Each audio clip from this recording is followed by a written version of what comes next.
Okay, Israel, shalom, shalom, shalom, shalom. Hope everybody is doing well today. Shabbat, shalom, shout out, SOW family, Kazakia, Quatazop, or Kazakia in Virginia and his camp in Virginia, Quatazop in Houston and his camp, the brothers and sisters there, Zion, the camp in Rochester, New York, SOT family in San Antonio. Hope y'all doing well. Cobb and his congregation.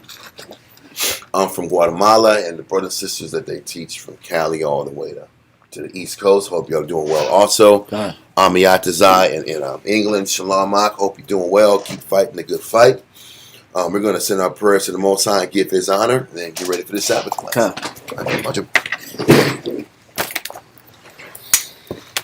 Rakata Yahweh Ba'Shem Yahshad. Rakata Yahweh Ba'Shem Yahshad. Hahawa. Nathan Lanawa.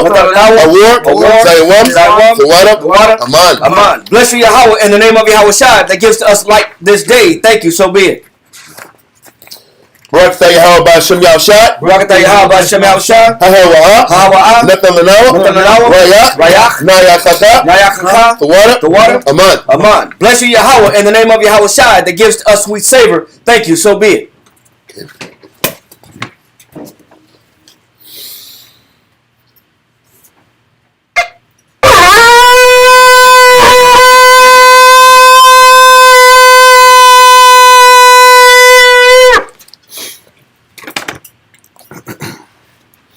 Amajim, Wapanya, Yerushalayim. Stand and face Jerusalem. Rakata Yahweh Ba'Shem Yahshad. Rakata Yahweh Ba'Shem Yahshad. Hahawa. Nathan Lanawa. Shabbat. Ba'Shalom. The water. Aman. Bless you, Yahweh, in the name of Yahweh Shad that gives to us the Sabbath and peace. Thank you, so be it. Psalms 121.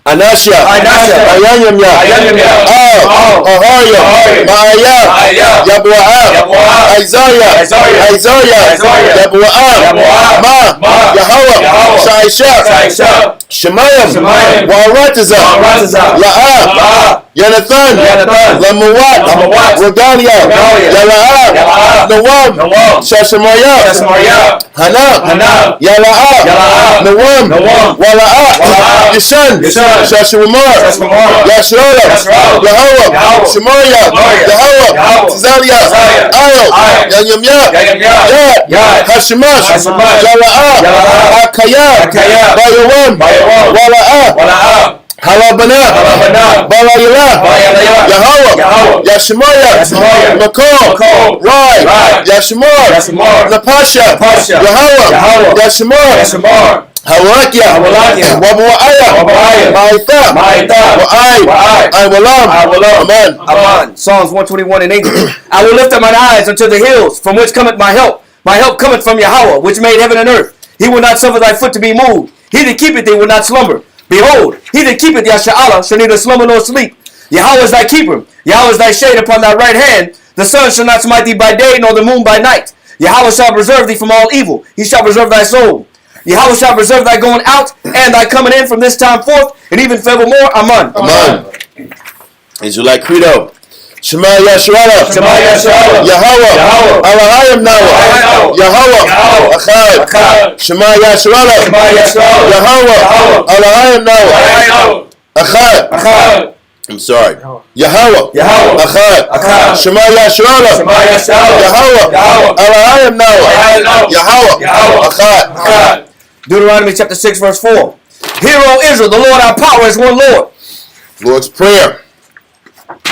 Abanawa, Shabbat Shemayim, Kodash, Haya, Shemka, Yahweh, Malak Wafka, Taba'ah, Ratazaka, Haya, Aisha, Ba'aratiza, Kawa, Haya, Bashemayim, Natan Lanawa, Lacham, Kol, Yawam, Wasalachano, Chawathino, Kasalachano, Chawathino, Wala'ah, Tabiano, Wanasawan, Abu, Awashino, Mayan, Rai, Kaya, Lakab, Amalakwa, Waha'ara, Wahatapara, La'ai Walamyam.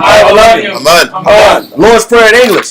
Matthew chapter 6, verse 9. After this manner, therefore, pray ye, Our Father, which art in heaven, hallowed be thy name. Thy kingdom come, thy will be done in earth as it is in heaven. Give us this day our daily bread, and forgive us our debts, as we forgive our debtors. And lead us not into temptation, but deliver us from evil. For thine is the kingdom and the power and the glory forever. Amen. Amen.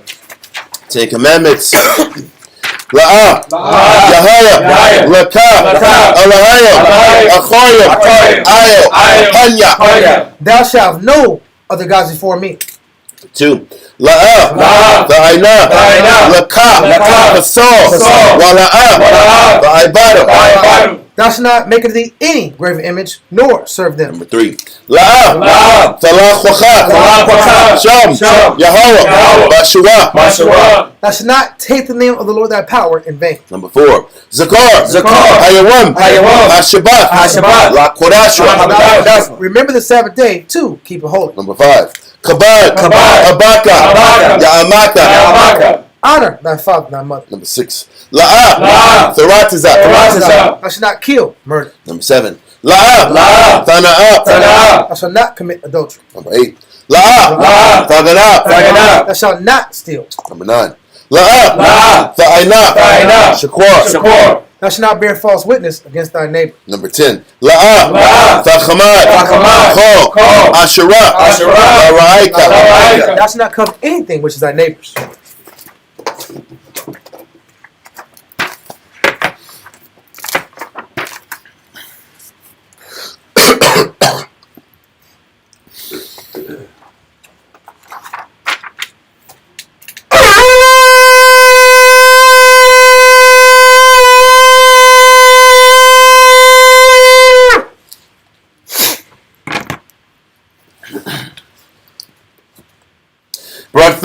Hashem Yahushai.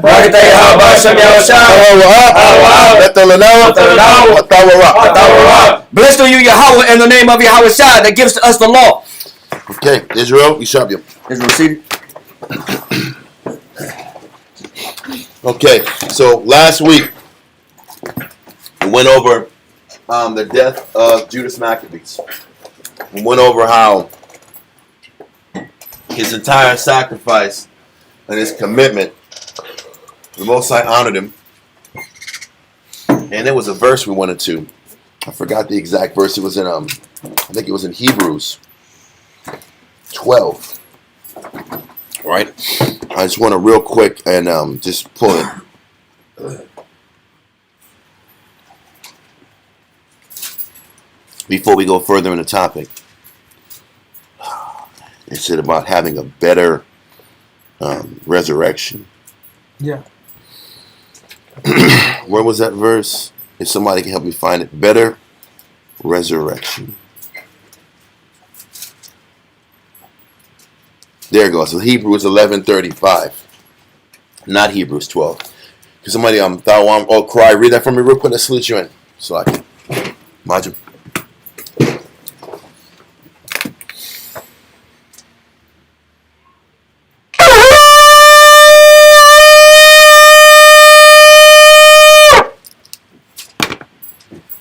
Koraya, Shah Shabbatah, Banashah, Banashala. Koraya, Shah Shabbatah, Banashah, Banashala. Majum. Bro. Yahweh Hashem Yahshabakatah. Yahweh Hashem Yahshabakatah. Yahshemutah. Now, let's maybe go to Hebrews 11. Yeah, but I want to go a little bit higher. Because, I mean, when we finished the topic yesterday, or last week, it wasn't on a somber note, but I want to make sure we're reminded that all the sacrifices that Judas did for his nation and the sacrifices that we do for our nation, you might not see it on a global scale, meaning the dedication that we might give to the nation every day. You might not maybe physically see a bunch of people make super significant impacts behind it, because that's a lot of times the affirmations that we're looking for. When we do this work, man, sometimes when we're in the flesh, we expect all these changes and we expect all this wide sweeping advancements in people's spiritual nature. And that's where we look at things wrong. We're on a collision course and we're fighting to please the Most High and get His attention. While in the process of getting the Most High's attention, we hope that we can positively affect as many people as we can serving the Most High. And we can't forget that. But what I want to do is Hebrews 11, verse, let's say, verse 32 to 35. Okay. Hebrews chapter 11 and verse 32. And what shall I more say? For the time would fail me to tell of Gideon, and of Barak, and of Samson, and Jephthah, of David also, and Samuel, and of the prophets, who through faith subdued kingdoms, wrought righteousness, obtained promises. So we're just telling you about the faith of great men. And read verse 32 again. Hebrews chapter 11 and verse 32. And what shall I more say? For the time will fail me to tell of Gideon, and of Barak, and of Samson, and of Jephthah, of David also, and Samuel, and of the prophets. What do all of these men have in common?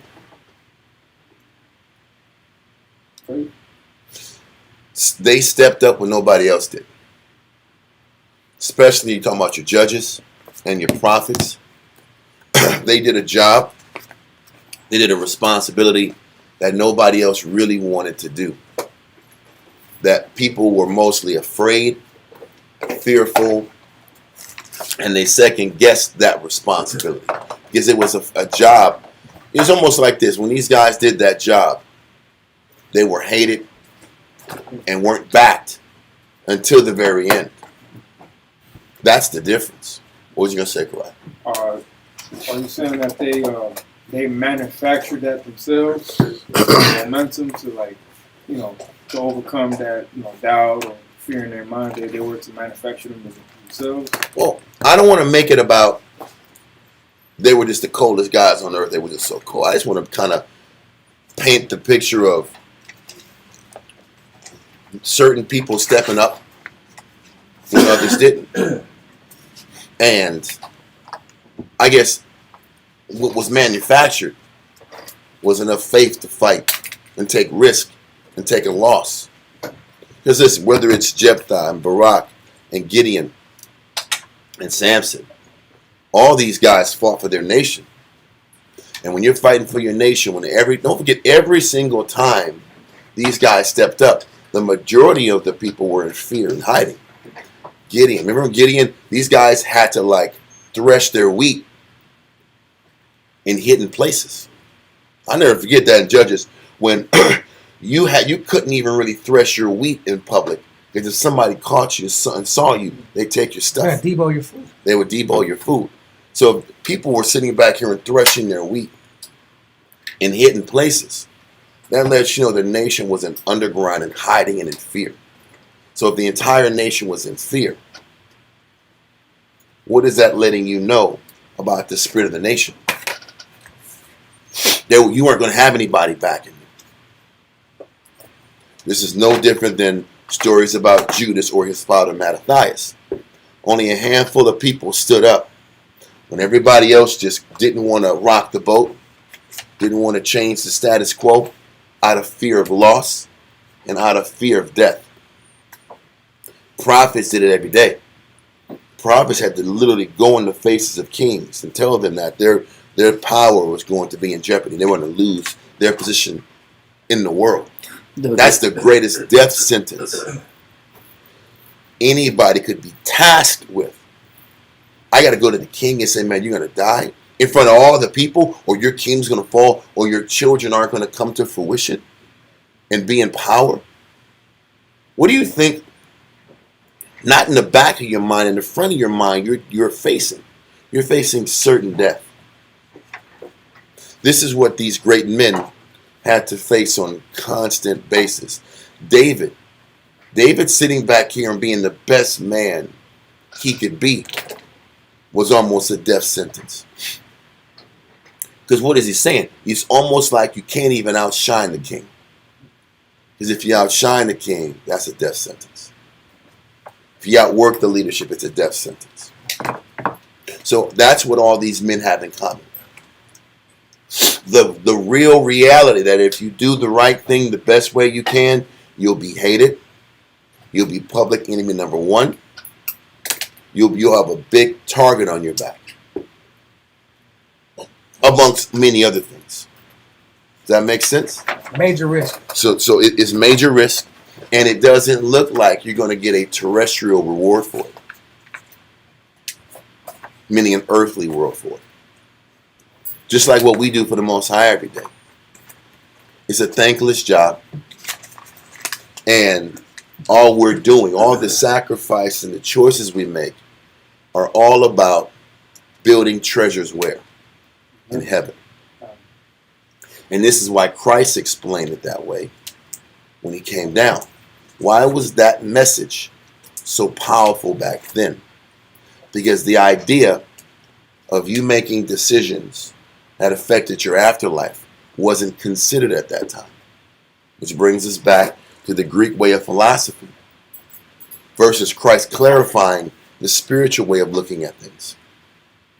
And everything we do today, every choice we make today, whether you're probably not going to get what you want in the flesh, but that doesn't matter because in the spirit, you're a giant for it. In the spirit, these men were giants for risking their lives and placing integrity and spiritual honor above everything else.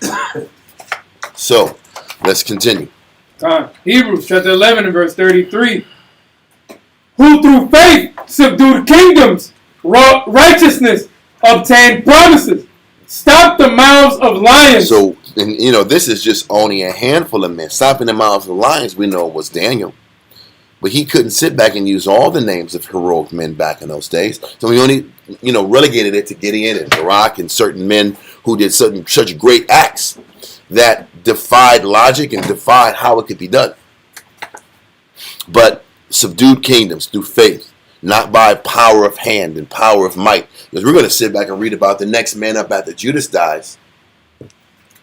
He didn't sit back here. He wasn't the greatest fighter on earth. He just had faith, and he continued the path of his brother. And through his faith, subdued kingdoms. A lot of times, when we are just in order, the Most High works out all of the cast of characters that are the Antagonist. The antagonist. Thank you for pulling that word out. He removes the antagonist away from you because of your obedience and your faith. So this is the Most High reminds us of those people because that's how we have to pattern ourselves. But the problem is, these antagonists are always there. And the odds are so stacked in their favor. Going into missions like this, it doesn't logically seem that it's going to work by you just having integrity and you staying on point and having faith. So it's almost like we have to live the life that Judas lives, Jonathan lived, all these these men live, so that eventually we can work the works we work to be justified in the eyes of the Most High and hopefully leave an example so others can hold on to and fight their battles.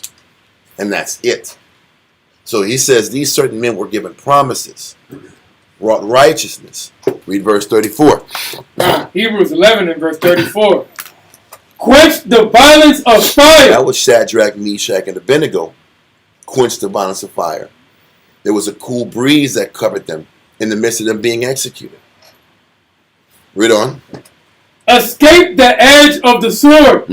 Out of weakness were made strong. So once again, when you serve the Most High, he's guaranteeing you're going to get put in vulnerable, weakening positions. As a wife, you're going to be tested as a wife when you're put into scenarios and circumstances that make you feel weak, that make you feel vulnerable, that make you feel unprotected. Why am I bringing that out? Because in those situations is when you have to cleave to the Most High. And the Most High defends you. Don't think that women don't have to face the same scenarios that men have to face. In serving the Most High, you're going to feel vulnerable, isolated, alone. The idea that all the work you're doing is in vain. The thoughts and the feelings that what's the benefit of being honorable and serve the Most High and being this strong vessel? Yeah. When I still feel vulnerable, I still feel weak, I still feel exposed. The whole world hates me. Feel used. I feel used. I don't feel seen either. I don't feel what? I don't feel seen. And I don't feel seen or safe. Yeah. He's telling you that great men have to experience this feeling of weakness and are made what by it?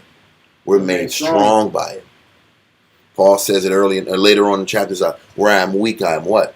Oh. So you have to get pushed to your absolute vulnerability point and still choose strength, still choose the Most High. And that's how you learn how strong you are.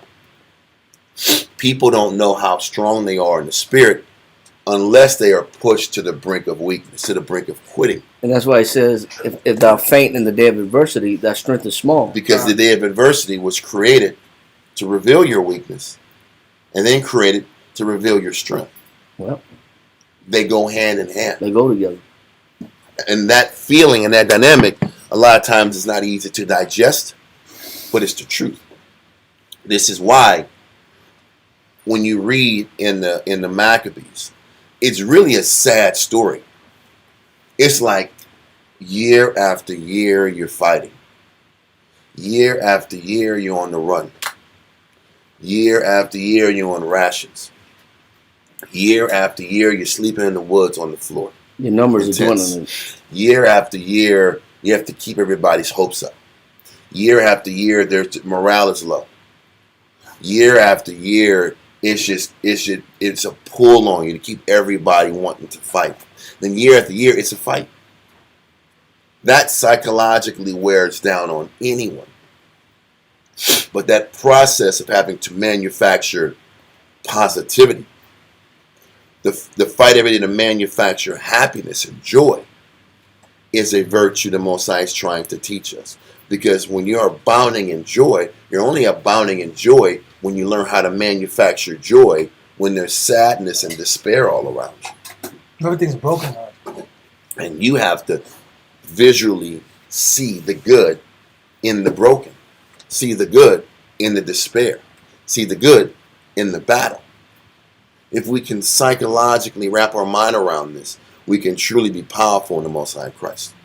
So this is what the Most High is showing about every man in the truth's battle. Whether it's the prophets, the judges. There's constant reminders of the Most High allowing us to be. Because people, my daughter asked me a question like, why is there always suffering and sadness and pain? And you think about it, it's like, that's a really good question. Why is it always from one guy to the next guy?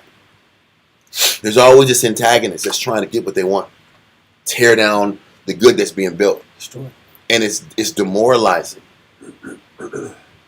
if you choose to look at it as demoralizing. Well, it's not only demoralizing, but it breeds doubt.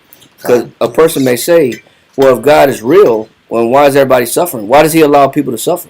Yeah, why for so long. Why are people in pain? And why are people dying? Why do kids die? Why do babies die?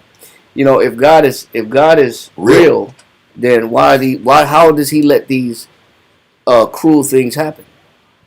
And it breeds doubt and unbelief. And this is why it's so important we're explaining this, and we're even explaining this scenario while talking about the Maccabees, because you'll keep hearing from one war to another war. We're about to read Jonathan.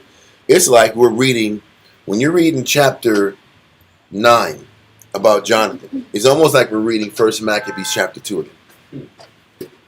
That's what I'm trying to preface. It's just as much despair and the sky is falling and everything is messed up again. It goes right back to the spiritual stone age of hell on earth. And it's like, damn, this sucks. We just came from this. It was 3 years of war just to get us back to the place of starting on over again. It's like going back to slavery, like for black folks now. That's this repetitive process Jim Crow. that psychologically sometimes it's hard to swallow. But you have to understand that one generation goes through it. The next generation has to have their battle also. That's what can't be forgotten. Judas had his sets of battles he had to go through. All of these prophets had to go through their battles to lead their generation, so their generation could see Christ or see the Spirit of Christ work through them. Just like we have to experience the same thing. Every generation of leadership has to experience their battle, their sets of ups and downs, their sets of spiritual challenges, so they can learn how to cleave to the Most High through weakness. You only can cleave and grow strength when there is inevitable weakness right in your face. It's hard to understand strength in Christ without the adversity. They go hand in hand. So as we're explaining what Judas went through, we are also going to explain what Jonathan will go through and what Simon will go through and what all the Hasmonean leaders will go through and what you're going to go through. So we can't operate and act surprised that challenges and vulnerable circumstances in our life will bring you to vulnerability. That's where our depression kicks in. Why are these things happening, and how it brings me down to a sad state? Don't let it beat you down. Don't let it break you down. It happens to all of us. Okay. But let's continue. It says, wax valiant and fight. Turn to flight the armies of the aliens. Verse 35. So it says, when we're weak, we're made weak, and we choose strength. That's what makes us what? Oh. Valiant. You're only can be valiant when you're reduced in your confidence. That's true.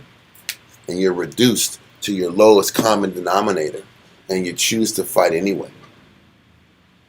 That's valiance. Valiance isn't fighting when you have the odds on your side, when you're feeling better than ever. Never forget it was like my 6th grade or 7th grade teacher. His name was Brian Catioka. Yeah. He was a great teacher, and he just said, "Listen, man." He had graduated from UCLA. He was a sharp dude, but he said, "Listen, doesn't matter if you can perform and do your math tests and perform in life when you feel 100%. He said, you know you're strong when you're sick and you have a fever and you don't feel your best and you can still perform. That's what makes you a potent person." And I never forgot that. And sometimes your teachers, you forget 90% of what they say and do. But that dude, that statement always stuck in my mind. You're really judged by how well you can perform when things ain't going right around you. Never forget that. But our valiance is determined by that. Let's continue. Come. Verse 35. So listen, he says, we wax valiant in fight. Did that mean we were optimal? No. Does that mean we fought at our highest strength? We have the full day of rest. But that means you're fighting even though you're weak. Exactly. When you're fighting your best, even though you're weak, more than likely you're fighting at 60%.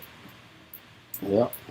But the Most High is saying your 60% when you're weak is really 115%.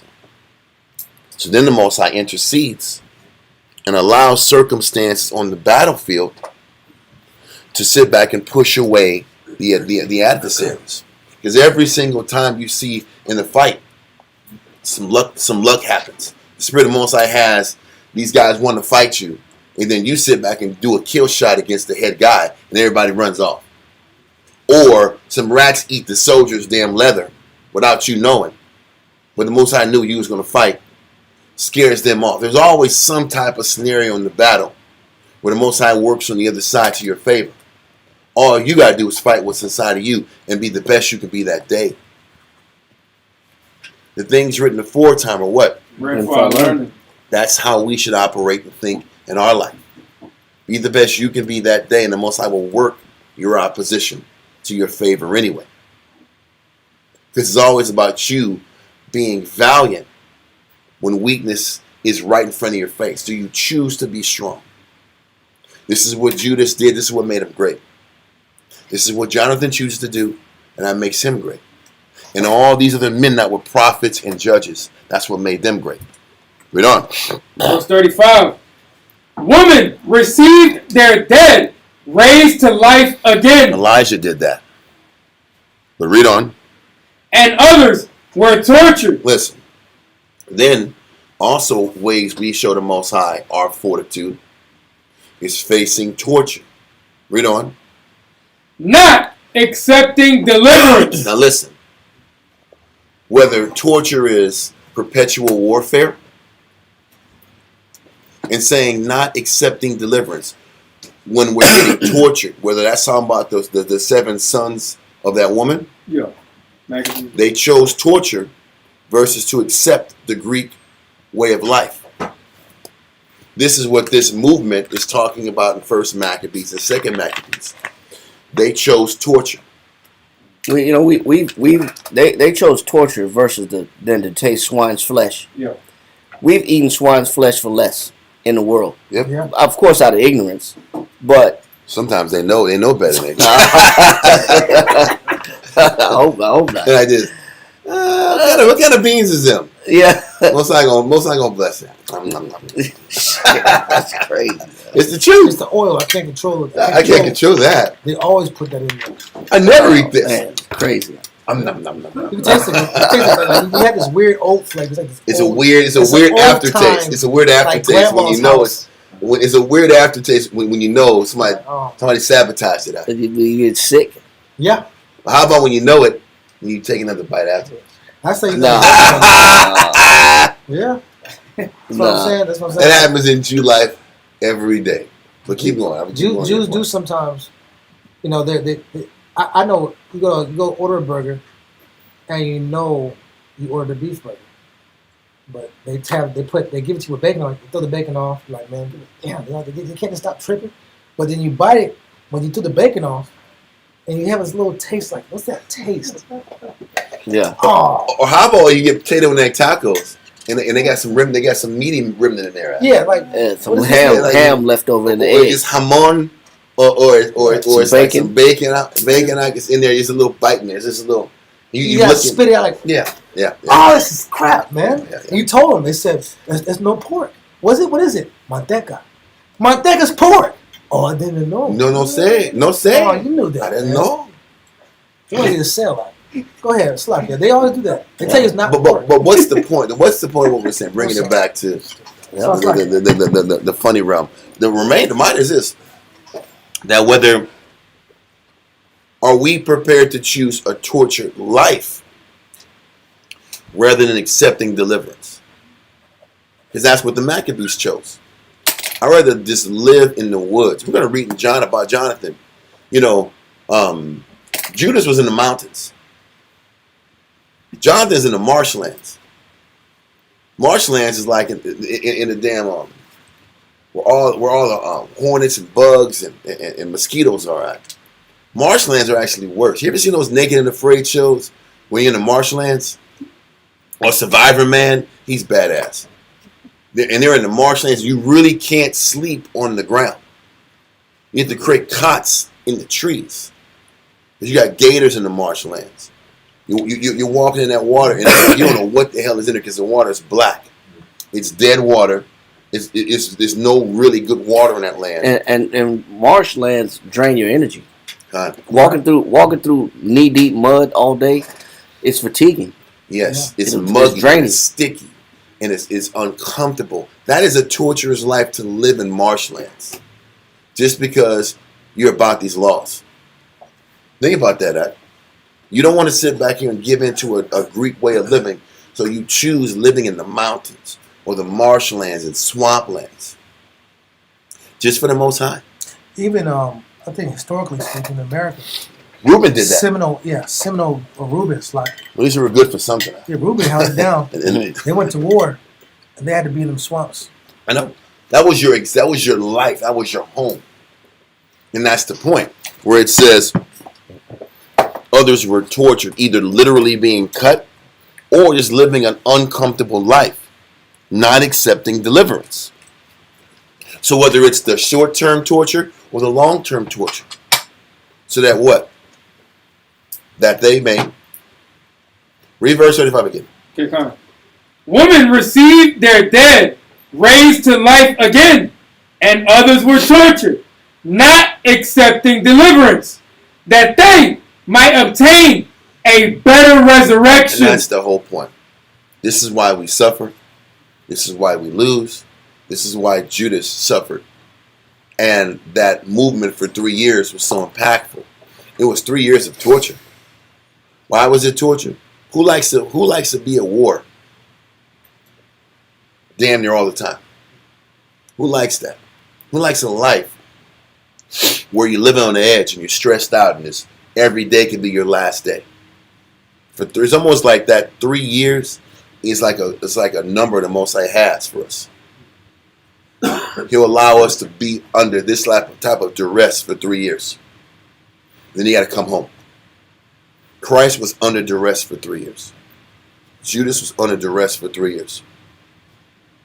Great men were under duress for certain periods of time. Then he gives them a little break. But that duress is how he really tests you and see what kind of man you are. But we're supposed to accept that torture and duress that we may obtain a better resurrection. So this is why we do it.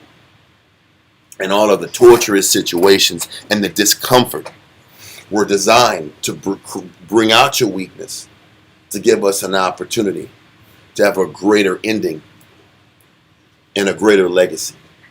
So this is why Judas went with what he went through. And this is why everybody in the nation mourned him, but understood there was more wars ahead. So with that, we're going to go now into 1 Maccabees chapter 9, verse 22. All right. 1 Maccabees chapter 9 and verse 22 says, As for the other things concerning Judas and his wars, and the noble acts which he did, and his greatness, they are not written, for they were very many. He says there was so many great acts he did, so many courageous, valiant acts that they couldn't even write on. Read on. Now, after the death of Judas, the wicked began to put forth their heads in all the coasts of Israel. So now once Judas is dead, now that power vacuum just brings in all the wicked. And don't forget, we were reduced to like maybe 2,000 men. 2,000 men that were on the run. 2,000 men that were pushed away. Now we're on the run in the mountains in the hill country. And now the lords and the elite of our nation that were sellouts, now they had an opportunity to kind of stretch their legs out and get comfortable and start getting their roots into all these towns that were Israelite towns. Okay? So that verse is 23, right? Yes, sir. Read it from the top again, verse 23. First Maccabees chapter 9, verse 23. Now after the death of Judas, the wicked began to put forth their heads in all the coasts of Israel, and there arose up all such as wrought iniquity. And everybody, it's almost like this is how it is when you have a strong leadership and infrastructure that pushes accountability. The wicked fade back, and you inspire people to be the best version of themselves. When there's weak leadership that allows you this laissez-faire kind of vibe, then the wicked comes in there and gets bold. It's almost like if there is an absolute necessity that strong leadership stays around for the sake of proper morals to be around the nation and the body. But now that strong dynamic Judas was gone, now the wicked get their power and they get strengthened up in their positions. Now hold this and go to Isaiah 57 verse 20.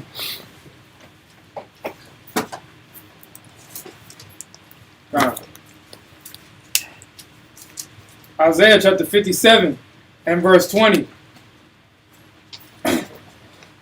But the wicked are like the troubled sea. Listen, the wicked are like the troubled sea. Read on. When it cannot rest. Listen, anybody been on cruises or in the water when it's just constantly out of control? Like, what was that movie with George Clooney and Mark Wahlberg? Y'all ever saw that one before? Perfect storm. Perfect Storm. Listen, man, they painted the picture. These guys were just good dudes from Boston. Still Southies out here. Working hard down there in them Boston. And they love the Bo Sox. The whole thing is, and they go out there and they fish and they got to make this big catch for their family because they need money for their family and all that good stuff. Then they get in this water, bro, and all of a sudden the weather changes and it's crazy out. And you just see the movie. It's like, this is effed up. The sea is a beast. Listen, I'm not a great swimmer. You are not getting me in the water. Listen, have you ever been at like vacation resorts or in the water and they're part of the rentals on these little boats? You can not a boat. They're like a buoyant thing, and you can use your legs and kind of ride it to get out. What they call paddle. You go to paddle boards in the water, and you can go out there a little bit. But that water, you think you're close to the beach head, and the water just does this. Get over here, man. Come on. Because water does this, and it brings you out. It comes out here, and it brings you out, and you're like, man, I'm getting kind of far out here. I don't like how far. I'm turning around. And then when you start turning around, what's the water say? Nah, you come on out here. You better paddle. Because you ain't going fast enough. You ain't going fast enough to push back against this current. And that was on a calm day. And I'm sitting right here like, bro. But then your stomach gets kind of nervous. These cats out here that own this resort do not give a damn about me. And so if I get caught out here, it's just this. You already paid your money. You paid your fee. They're not getting out here risking their life for you. So you paddling your ass off trying to get back to the shoreline, and you have to really work hard. And that's on a calm day. We're not talking about out here in the pool. I'm talking about the sea. Yeah. And he says that when the sea is troubled, it's even worse. When it's bad weather and the waves are super high out, and then the boat's kind of almost tipping all the way over out. Listen, the worst things I've ever seen was that North Sea. Mm-hmm. If you ever get a chance, look up. Yes, North Sea on YouTube. It's the scariest. Listen, if you yes, ever boat, they have Vikings singing. I'm like, bro, this is the worst crap. Just to make some money, but you gotta get 10 G's, but you might die that month. I'm talking about the ship. These are tankers. The ship is going at a 45-degree angle to a 55-degree angle. And they're big tanks. They're big ships, and they're almost about to tip over. Oh my God! And then you have to you get to the metal rails. You getting washed away. You caught on the dock. You're done. Yes. Man, it's the worst. And then you look at the ocean. Please look at it. Please. It's nothing but ice in the ocean. It's not just the ocean. It's the ocean and ice and wind.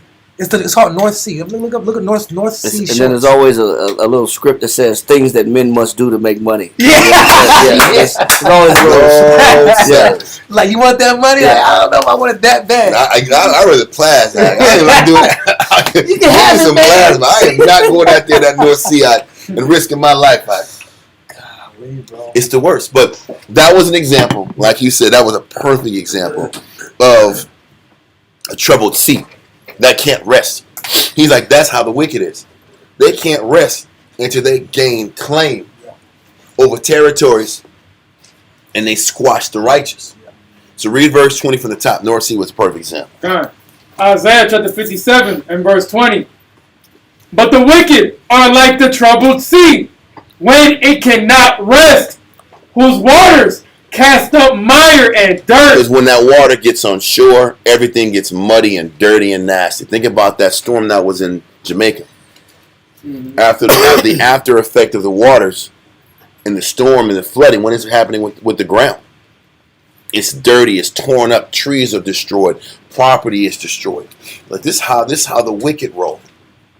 They can't rest until they destroy and bring dirt and calamity and mire everywhere it goes. Thanks. Spiritual dirt and calamity. Poverty. Because as they're coming up, you're losing.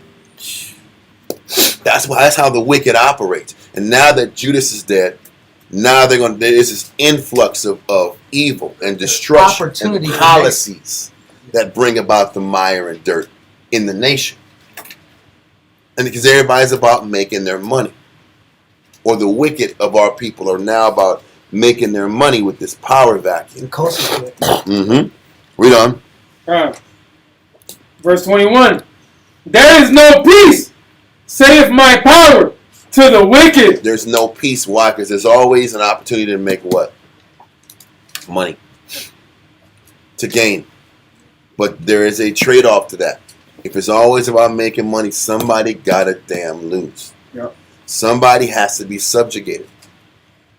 People don't realize, even in the United States, in order for this society to be comfortable, watch their movies, enjoy their lives, in order for listen, think about this. Why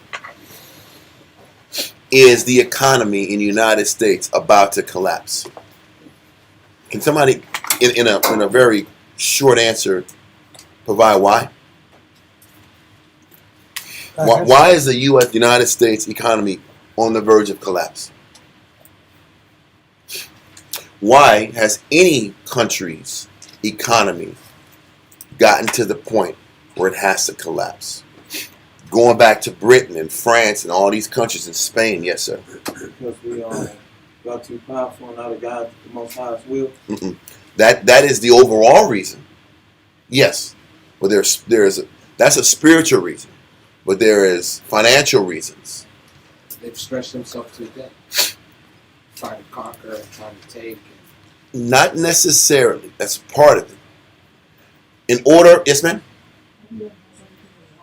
Nope. Mm-mm. In order for a free market system to work, in order for capitalism to work, you got to keep subjugating other countries. You got to keep finding, creating new arenas to spend. You have this. Why do you think the green movement is a thing? You got to find a new mineral to exploit, to make money out of. You have to create new business ventures, new reasons for financing, new reasons to go and drill, new reasons to sit back here and create infrastructure, power grids, extracting natural resources. All of that creates jobs. You need more ventures. You need more ventures, and to create different buildings and structures and warehousing and all of it, all the money that comes behind it. When you sit back here and look at this book called about Economic Hitman, you have to go into foreign countries, extract their natural resources, create bank loans, take the bank loans that they accept, and use the money from the bank loans to fund industry in the United States.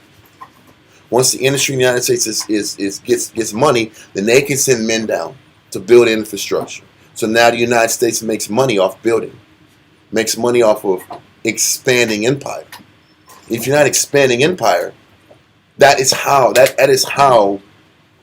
American society, British society, Western society can continue to grow. It has to feed off of something. It's a parasite. It has to feed. And if you're just sitting here and just sticking with what you have, the current financial system can't survive. Because it's almost like, think about it on a small business. Can you really grow? Say, for example, we have a small fleet of trucks, and you're just running those small fleets. Can you ever get on top? The way society is, you almost have to expand or die. For us, if we whatever our truck number is, if we don't eventually double it, will we ever be able to get out of the red? Because you have debts, you have loans. Don't forget, the debts are always racking up. Interest is always racking up on these debts. So in order to pay those debts, you got to actually spend more money to gain more income And if you, to pay off your debt. and if you borrowed money, say 10 years ago, that money at 10 years ago's rate is not the same as 10 years later. You're still paying that debt back, but you have inflation, and that same dollar value is not the same anymore. So everybody up top. That dollar value is half of what it was worth 10 years ago. So the money you borrowed at that time that you still owe back is twice as more expensive to pay back than it was back 10 years ago. So now you have to work. Inflation. Now you have to work harder. Now you have to create more jobs to create more profit. It's constant acquisition. Because you have to. But this is, you can look. We can see this on a small business section. This is globally too. The United States is trillions in debt, and you don't forget, every month they're only paying interest on these loans. They're in the hundreds of trillions. I think tens or hundreds of trillions of dollars, and to the Fed, right? Just an interest. yeah, and so you got to just keep paying. It's like your credit card, just paying minimum payments on your credit card. Yeah, with the same interest rate. Don't forget, governments are in the same red. Yeah. Why do you think France is about to collapse financially? Because the little money hookups in Africa that they're drying up. In Burkina Faso and all these little African countries, their money hits are drying up. So guess what? France still has these debts, and what they're making isn't enough to get on top. So you got to go to small countries and extract and create business ventures for the machine to keep going. I think it was just recently. It's the same thing. I'm sorry. Just think about in your house. You're in debt. You live in check to check. People are always talking about, okay, what do I got to do to get on top? Do I got to work a second job? Or what do I have to do to make a little bit more? What I can do to have, if I had $300 to $500 more bucks in my pocket, what do I got to do to get that done? Either I'm going to kill myself because I'm already working crazy ass hours, or I got to find a way to get somebody else to work for me so I can get some passive income flowing through. If I don't, I'm going to drown financially. It's one of the reasons why Asians just eat straight rice. I hate to say it like that. I've seen some videos of them like, dude, he's trying to pay back his student loans. It's this 40-year-old Asian guy, lives in a super small apartment, just rice, 30-cent meals. But Esau don't live that way. No. Esau ain't doing it that way. I'm He's going to cut you off. He's not doing it that way. But I'm going to make my money, and I'm going to live comfortably. So if I'm not going to be poor, and I'm not going to live poor, then how do I got to live? Because this is what the Spanish were doing when they were in power. They would sit back here. The Spain overspent and lived too lavish once they had their empire and couldn't pay their debts. And that's why they fell. And then what ended up happening, all the silver mines that they extracted in South America dried up. All the gold mines dried up. All the natural resources that they were taking dried up. This is why the Most High calls Esau, or the region of Europe, the bottomless pit. Because the system that they create just takes. They don't create a system to sustain themselves with what they have. They create a lifestyle that demand that you just keep taking and you keep extracting and you keep pulling from other people's resources in order to survive. This is why Britain fell at the end of World War II. They just didn't have the money to keep maintaining empire and leverage over the whole world. So they just financially died. This is what the United States is, because what's happening is, we're going to get technical. Russia and China are cutting in on their profit share. We're going to get to the nuts and bolts. Yes, Russia's beating Ukraine. But really what's happening is Russia's cutting out some of their money. Cutting their money out in the Far East. Cutting their money out, brokering deals around the world that was once monopolized by the United States and Europe. This is what's driving the U.S. to collapse. So the wars are coming behind the fact that we're going to have to neutralize these countries, or we're going to fall on our sword too. And lo and behold, if the dollar is no longer traded, they said recently the deal that China did with Qatar, yes, is the first time oil has ever been brokered without the U.S. dollar. Mm-hmm. And they said, so the deal that they just set up, that's going to be a long-lasting deal between China and Qatar. they will not trade oil in dollars anymore. So they've agreed to use the Chinese yuan as the source of payment. Now, what that does is that shakes away at the The U.S. dollar. And the dollar is still being used in Qatar and Saudi Arabia, but now it's not the universal form of payment. No. So now the dollar's prestige is chipping away. And what people don't understand is the only thing that keeps the dollar value is the fact that there is a prestige behind it. And there is a power behind it. Because the dollar really has no value because it's not backed by gold or anything else. It's just word of mouth and respect. So as the dollar keeps losing its valuation, on top of the fact that these wars continue to go on Russia's favor, now there's no forget, whether it's the stock markets, whether it's any type of business platform, most of businesses and business respect and credibility is just based upon consumer confidence. When you sit back here and there's what's the word? Every quarter there is a prospectus of what we're going to make for these major corporations, and they send them out. Hey, we plan on making this much this quarter, or this much in these 2 quarters. After the first 2 quarters in, and they fall short of their expectations, the stock drops a little bit. Because the confidence in your product diminishes if your numbers don't match the goals you set for it. Which means the stock rates are truly based upon consumer confidence. So if you look at all American businesses as a whole, or the country is, listen, the United States is a corporation also. Just like Britain is a corporation, Russia is a corporation. So the value of these countries are based upon consumer confidence. The United States, what they're doing in Venezuela.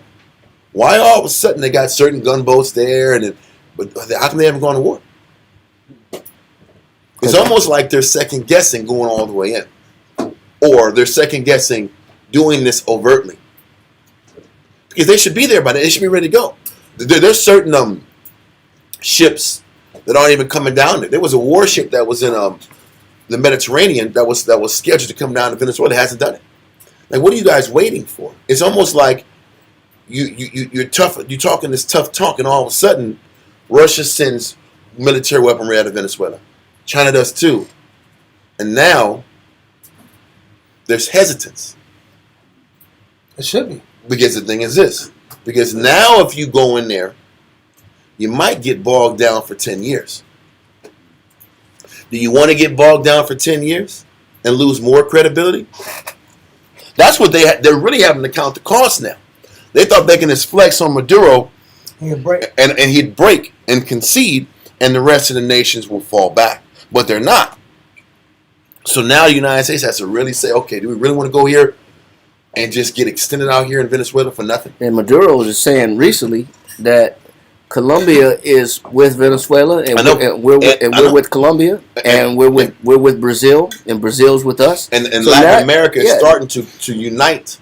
Yeah, against them. Now you got 3. You can't fight Venezuela, Colombia, and Brazil. Listen, you can, but if you do, you're gonna get bogged down with a Vietnam. And that's what you're gonna face. You can blow it to hell. It don't mean these crazy ass Venezuelans and Cubans or Colombians gonna sit back here and stop fighting. You think Cuba won't come down and send some guys? They've been waiting to sit back here and put their hands on the United States. And it's almost like the United States is like chum in the water. They had to sit back here and I think it was Pete Hesketh, which is like the National Security Guard, Security for the United States, wrote this or had this speech to the military. Said we're not going to no longer have 5-letter words flaunting themselves in the military, and we have to change this thing up, and we can't do this no more. Because they know why are they saying this to their military? No respect. You can't be having cross-dressers at the top ranking military people. We can't do it no more. Because nobody respects the military establishment in the United States anymore. They're even getting rid of beards. What's that? They're even getting rid of beards. Like if you got a shaving profile in the military and you can at least grow your beard out a little bit for religious purposes. They said they put you on a program where after 3 months you haven't fixed your shaving profile and you still can't cut your beard off. then they want you. They kicking you out. You know why? Because they're trying to go back to that 80s. Be all that you can. Remember those commercials back in those days? In the Army. Yeah. Reserves. Remember that? And they used to have all the badass Edomites. It was the best of the best of the best doing their little movements, little Marine. They had the token black guy sitting right here doing his little movements with the sword, stuff like that. I was like, that dude was cool. I ain't doing it. But he was sharp. He was shooting the hell of sharp. Aim high. That's what I'm saying. That's my point. Be all you can be. And they had all those. They had the advertisements pushing 6'4" Judites and these Hoss Edomites from Midwest. But now, the days are over. But what they're doing, they're trying to go back to those commercials because they made it all soft and homogenized and weak and 5-lettered in the military. So they got to try to toughen up the military to get ready for these damn Ruskies. 2-lettered.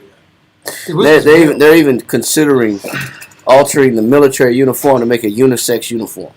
That like no distinction between male and female. Well, yes, but what I'm trying to say is they're trying to change. They said that. No, I'm saying this is weak. That's wet because now women can't wear their dresses or their skirts. Yeah, because they have military decorative skirts that they wear. They're not even going to allow. But they're trying to get them out. But let's get real. If you're in a firefight, I never forget. I saw it like around 6 months ago. It was 2 men one guy hit an abandoned house, and he saw a Ukrainian in there. And whatever happened, they was doing the firefight stuff, and the weapons were no more guns, no more bullets, and it was this hand-to-hand knife fight. And the Russian had a camera on him, and they were just fighting out, and it was bloody, and it was aggressive, and it was mano a mano out, and he was sitting back here. I was like, this is flipping crazy. It's a real knife. It was real knives. Both guys got cut a little bit, but the Ukrainian got bested, and then he was dying. He wasn't dead yet. And the Russian said, "What do you want, man?" He says, "Just give me some space, brother." He said, "I respect you." He said, "I respect you too, man." He says, "Give me some space, and I would pray to my mother and ask to look after me in the next life." It was crazy. And I was like, and it was after he got the kill shot, it was honor and respect amongst both parties. The Russian dude stepped back a little bit and let him just go in peace. What's going to happen if it's a Russian man against a woman, United States woman? A different story. In hand-to-hand combat. It's a different story, bro. You can't. This is get real, man. That's not going to work. First of all, that's real as hell. I was like, that's war, bro. Let's throw away these guns. It's mano a mano. Power on power. Adrenaline and survival. What you got? Esau's philosophy doesn't mix with warfare. His social philosophy doesn't mix with actual real life. Especially out here. Yeah. You try to blend. People are going to crumble. Even earlier, I saw they were bringing enlisted mercenaries from the United States in Ukraine. And it was like 5 of them. And they had their cameras on, and they said, "Man, these guys are moving." He says, "They're." It was this one like Issachar / Asian dude. I don't know. He's the one that had the hot mic, and they were running. They was in the woods, and Russians' military tactics and how they kind of came on the mic. They ambushed them. So they 4 of the guys ran. They were, keep going, go, don't quit, come on, and they were rushing back to their cars out. And then they got in the car and they drove off, and they were like, "Man, these guys are moving. These guys are pushing." Like, that was intense. They said that was intense, and the adrenaline was high in the car. And they said, "Man, these guys' tactics were legit." Never forget watching that. I was like, man. And they were probably some special forces. That's my point. They were United States Special Forces, and they were like, these dudes are on their shit. They're how they moved, how they worked in unison. He says these guys are a problem. They're ordered. And that was earlier when they just started getting rolling in the war. The United States men were shocked at their precision and how they moved and coordinated as a team. And I'm like, bro, why am I saying this? Going back to the point, American prestige is falling. The fear of the United States as a military unit is falling. Now, the United States might have around half a million soldiers spread all throughout the world. But how many of those guys are women? How many of them are men? How many of them are battle ready? How many of them are mentally tough enough to listen? Let's just use what's happening in Gaza. I don't know if you ever see online like half of these military people in Israel. They're just doing TikToks all damn day long. Come on. It's the truth, Doc. And what they're seeing in Gaza, they're going on mental leave. Doc. They can't handle what they're seeing. A lot of You these talking about guys, them Israelis? yes, Yeah. and what they're experiencing, they can't handle what they're experiencing. You know, all they're doing is TikToking, and they had a bunch of women in the military. It's not going to work. What they're doing, they're protesting the Gaza war. They're bringing all the pills that they've been giving them, and they're throwing the pills at the government officials because they're saying, "This, look at all these pills we got to take to deal with the PTSD." Khan, that's my point. And you know, PTSD comes from men and women who can't mentally hack with warriors. Now, it's going to be, never been in war like that, so I already know it's tougher on the mind anyway. But it's even worse when you're not built to be tough anyway. When you ain't got to face adversity. When your nation is soft. Well, it's their consciousness keeping them up. That's my point. Because they know what they're doing is wrong. They know they're killing women and children. And can you really walk around in front with your family to this brave warrior, this super strong, super sharp, brave warrior, and you know you're really just slaughtering children and women? It's consciousness too, but it's blood and guts. There are still fighting. And some of these guys are getting there, you know what's handed to them in war. And they can't handle what they're seeing in war. Just like a lot of our people are going to be able to handle what they see in large-scale escalations. That's what I'm trying to say. So I think the U.S. is trying to wait and try to go back covert into Venezuela. They'll be better off trying more covert tactics. Because I don't know if they want to covert, meaning internal. Yeah. Find some internal sellouts, militia groups, and pay them off versus trying to go in there full-fledged. They're not ready. Do what happened to the Maccabees. I don't think they're considering how much they'll be bogged down there. Because if they go in, they can't leave at that point.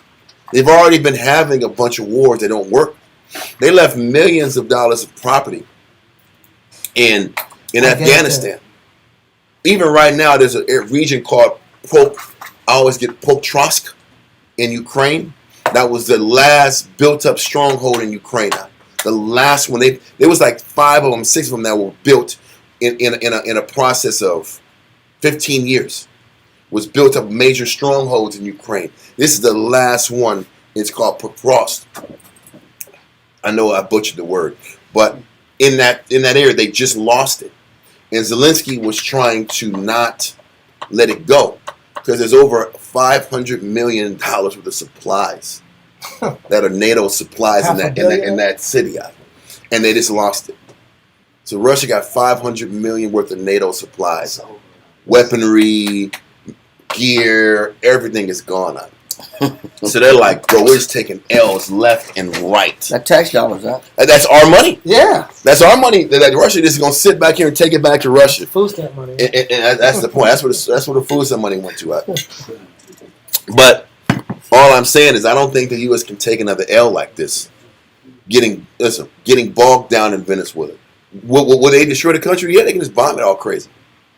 You can bomb it all day, don't mean you're going to sit back here. When you start bombing Venezuela, then they're going to get even more mad at you. Then they're going to get even more turned up and be more defiant.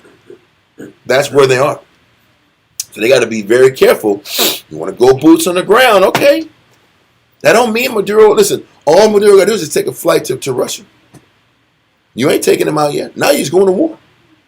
Anyway, what are we explaining though? The back and forth of the wicked.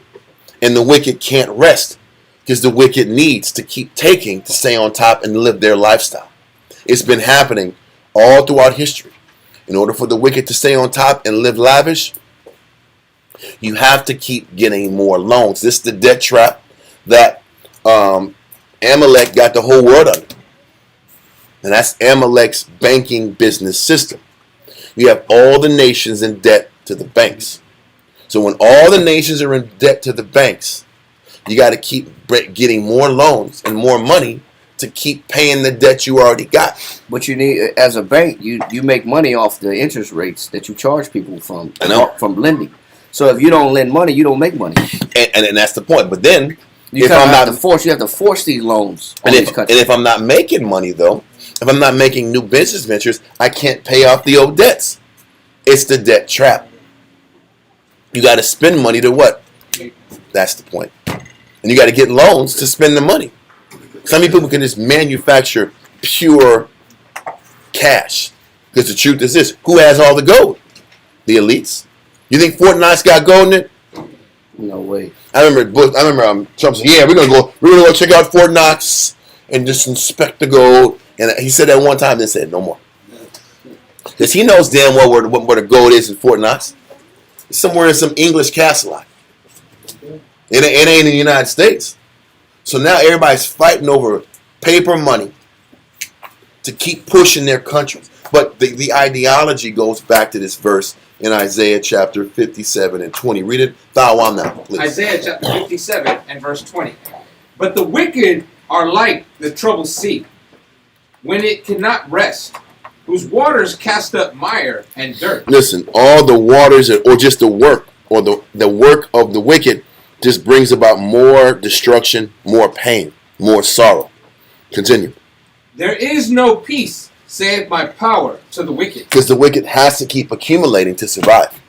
They have to keep taking somebody else so they can keep staying comfortable. It's like Dawiyat said about the Chinese guy eating rice. Listen, you think the elite's going to sit back here and take a step back? No. The elite's going to keep getting. So, with that being the case, let's go now to Wisdom of Solomon chapter 2, verse 8 through 12. And this chapter starts discussing again the thinking of the wicked when they have this power vacuum to take over and gain more power in the world. It's almost like the wicked have to keep accumulating and the righteous have to keep suffering and enduring the consequence of this wicked influence pulling and tugging away on your life. Wisdom of Solomon chapter 2 and verse 8. Wisdom of Solomon chapter 2 and verse 8. Let us crown ourselves with rosebuds before they be withered. So the thinking of the wicked is, let's keep accumulating and gathering the best of the best before I die. I'm just going to keep living high in the hog until it's my time to leave this earth. Read on. Let none of us go without his part of voluptuousness. That's the point. Let all of us get the voluptuousness of life. But if one person is going to gain the voluptuousness of life, somebody else has to lose the voluptuousness of life. That's the only way it works. There's, wolves and there's sheep. People always say that in the streets. Are you a sheep or a wolf? What does that mean? The wolf feeds and the sheep are exploited. So the wicked have made their life about creating devices and scenarios and plots to sustain themselves. Whether it's Israelites that are wicked or Esau that's wicked. Read on. Let us leave tokens of our joyfulness in every place. Meaning tokens, meaning reminders of the influence we put in all these cities and areas. Let's sit back here and build cathedrals. Build symbols of our greatness. Libraries in our name. All these people, this cathedral in my name. Let's sit back here and extract from the people and then give back that way. You're giving back as reminders to people that the whole world don't forget you. That's what you're doing. Read on.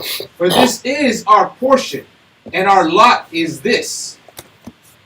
Let us oppress the poor righteous man. So it still goes back, if you're going to tap into your voluptuousness of life, the poor and the righteous have to be the target. So this is what's happening after Judas died.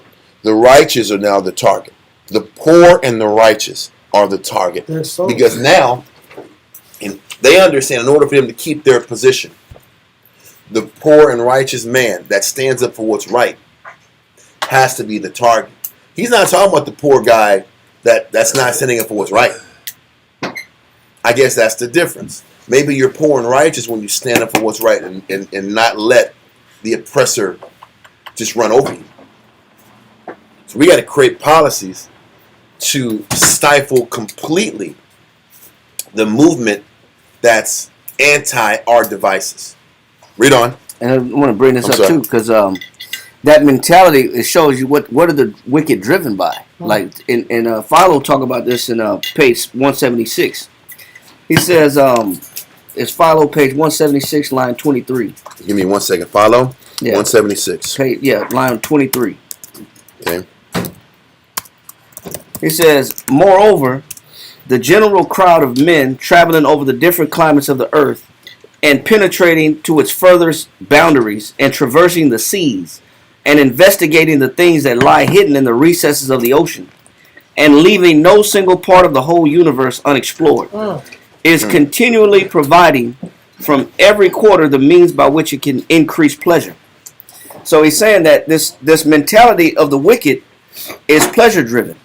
And pleasure drives that explorer mentality, that we got to explore more cultures. Right. And that it first starts off as exploration. Yep. Like they say Columbus was an explorer. The age of exploration. The age of exploration. What they call exploration is, we're just trying to find out what else exists. That is the preliminary mind frame to conquest, colonization, imperialism, and colonialism. So that it starts off as we're going to explore, but the spirit behind them that feeds the desire to explore is pleasure. We got to reap everything from everybody else that can benefit to our particular pleasure, and that's what Esau does. He said that's the mind frame of men.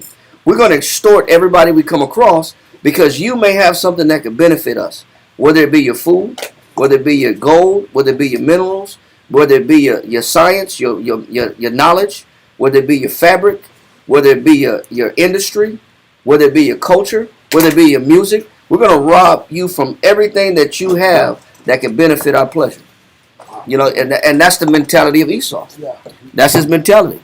And that we showing in Wisdom of Solomon chapter 2, that's that indulgence, that let me sniff every rosebud, let me not let anything of pleasure pass me by. That's the driving force behind the spirit. That's the motivation. We want to receive some type of benefit from you.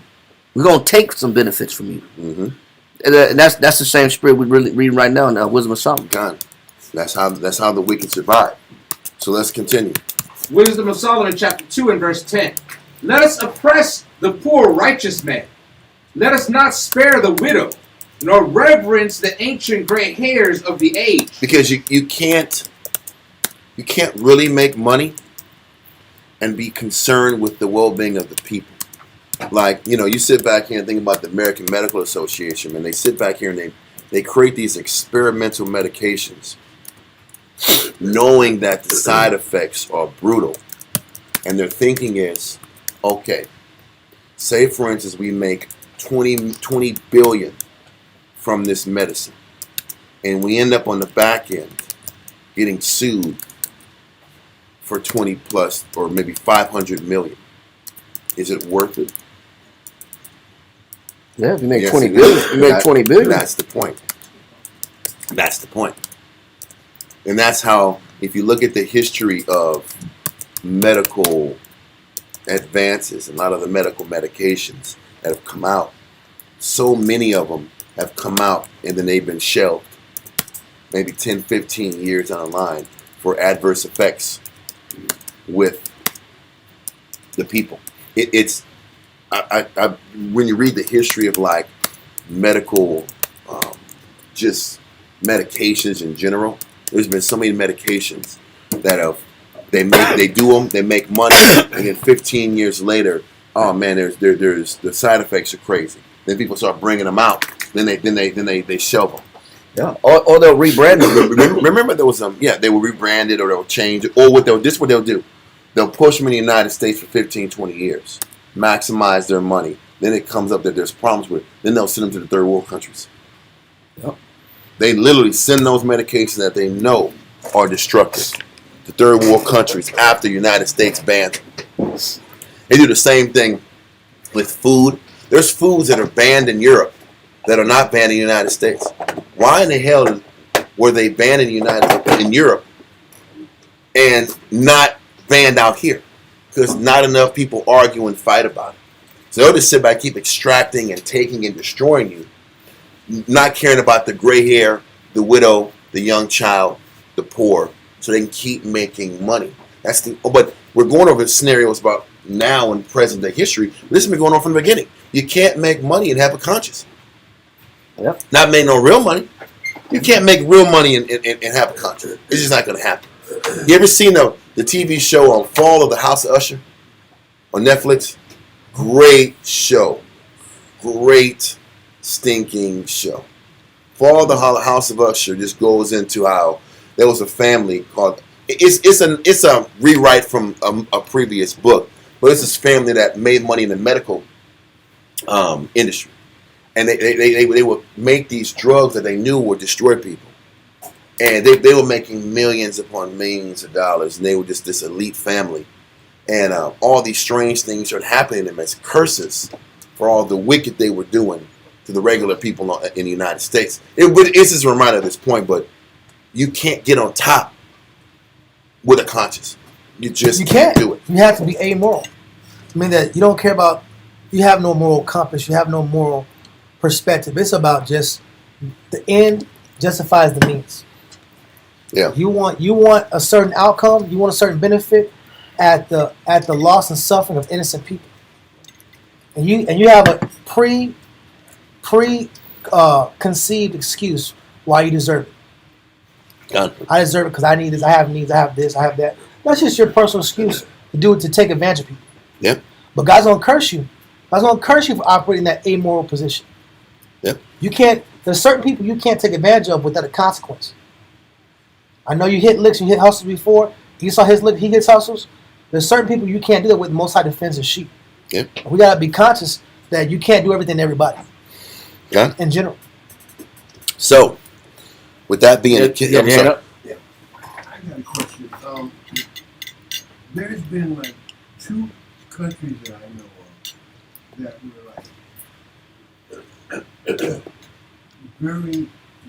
very much into the people more than the government, and the people thrived, but they didn't last for long periods of time only because America would come in and destroy the country. One is Kuwait, and then the other is Libya. Mm-hmm. And these people were getting, if you picked up trash, you made $100,000 a year. Mm-hmm. I had a friend of mine who was working over there, and he was talking about how much money these people were making. $35,000 to get married. So they last, and they could probably last longer. But for some reason, a country comes in and wants them out. Well, the reason is because that's not the system that they want. Exactly. Listen, for instance, in Libya, Gaddafi did his thing, but when he started trying to do the African dinar, and started trying to get the entire country of Africa to sit back and operate under one monetary system, that was it. The gold, African gold. They called it the African dinar, and they tried to set up the unity of the 55. I was listening to this guy named Jeffrey Sachs, and he talked to them. He says, Africa cannot sustain themselves and be potent in this global empire with 55 nations. So Africa's broken up in 55 countries. He says, with 55 countries, you can't survive. He says, because of the culture of India and the culture of China, they were able to withstand the imperialization of the Europeans and stay united. He says China is united. That's why they can sustain themselves. India is united. That's why they can sustain themselves. They said Africa's got 55 countries broken up. They're never going to sustain themselves. The only way to get them potent is to bring all that resources and money together to be one country. Like that movie, you always bring it up. Yep. China, when they had the multiple dynasties all throughout China in the age of war and feudalism within China. And China was a powerful force. Yep. With It was with Jet Li. It was with Jet Li. Mm-hmm. But the governmental structure of it was unsustainable. But then it's disjointed. And then Jet Li played the guy who was going to sit back and set up a plot to kill the emperor, because the emperor, he had a hand in destroying his family. So he tried to take out the Qin dynasty. QIN. But he sat back and realized that in order for China as a nation to survive, this leader had to sustain the entire country and keep it one. So everybody had to fall and be subservient to one guy so that the nation could sustain itself down the line. This is something of what Gaddafi was trying to do, is get everybody in Africa to come together and pull their resources together to tear one another. If they would have did that, they could have kept the imperialists out of the country. So now you have Libya. It is a hub for slavery. So, It's a hub for slavery, and all these countries constantly get broken down under the guise of we need to bring a democratic government in. it's back to human trafficking. Exactly. It's back to that primitive state. How about human trafficking never left? It never left. But what are we trying to explain to your point? Them being unified eliminates United States and Europe's ability to continue to grow. That's what they do.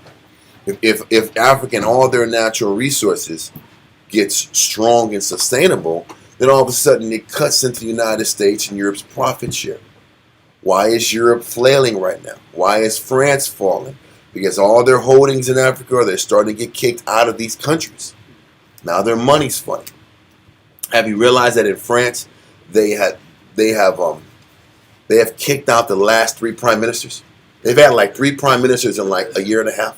What's going on? Their government keeps collapsing. They don't even talk about it.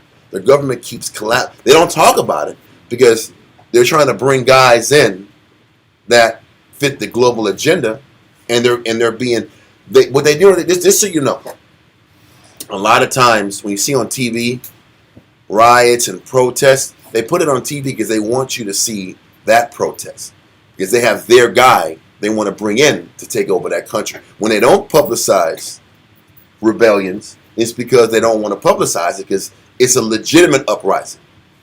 So there's legitimate uprisings that are not televised, and they're non-televised. I mean, then there are televised uprisings that are manufactured.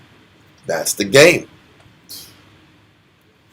They sat back here and kicked this guy out of the Romanian presidential race because he had too large of a lead and he wasn't their guy. So they put some trumped-up charges on him that you can't run anymore because he didn't back a plan to continue to build a Romanian military base that's the largest in Europe. And by the way, Romania is very close to Ukraine. They need a hub where they can supply military equipment from Romania to Ukraine to keep this war going. Because if you think it's stopping, it ain't. And this is why Russia is not in a rush to just get all of Ukraine and move forward. They've all accepted the fact that Ukraine is going to be a place where everybody dies. That's why they're going to be bringing NATO troops to Ukraine. Why destroy the rest of the world? They're just going to make Ukraine a battlefield. That's what they're doing. So, Well, it's going to expand, obviously. Eventually it will. Eventually it will, because you're going to have to. Because if you bring NATO troops, eventually you're going to have to go and touch these countries in Germany and touch France and touch Britain. Or think about in Ezekiel 38 where it talks about Gog is going to get pulled away from its country. You can look at it literally where they're physically in other countries, or you can look at it as on a geopolitical level. Russia's in Venezuela now. How about Wagner military group is in Russia? I mean, it's in Venezuela. And Africa. And how about in Africa, in Burkina Faso, and all those other countries? Russian military is getting spread forth all around the world. So you might not have like Russian army people going. But what do you have? You have these hired mercenary units that are Russian in these different countries to back countries that are trying to pull away from Europe. So really, Ezekiel 38 is happening now, and they are getting drawn out of their sphere of influence. So it's just happening in a way that's not naturally we're used to happening. We're not used to seeing Russia. We're thinking Russia's going to come down. When you read Ezekiel 38, they're going to come and bring all their military guys all through Europe and all these places. But they're actually bringing them down there to Africa. They're out there in Iran. They just sent military equipment to Iran. So was China. They're sending military equipment to Venezuela. They already have a military base in Nicaragua. Did y'all know that? Russia has a military base in Nicaragua. Why do you think the U.S. is so uncomfortable now? And then we're going to sit back and keep going to you. You want to sit back and get close to us? We're going to touch you too. See how you feel it. Put something on your back door. And see what you think about it. They're talking about possibly making a deal with Mexico. I'm going to say It's this. a major problem. I'm going to say this. I don't think it's going to happen because they're sitting back here. The president of Mexico, who is Amalek, sitting back here in interviews saying, you know what, we don't need to go to war with the cartels. The cartels are fine. But the cartels are bumping off any oppositional leadership in the country. Anybody speaking out against her, speaking out against the corruption in Mexico, they get killed. Yep, every mayor. There was this woman, senator, got just snatched from her house. She was going in her car to go to work. They just snatched her out. Just shot her up, threw her out in the street. And then they're telling the president, hey, listen, what's going on with you with the elected officials? We got to deal with these cartels. The cartels aren't the problem. We don't need to focus on the cartels. What? Because they're doing a service. Because you're doing business with the cartels. Yeah. The cartels, they've gotten into mining. They've gotten into gold mining, Yes. silver mining. Yes. They've taken over the avocado industry. How They've about taken that? over the lime industry for limes. What? They've taken the lime industry. They even started taking over the internet. They got cell phone towers that were abandoned. They fixed them up, and now they got cell phone towers that they charge the people for. They said any businesses, any services, you better use our cell phone towers. Yeah. So now you got You better. you got cartel cell phone towers. And you know what? And the president is getting the cut. How about that? President's getting the cut. So he's going to sit back and take everybody's mind off of that. Yep. And the cartels are kicking on the Edomites out of their country. The retirees, they're kicking them out, taking their businesses. I believe that. Listen, that's the third war of life. That the leadership is getting a cut from it. So, let's, I think it was verse 11. Just read verse 11. Wisdom of Solomon, chapter 2, verse 11. Let our strength be the law of justice. So they said their justification to exploit the poor is the laws, the Greek laws that they're following. Isn't that the justification now to exploit our people? What's going to do? Listen, for instance, they were interviewing this rabbi. Literally, they were interviewing a rabbi. I forgot his name. They were asking the rabbi, why did you buy Pornhub? You know what his reason is? He says, you know what? I think it's time to legitimize this business. Not be ashamed of it. In Western democracy, it's not a crime to do this, so I think it's good that we do this. I'm like, bro, you talking about Western democracy, not a crime? But you're a rabbi. It's a business. But that's the point. But their strength is the law of justice. I'm justified to morally corrupt people because it's legal. Because it's goy. They're goy. They're goyim. Well, he didn't say that, obviously. Yeah. But he says, I'm going to use the law of justice to justify destroying people from within. That's the game. We will sit back here, because, you know, if we want to sit back and deal with that tribe of Edomites, they are the masters of every vice industry in the world. And we're going to that down the line. But they run every vice industry.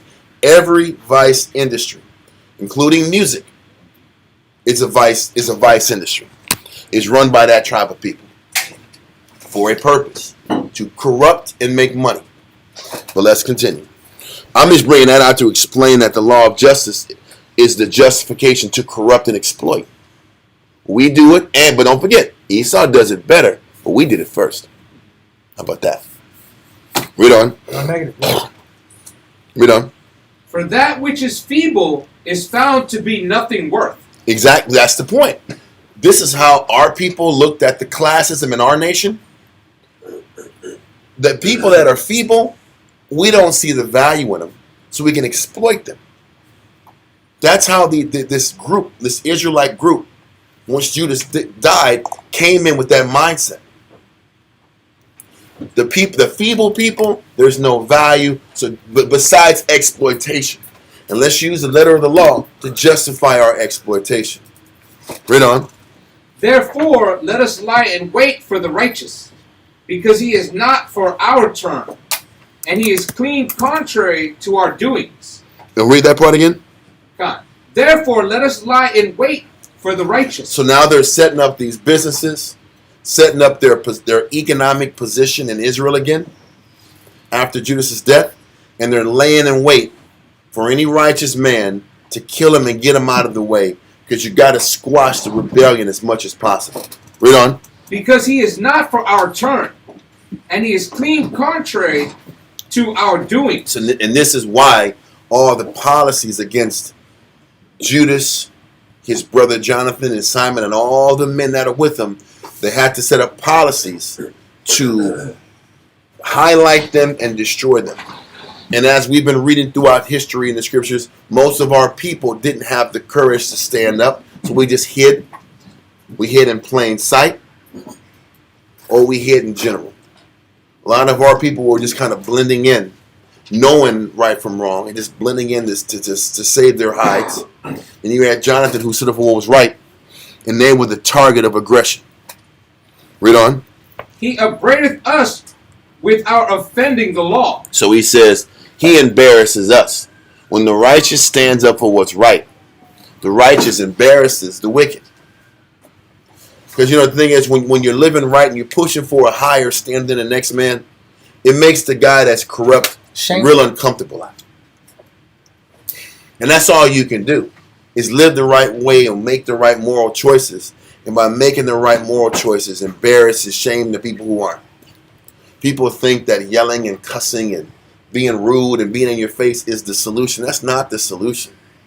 Living a humble and dedicated life and living a solid example is the solution to embarrass and make the wicked get better. That's why Paul said, don't rail for rail. We think retaliation. You hurt me, I hurt you. You do wrong to me, I do wrong to you. We think there's vindication there. The vindication is only with you, and you're still bitter. And when you sit back and retaliate, do you feel happy inside after you retaliate? Or have you based yourself and you've sunk into their level, which makes you lesser than? We're supposed to sit back here and learn to absorb the sickness, absorb the hate, and rise above it, and be better and live better, because Christ is watching. But we're not concerned with how Christ looks at things. We're concerned with how we feel and how we hurt people back. Because I don't like how I got dealt wrong. I don't like being treated this way, so I have to give it back to you. And that shows our spiritual smallness. But continue. And objected to our infamy, the transgressings of our education. So when you live the right way, you can shed light to the transgressions of others' education, of others' spiritual rearing. That's our only fuel. That's our only leverage. And that's how we have to live. That's the war. We're going to go into more detail in a second about that war. But all we have, the weak, the innocent, the ones that choose the spiritual morality, is a higher caliber execution of the law, and allow the Most High to do the rest. We're going to go into the details of this in a second. Let that go and go back to Isaiah, not back, but go to Isaiah chapter 1, verse 9.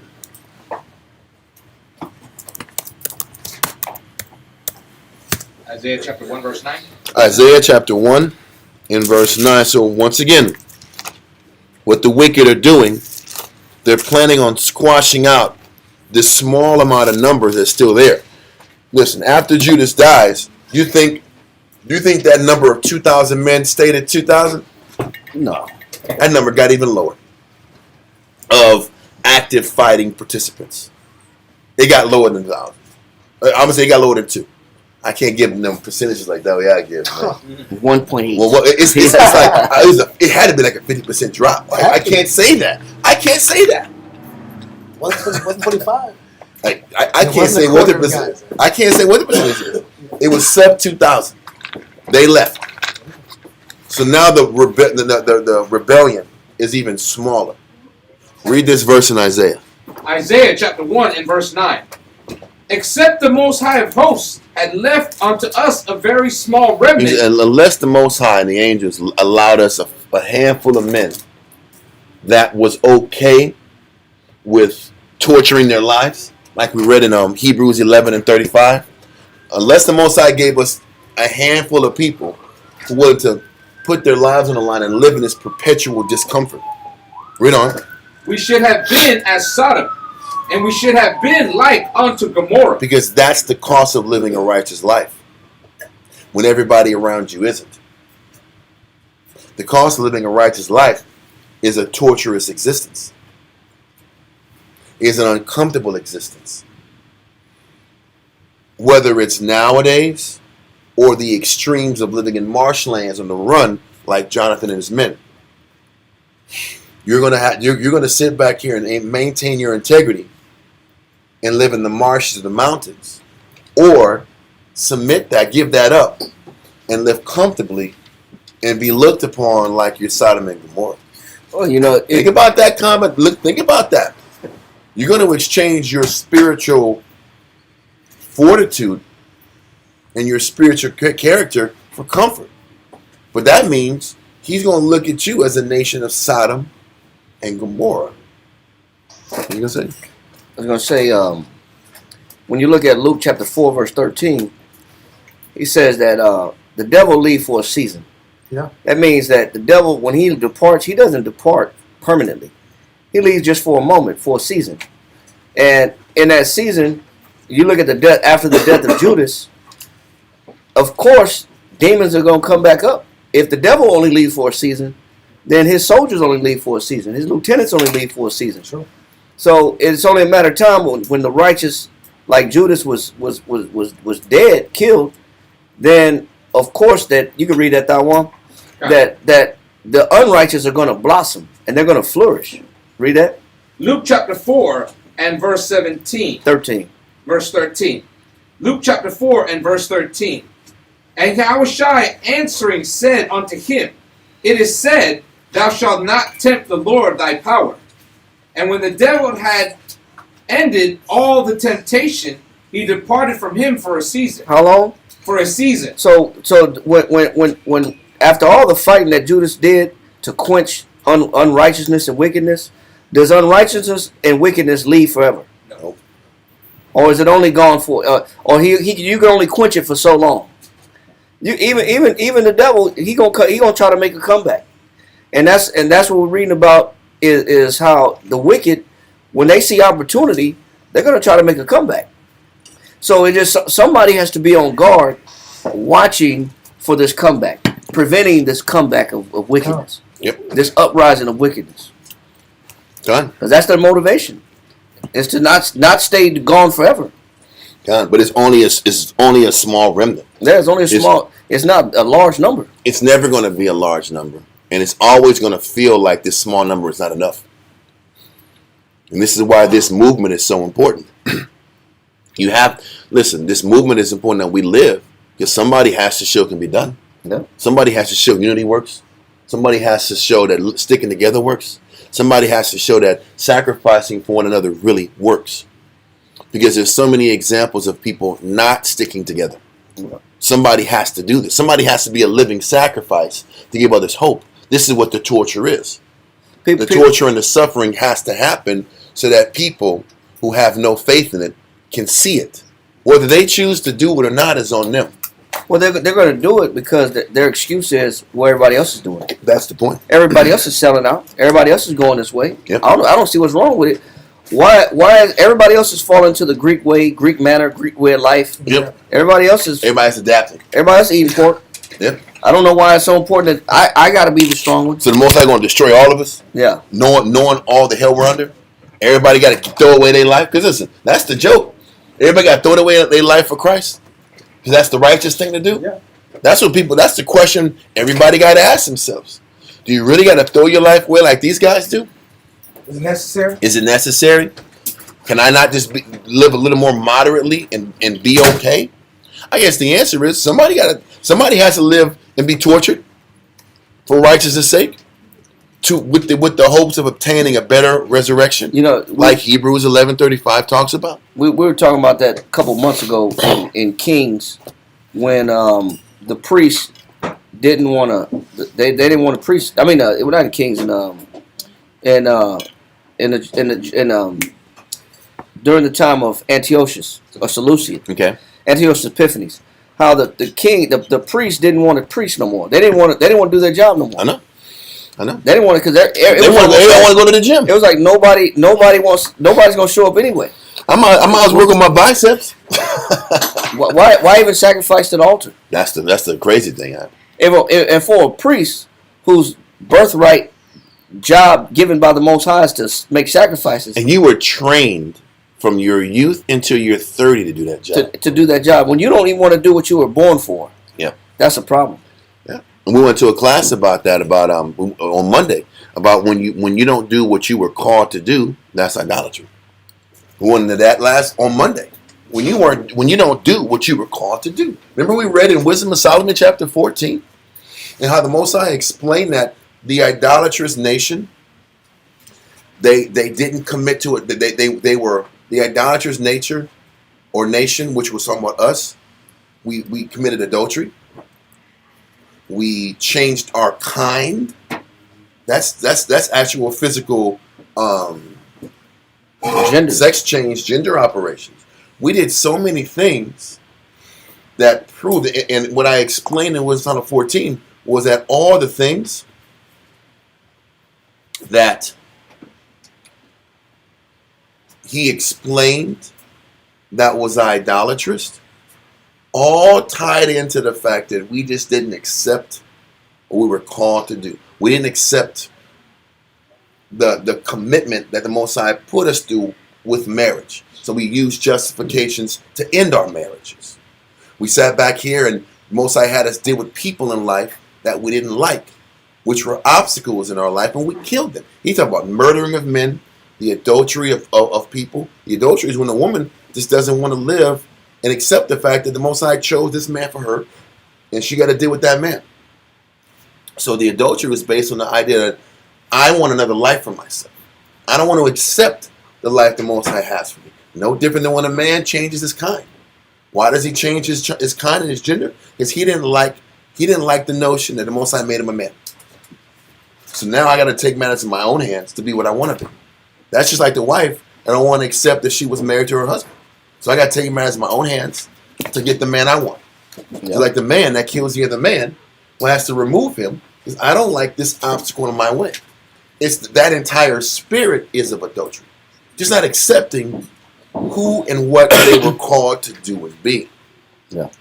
That spirit is adulterous. That spirit is idolatry. That desire of an alternative life. Kinda.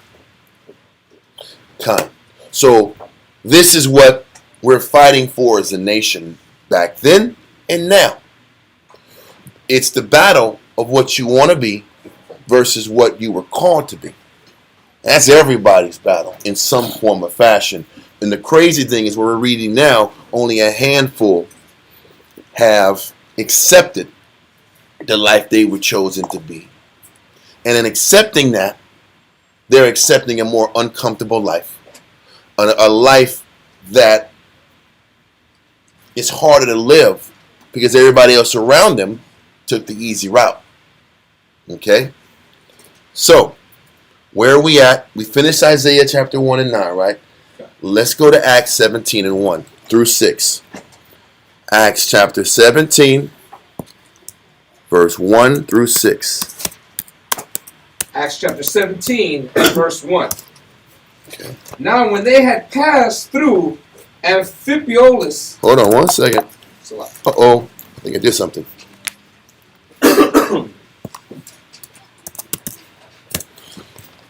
No. I think that'll work. Just gotta... Okay, I don't know what happened. Maybe I don't know. I don't know what I did. Okay, so... I was just responding to somebody who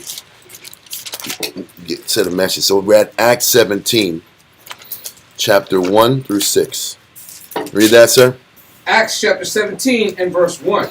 So this chapter is dealing with Israelites, Paul in particular, who was laying the roots down of the first church after Christ's death.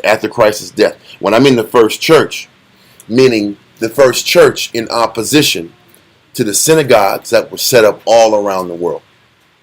Because for those of us who understand the Bible, all of the book of Acts, or the majority of the book of Acts, deals with Paul going from synagogue to synagogue, trying to teach the Jews that were in synagogues that they have to let go of the archaic way of looking at the scriptures and implement Christ into the understanding of what they had been learning from their youth.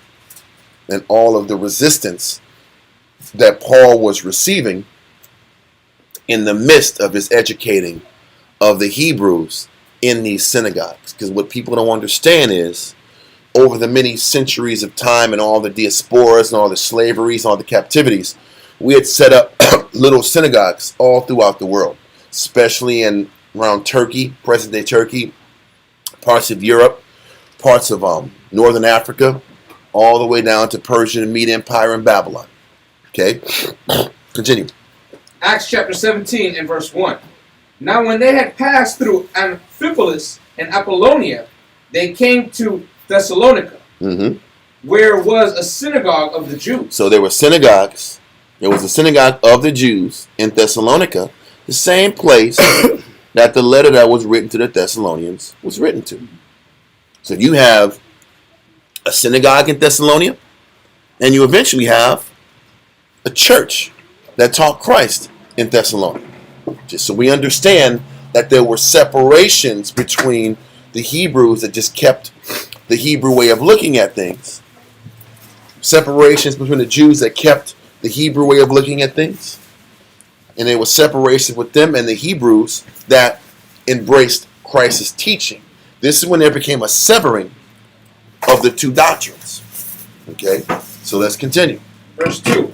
And Paul, as his manner was, went in unto them, and 3 Sabbath days reasoned with them out of the scripture. So Paul sat back and went to the synagogue for 23 weeks straight, trying to get them to see Christ. Trying to get the Israelites that were in synagogues, that were raised looking at things like the Hebrews, to try to get them to understand Christ, to get them to understand Christ's message and how it intertwines with the law, to give us a greater understanding of the message. Don't forget, when you're reading all these letters that Paul wrote, whether it's to the Romans, to the people of Corinth, Thessalonica, Galatia, Ephesus, you name it, Philippi, all these different cities, they already knew the law. He didn't hyper-focus on the law because these students knew the law. He focused on the elements of the scriptures that they didn't understand yet. The love, the mercy, the long-suffering, the patience, the heightened outlook required to actually be awarded the Spirit of Christ. That's what Paul pushed. Okay? So for 3 weeks straight, he was hyper-focusing on teaching these Hebrews in the synagogues about the advanced way of looking at serving the Most High Christ. Continue. Verse 3. Opening and alleging that Christ must needs have suffered and risen again from the dead, and that this Yahushua, whom I preach unto you, is Christ. It still goes back to what we've been reading in Hebrews 11 and 35. Yep. Where he had to suffer. Christ had to suffer.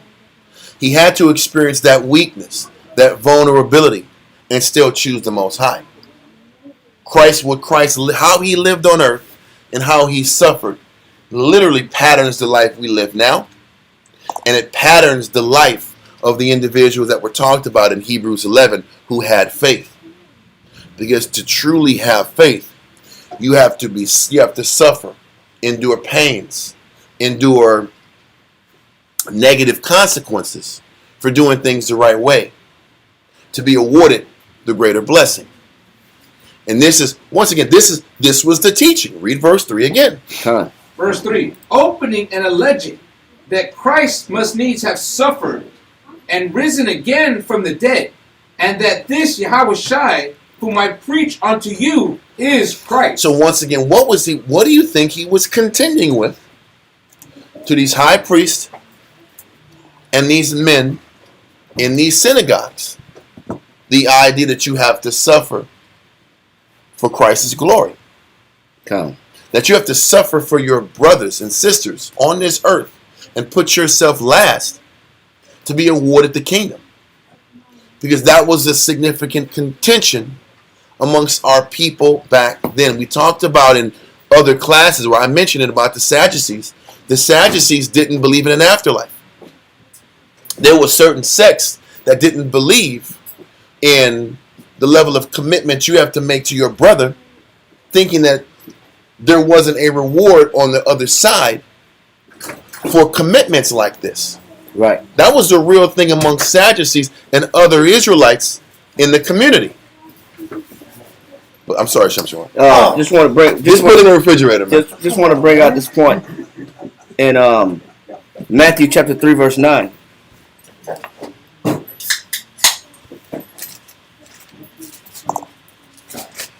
Matthew chapter 3 verse 9. Matthew chapter 3 and verse 9. Start at verse 8. Matthew chapter 3 and verse 8.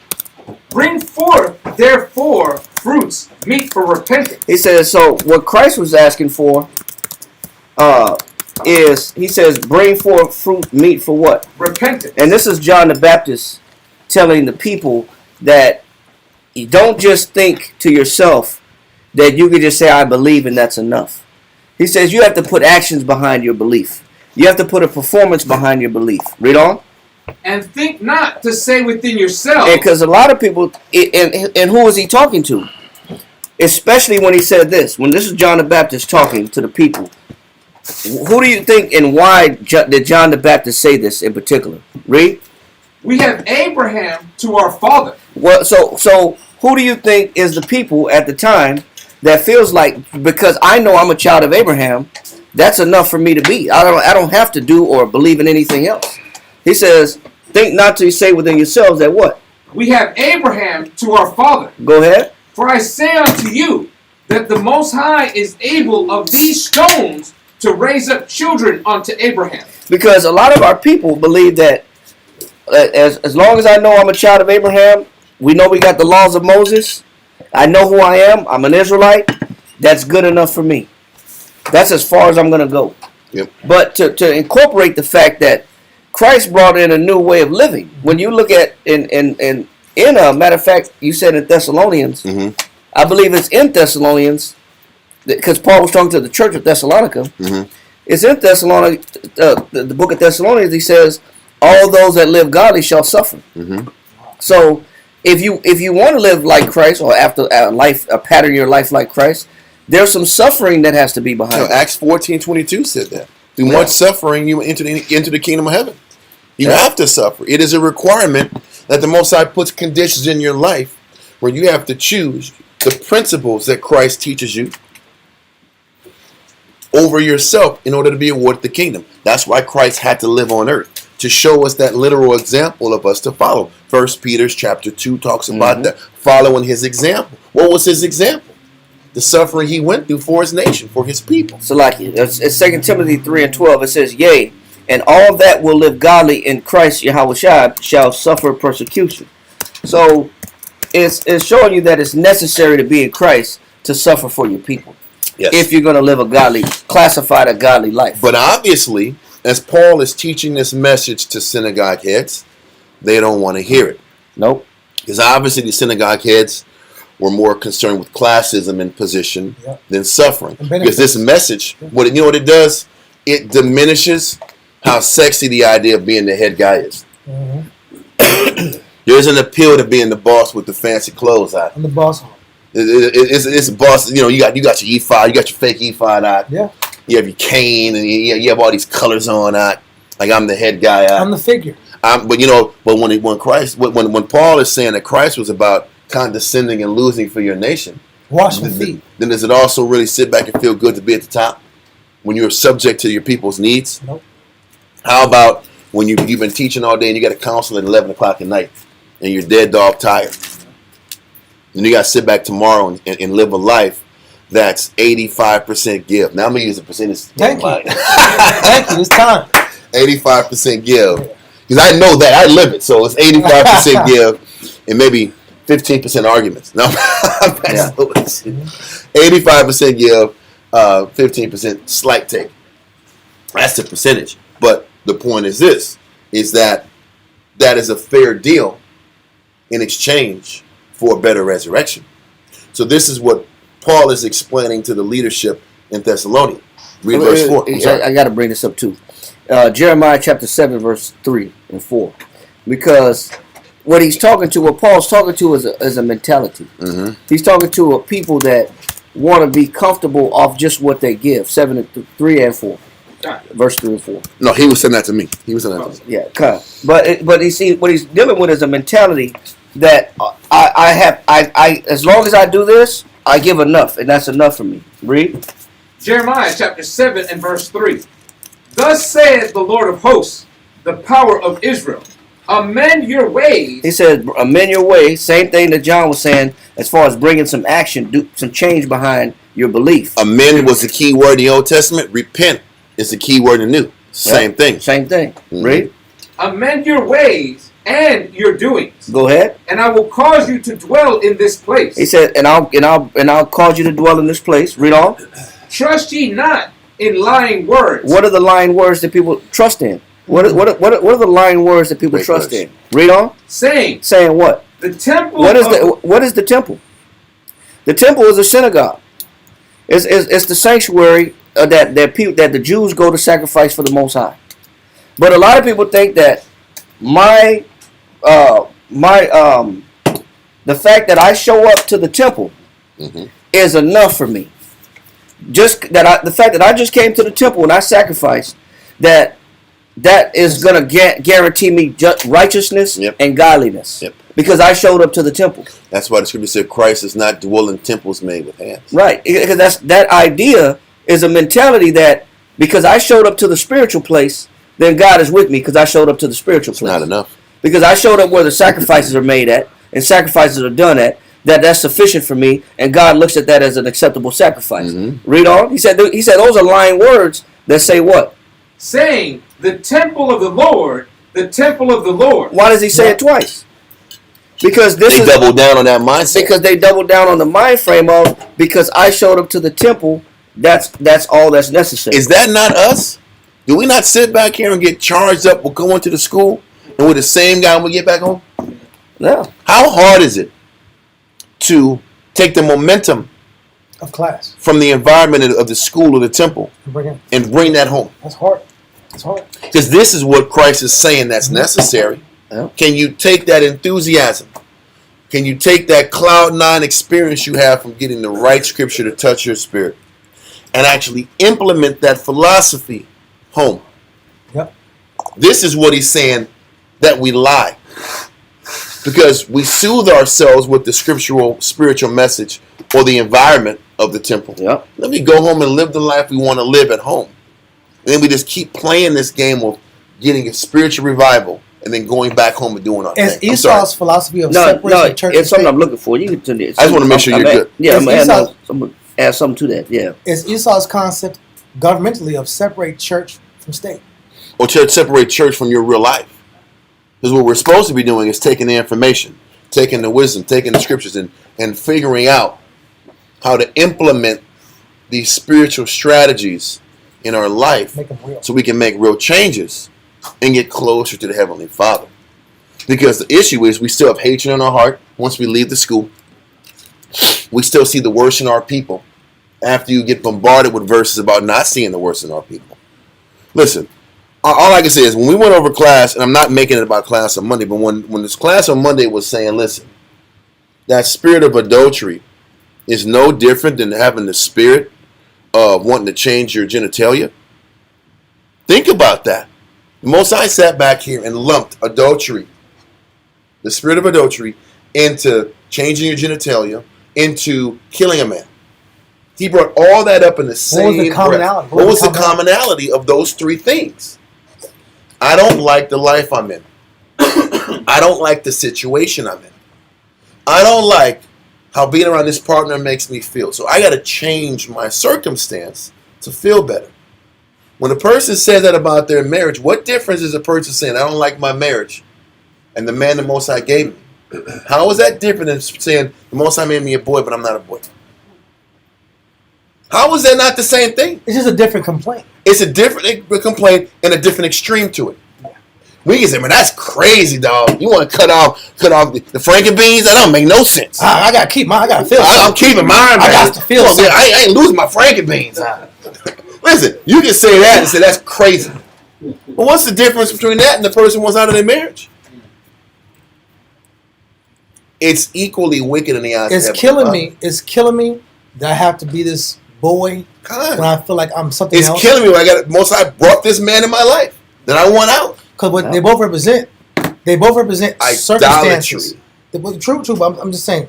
I didn't say that. Before we get to that, it represents a circumstance that I have to face. Man-made change. The Circumstance the Most High put. The Most High is making me grow past this. I have to grow past the delusion of being this female deity inside of a male body. That's the point. There is a sickness in my mind that tells me I need to be another person, I need another gender. So the Most High is saying, no, you don't feed that fantasy. You break that fantasy by accepting what the Most High gave you. Just like committing So it's adultery. no different. That's my point. Because committing adultery. Can I take this one? You I'm got not it. trying to be that guy. Yeah, I'm hyped on it, but I got some caffeine. I hyped on it because you brought it out in the best way possible, so you're making me want to elaborate. Well, But no, you said listen, I it. got the caffeine. I'm good to go. Listen, But you got blue. It was already green here. I know. The bug hooked it up to water, bro. I need it. I'm about to fall still. But the point is, We can't have guys on the mic like this. I'm like, damn, was the class that boring? I thought it was pretty good so far. Judas Maccabee, like, he was good, man. Now y'all like history. This bores It was the me. Greek Empire. I'm like, damn. But the reality is, I have a delusion that makes my life miserable because I don't got the outcome I want. Yep. Or I have a strong, insatiable lust for a woman that in my mind, we could be together. We can have a better life. We can explore the world together. We can have... Explore the world. I was saying, this is the mind of a fantasizer. And a fantasy is not just a lust. Where you gonna go, man? Listen, you ever heard Mrs. Jones? With a Jew budget. What are you doing with a Jew budget? But I'm talking about Mrs. Jones. He had a thing going on. They went up every morning. They went to the coffee shop. Okay. Everybody knows the song, Mrs. Jones. Mrs. Jones. I'm a kid. I'm like, man, this is a great song. This is such a good song. Man, you're an old soul. He was in the 80s listening to that. I was born after that. That's what I'm saying, man. But I look crazy. He was into that song when he was a kid. Listen, bro, he was That's singing. crazy. You could feel the passion. Like I believe it. He said, I just can't stop. I'm growing up. I'm like, It's supposed to be. she's that. already married. It's like, why do you have this passion for a married woman? Because he's not content with his life. Okay. Yeah. And when people don't find the ability to be content, they have to break. They have to destroy something They morally disconnect from to Heavenly find Father. their passion, to find their Yes. pleasure, and that goes back to cutting the genitalia, committing adultery, or the other angle you went. The murder of men. Because whatever makes this man murder this other person is this guy's in the way of my happiness. I can't have. He's in the way of my peace of mind. I got to get him out of the way. He was saying all three of those issues to show how that was idolatry. Because when we try to man-made, with our own hands, change our circumstances, now we're out of pocket with the Heavenly Father. This is what the wicked has been pushing. And this is what Shamshwan was explaining in Jeremiah chapter 7, how we want to say the temple, but not deal with what's inside of us. We'll do the temple thing as long as the temple thing doesn't force me to accept difficult, dire circumstances the Most High is putting me through. Because that's where the Jew turns evil. The Jew will sit back here and do the outward uniform sacrifices. Yeah. But don't tell the Jew that you can't be the master and commander of your own life. Don't tell him You got to give up control of the direction you want to take your life, and accept the conditions the Most High has put you in. Don't tell him that, because that's when he gets frowned up. That's when he or she is unhappy with the message. That's when all of a sudden we can't counsel. We're not qualified to be counselors and teachers of you, when the message is to accept the condition the Most High put you in. God. And Matthew Henry said that when the reason why Jeremiah had to say the temple of the Lord, he says because it was a common thing that they would use that was on the tip of their tongue. Oh my God! As soon as you asked them to do anything to change, as far as making some significant changes. Thank you. Can you find that, man? Yeah, I got it already. That's cash, bro. I got it already. So soon as they were asked to make some significant changes, he says the first thing out their mouth is the temple of the Lord. I'm in the temple, man. So basically, back off from me.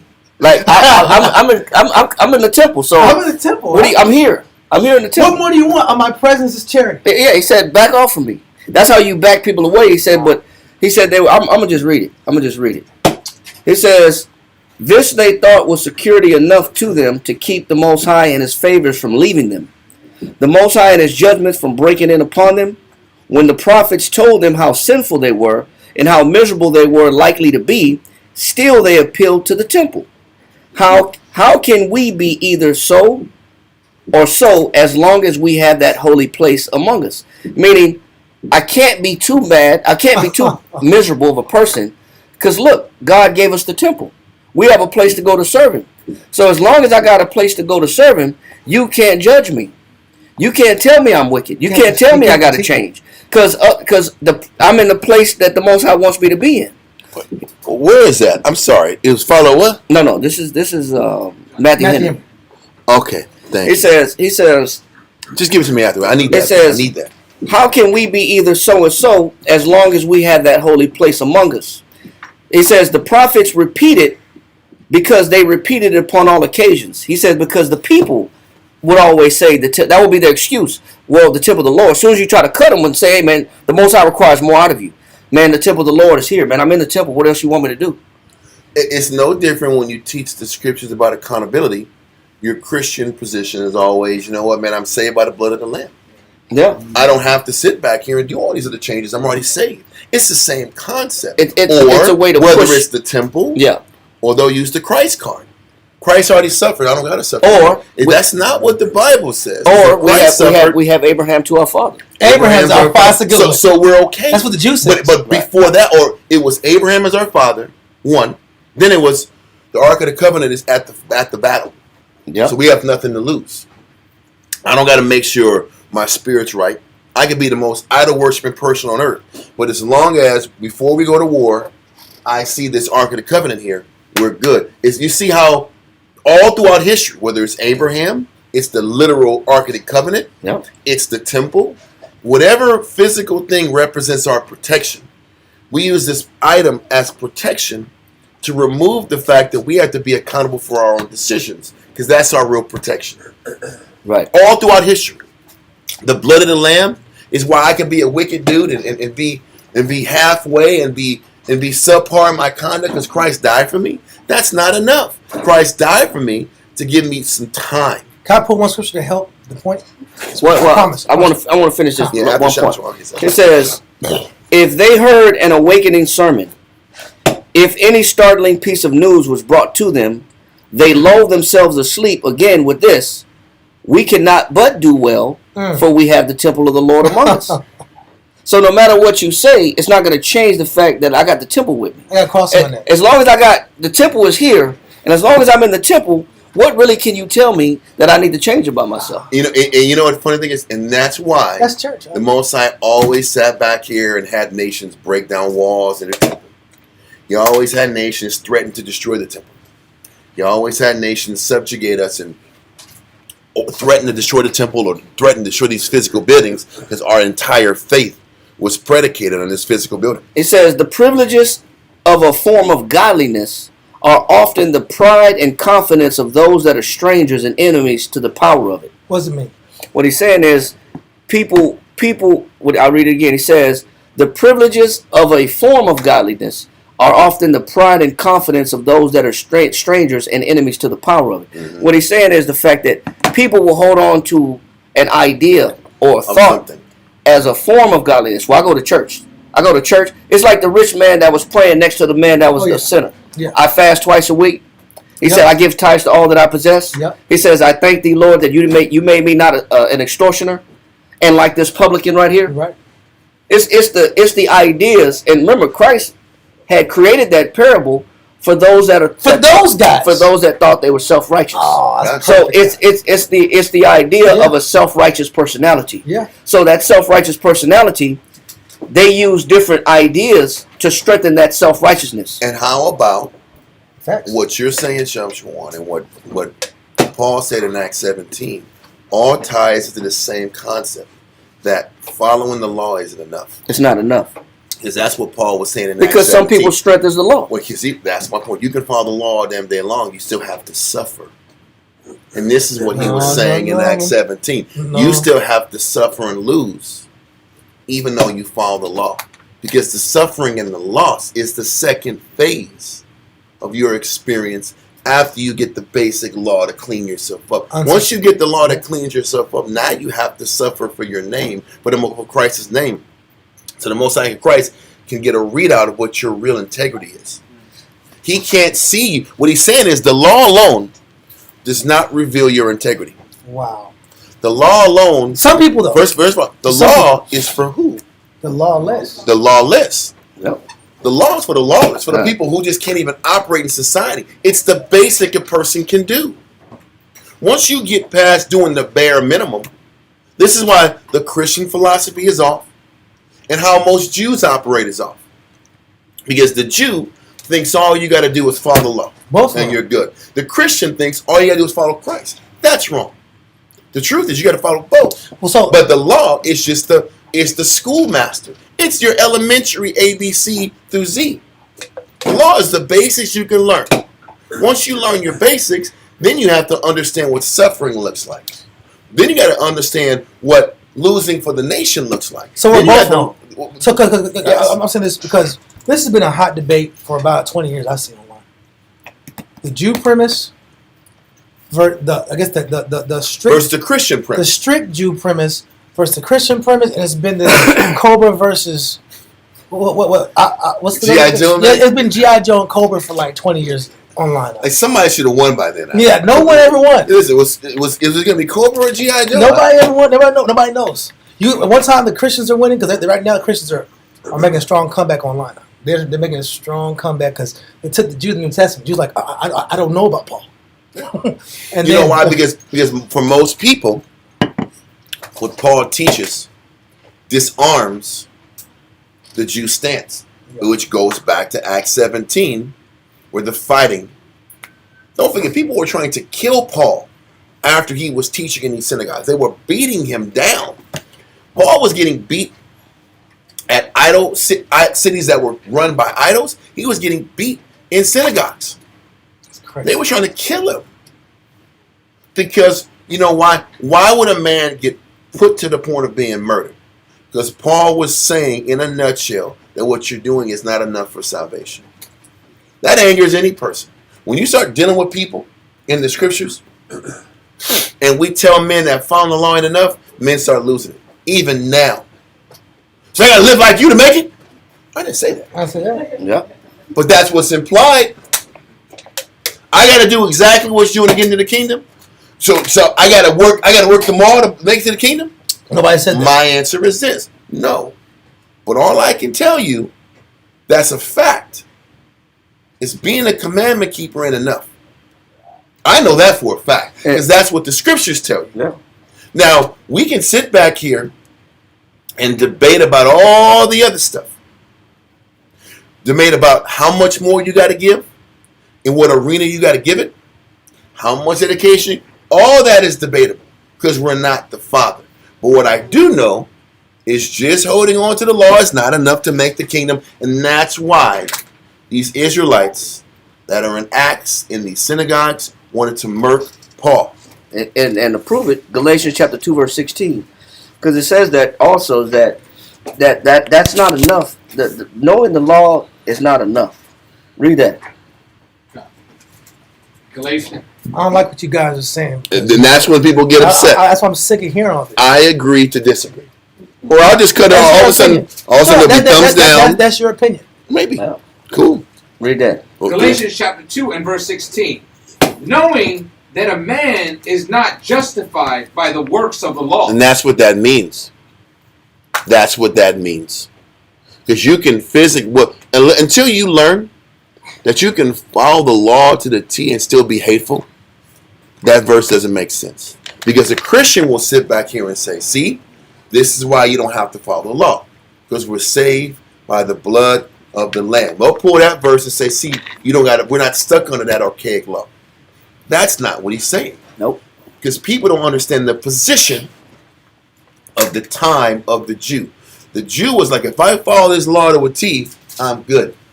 Leave me alone. But people were following the law to the T and still taking advantage of people. People were following the law to the T and still had hate in their heart. Distracting from people. Yeah. They were still negative corruption, even when people were following the law to the T. And even in context in this particular chapter, this is Paul going at Peter because the way that the treatment of those that when he came in, certain disciples sat away from the new recruits and new disciples that was coming in because Christ. they weren't circumcised. They weren't circumcised and they were different and they was just like, you know what? Crazy. I don't even want to be seen with you. So that's a stain on my That's honor. a stain on who I am. So I'm gonna treat you different because of the fact that you're not one of us. Now, lawfully, there's no breaking the law with that. But spiritually, it was corrupted.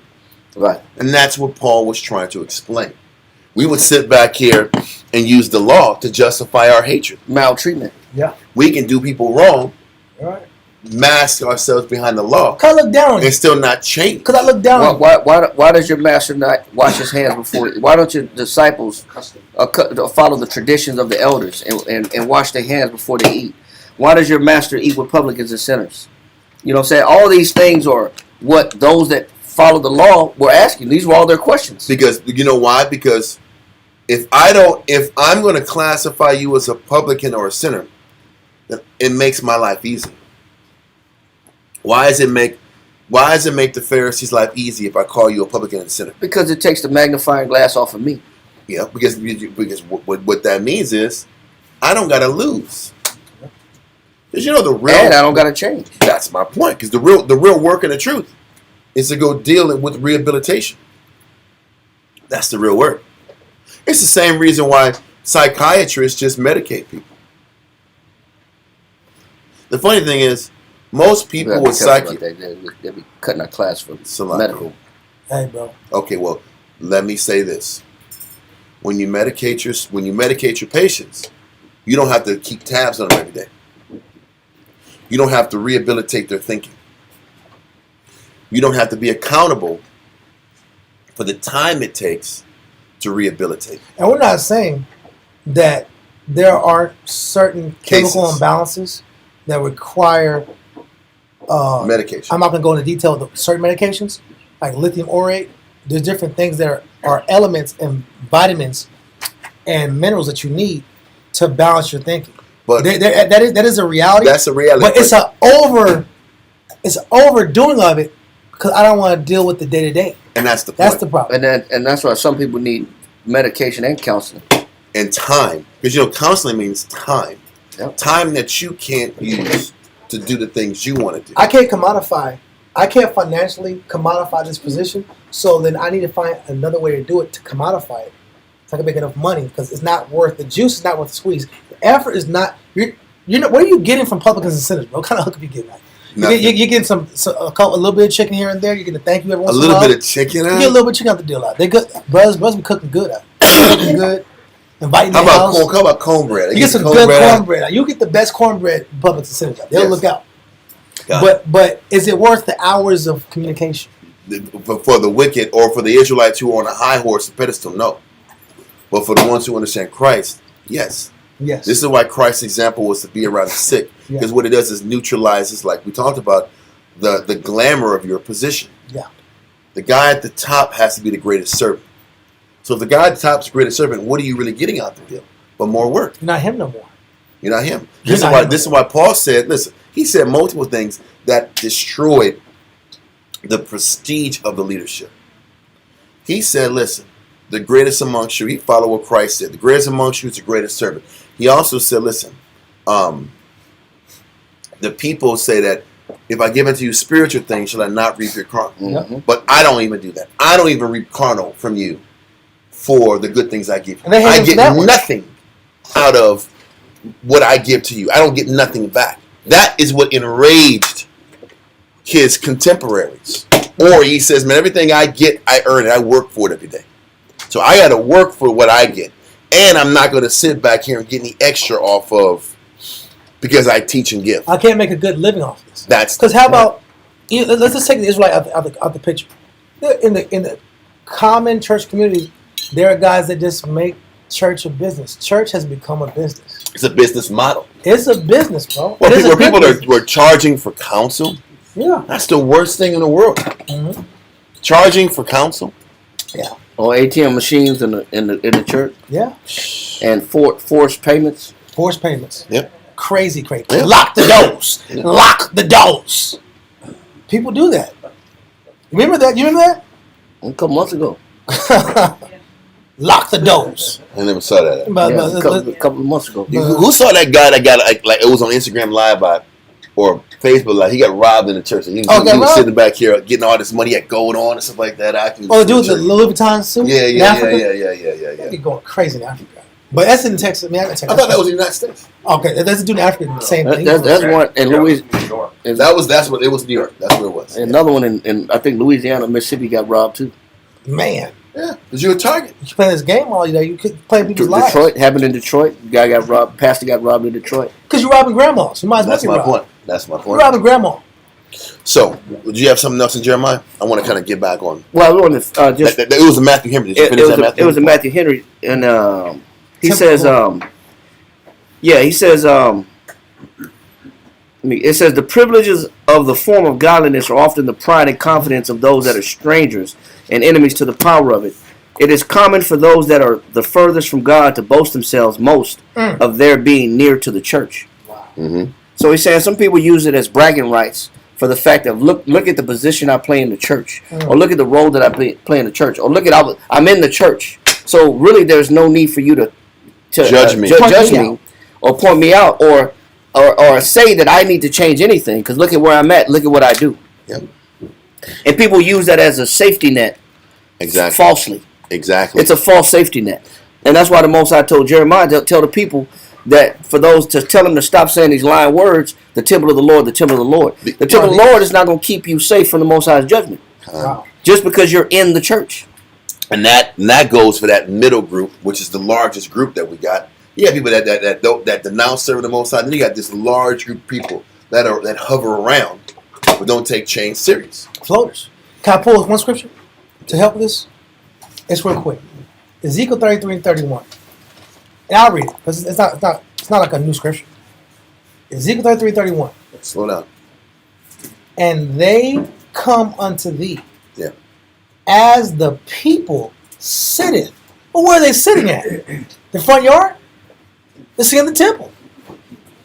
And they sit before thee as my people. We call ourselves Israelites, which we are. And they hear thy words. We're hearing the scriptures. But We're hearing the discourse of elders. But it's the key point. It's the caveat. This is the point of why Matthew Henry's banging on the Spirit.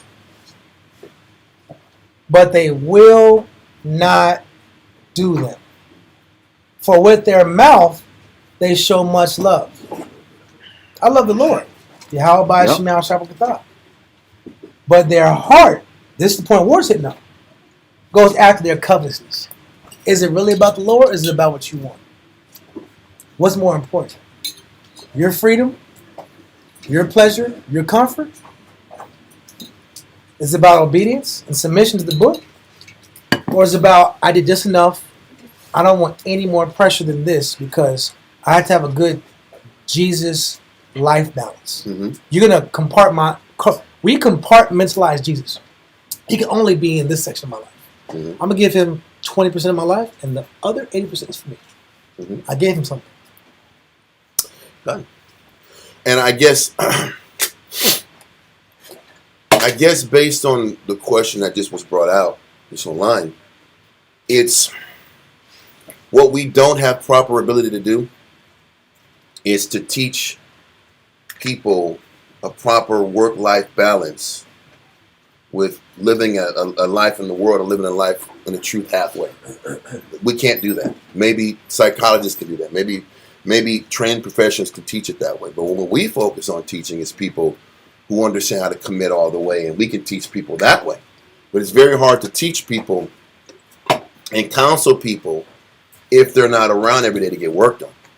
What does that mean? Because like we said earlier, we said, what was the problem with the profession of psychiatry? The profession of psychiatry is you have to be around a person every day to actually work on it. So if we can't see the actual student every day, we can't work on them every day. Yep. So I guess my response would be if brothers were around to be worked on every day, then they would see a greater change in how they look at things. But you're not going to see a greater change with a phone call here, a text here, a message here, a message there. What we have seen from our experience is positive changes from people that we are able to work with on a daily basis. And for those, and what we've seen also is that when you make yourself available to the camp and the program, and you can get more hands-on. That's my point. You allow those that have those above you to have more hands-on ability to work with you when you're around them. And that was my point. My point is, if we can work with the person every day, then greater results will be shown. But if it's a touch here, a 2-minute conversation here, a 30-minute conversation here, you're not going to see the results. Because in order to sit back and truly help rehabilitate people, it comes from constant honesty. It's crazy thing when people start counseling with one another. The first 6 months or 1 year of getting to know somebody, when you really start counseling people, you'll realize that half the time they're telling you, they're giving you half stories. Oh yeah. When you're dealing with brothers and dealing with sisters, you'll get half stories because men don't want to show you what's really inside them. I used to do it. Same thing. I used to be like, hey man, doing everything in my power. Listen, that was for a year or two. I'm like, and then it took a year or two of constant back and forth to truly get to the core of a person. You know why? And once we got to the core of the problem, then we can begin. This not just him. I've dealt with numerous people.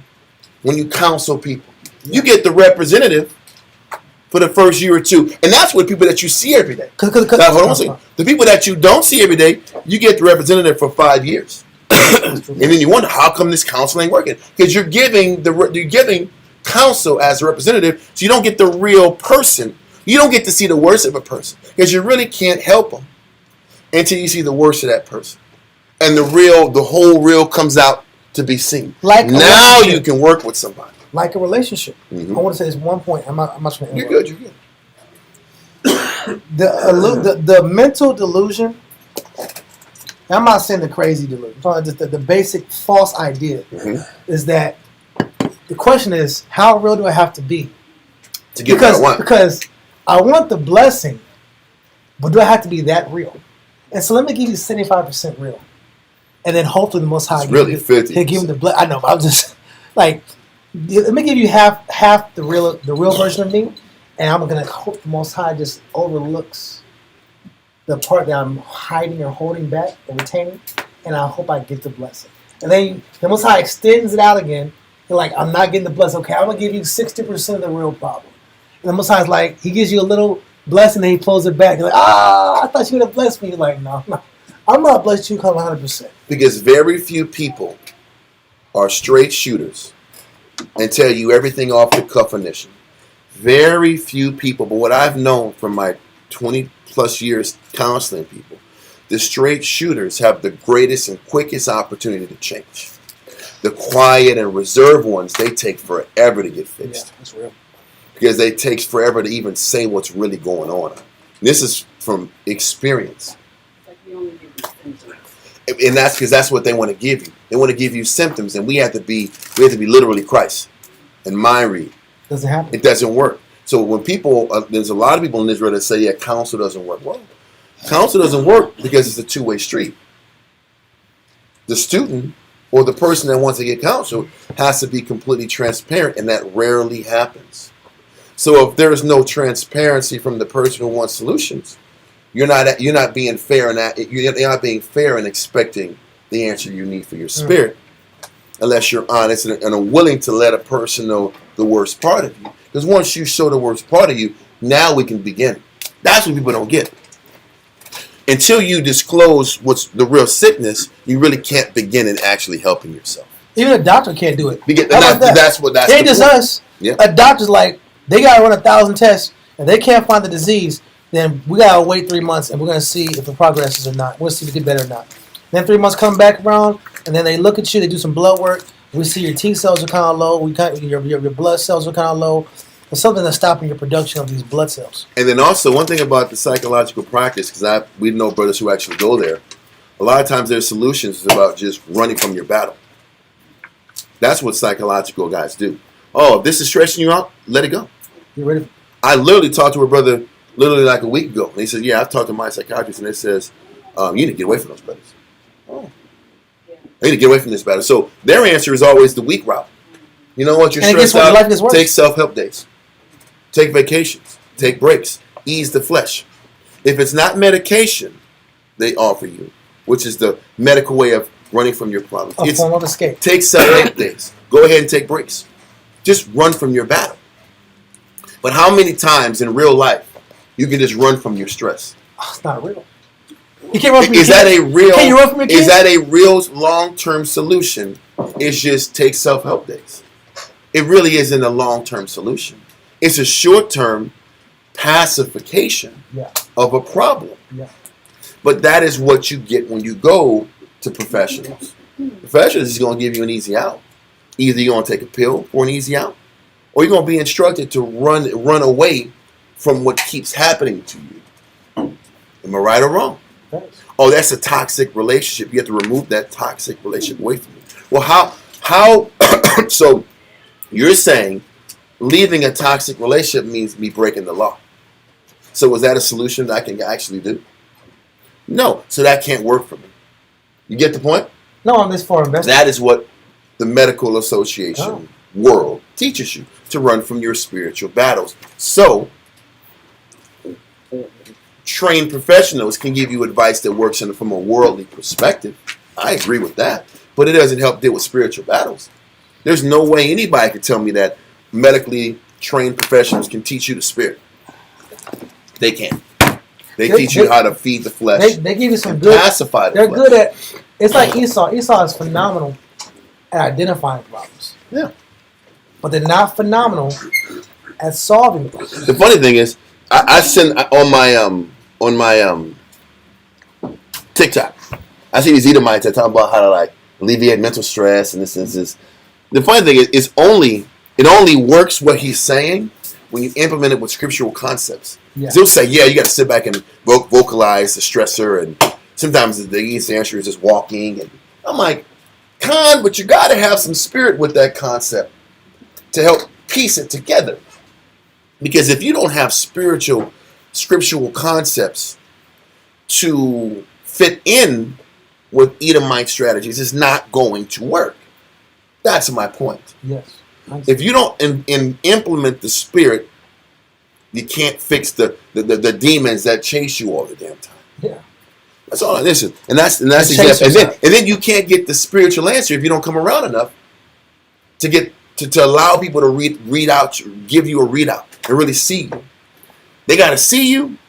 They got to see your ups and downs and your inconsistencies. And then you have to disclose. What people don't understand about spiritual therapy that we tap into, you have to be around a person enough to really see a pattern. If I'm working with a person, I got to see you every day. I got to be able to read your ups, read your downs, read your good days, read your bad days. And then I got to sit back here and listen to you explain how you visualize your good days and your bad days.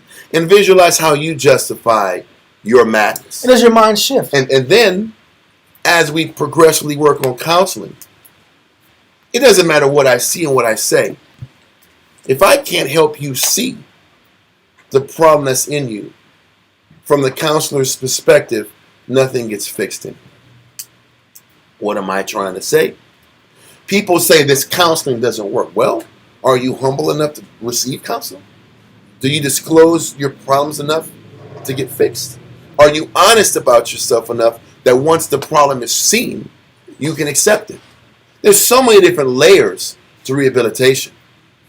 It's presence. It is communication. It's honesty. Then once you get honest, and then a person can actually show you what your problem is, that's the very beginning of your battle. That's the beginning, stage one. That's the beginning. But it takes so many steps to even get you to the beginning. And how many Israelites want to do that to get rehabilitated? No, I'll just go to another doctor and prescribe medication or prescribe vacation days, and I'll feel better about myself now, at least for a few months, until I rock bottom again. Immediate result. That's the truth. Or when they hand you, or the doctor hands you a pen that says, "I need a stool sample," Yeah. and then you're embarrassed because you gotta take this pen and go do your business in the trade, and then bring it back out.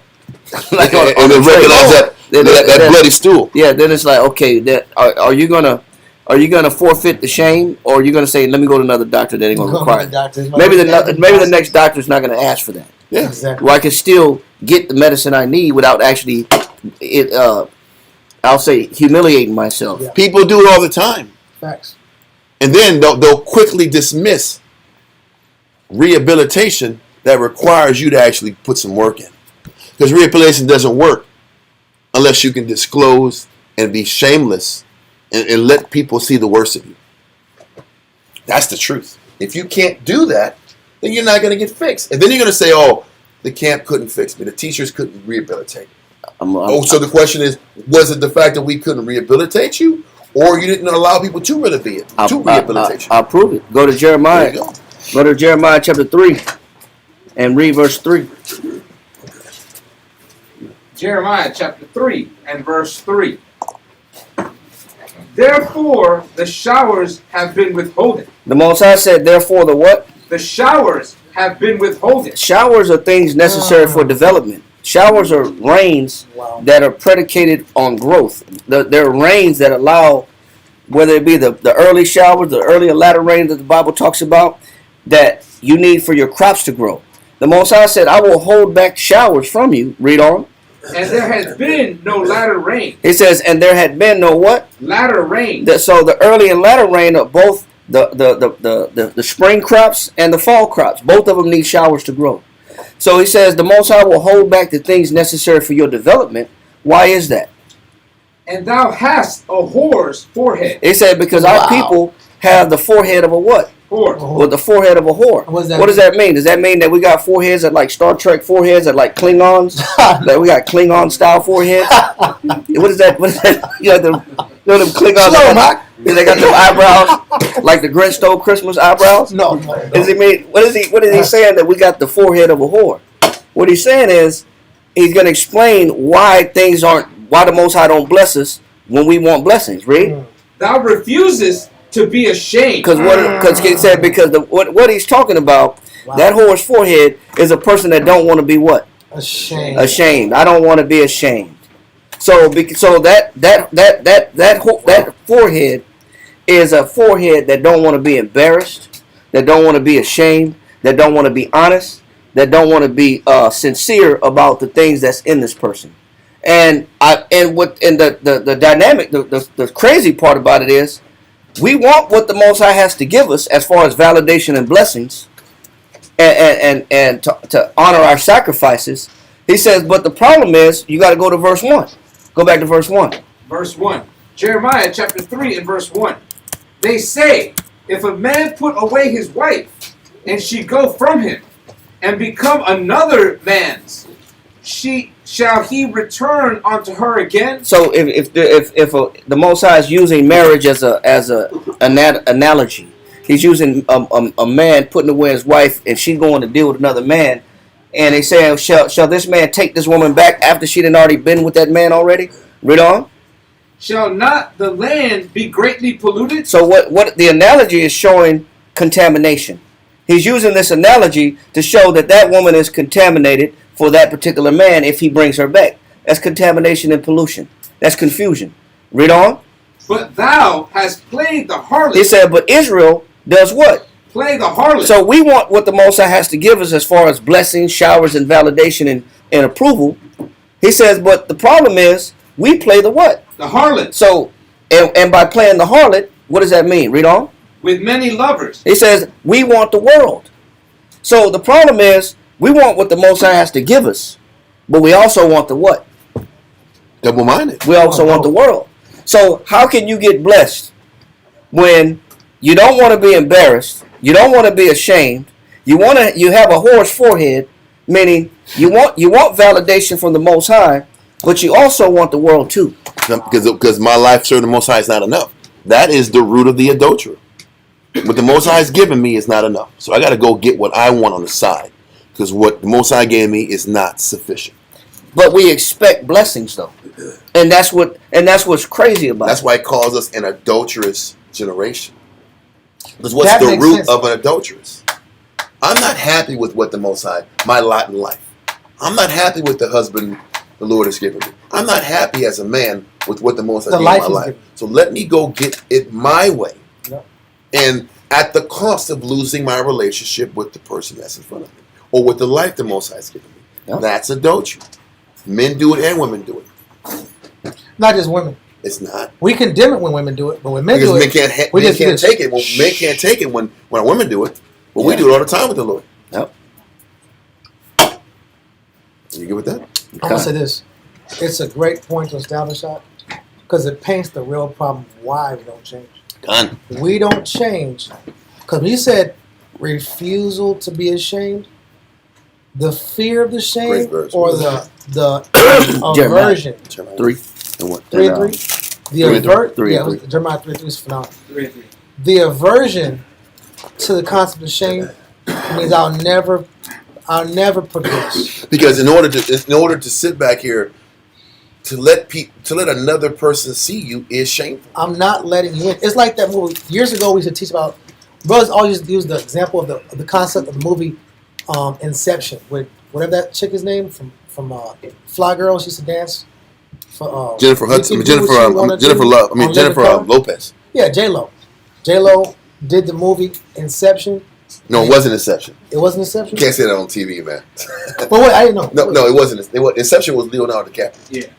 But Inception, but the movie you're talking about, I forgot it. But she went to this crazy man's mind and tried to sit back here and figure out where this woman was hostage at. Was that the cell? That's it. Okay. So The cell. in the movie, he had to like jump in. She or he? Oh, she. I'm not good at the movies, bro. She jumped. I'm on YouTube, bro. I'm not on the TV. She jumped into his brain. She jumped into his brain, and she had to explore all thoughts. She didn't physically jump into his brain. She sat back here and did this procedure where they did neurotransmitters to connect into this guy's brain. Just Okay. just trying to paint it. Well, how about She that? didn't like this. Do some Matrix jump into it. You're in my head. I'm just trying to explain Get that out story my so it head. fits out. Okay, so keep going. But we have to. Technically, we have to do that. Yeah. Technically, we have to let someone into our mind. I think in general, no one wants to do that. But see, that's the issue with counsel, and you have to be around how we've evolved over time to really see it. And the funny thing is, hell, maybe men can see it in a marriage. Yeah. Because until your woman trusts you, she won't even let you in to even see the worst side of you. Because how many times does your woman, she's so afraid to run you off. She'll sit back here and hide in all the inconsistencies and the lack of stability in her mind and how she processes things. She hides it till the marriage is consummated. Then you can't go nowhere now. You stuck. Keep the law. You stuck. You can't leave. You can't cut me off no more.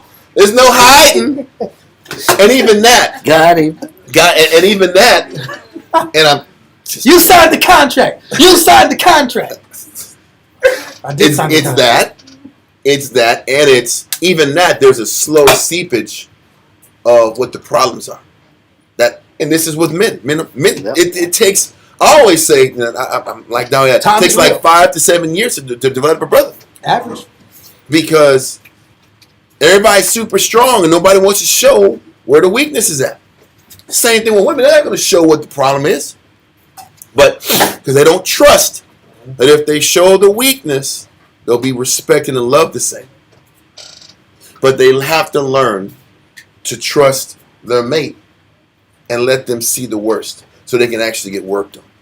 Because if the brother don't do that with the men in the camp, and even with us in the camp, I understand that we have to operate consistent and trustworthy for a long enough time To wait for us. so that there's no excuse. Now it's on you. Because when I'm dealing with a brother, I know I got to put the work in first. Nobody's going to sit back and say, I have this problem, I have this problem, I have this problem.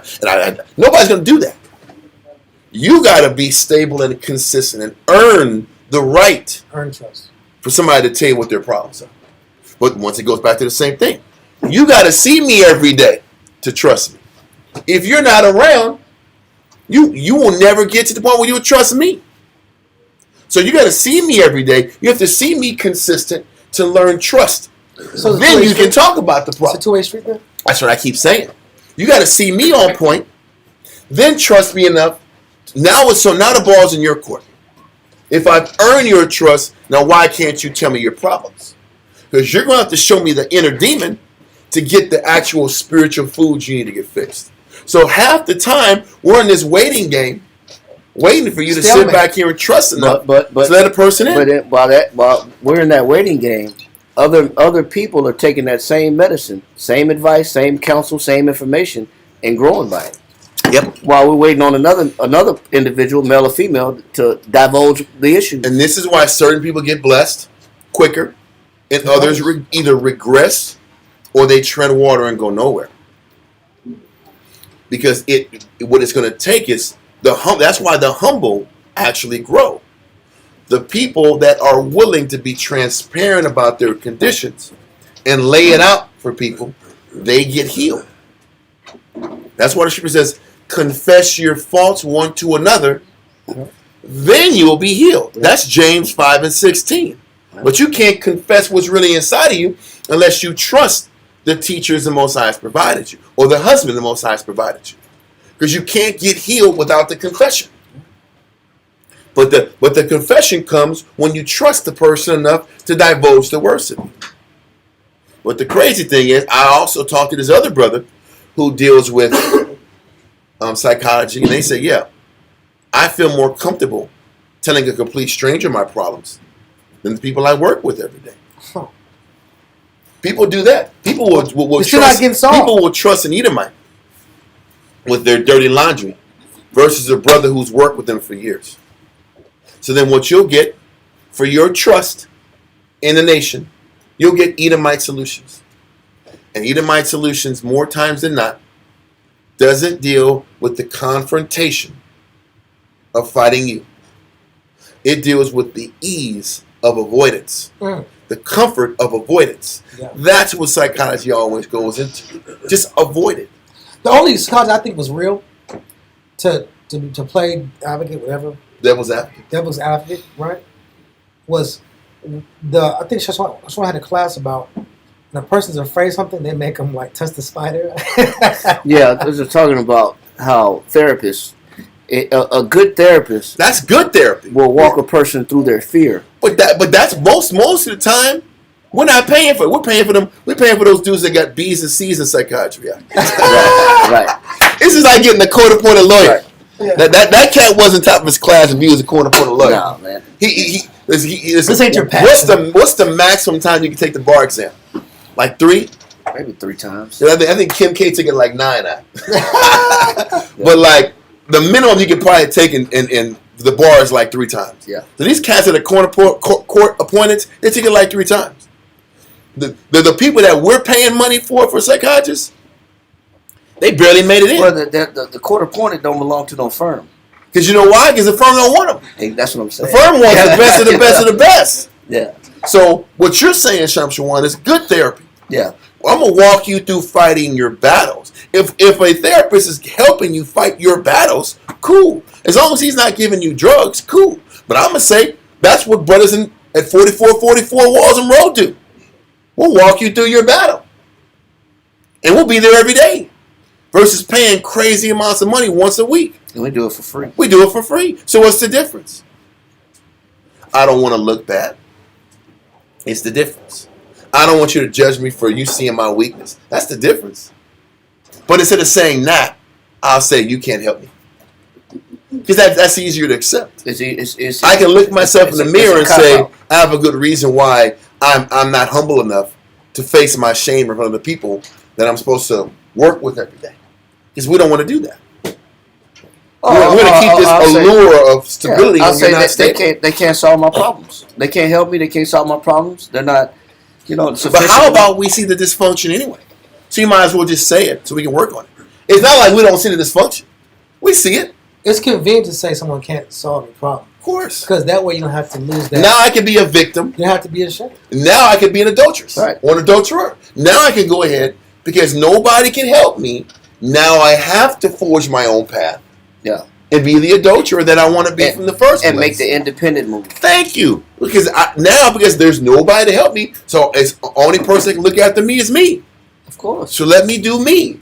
But in doing me, I'm being the idolater / adulterer that I really want to be for years. I don't want to be judged. Just don't judge me. Yeah. Because that's a big point to constitute. Because people can't accept other people seeing the real them. That's why they go to other people. I don't want to be seen. I want you to see me in the beautiful light. Because you know why? Because this is how Israel, people that sit back here and project like that, I don't want you to judge me. It's because they judge people. They're the judge. Yeah. How about that? The thing is this. Yeah, black. I don't want you to look at me like I look at you. Like I look at you and everybody else around me. And they're afraid to be looked upon the way they look at everybody that they're disgusted at. Yeah, facts. Because their fear, if you see me, you're going to be disgusted at me like I am of everybody else that I'm disgusted of. Yeah, I can't take that. There you go. And that's why there's this cycle of sickness and this cycle of not confronting the problems. And that's why Israel is sick. Or stay sick. So, Khan. All right. So, did you have any more stuff you want? Can I say one thing? Dawiya finish. Go ahead, Dawiya. I want to say, and what you force the Most High to do, to be honest with you, is you force the Most High to increase the pressure on your life. Because it's like pot goes the weeds away. Or the Jack in the Box. You force the Most High to keep doing this. Okay, since you want to stay in that box, I'm gonna keep cranking this little box for you. Yeah. I'm gonna keep putting this pressure in your life. I'm gonna keep irritating you. I'm gonna keep stimulating the environment to offend you until you pop out this box and make yourself vulnerable.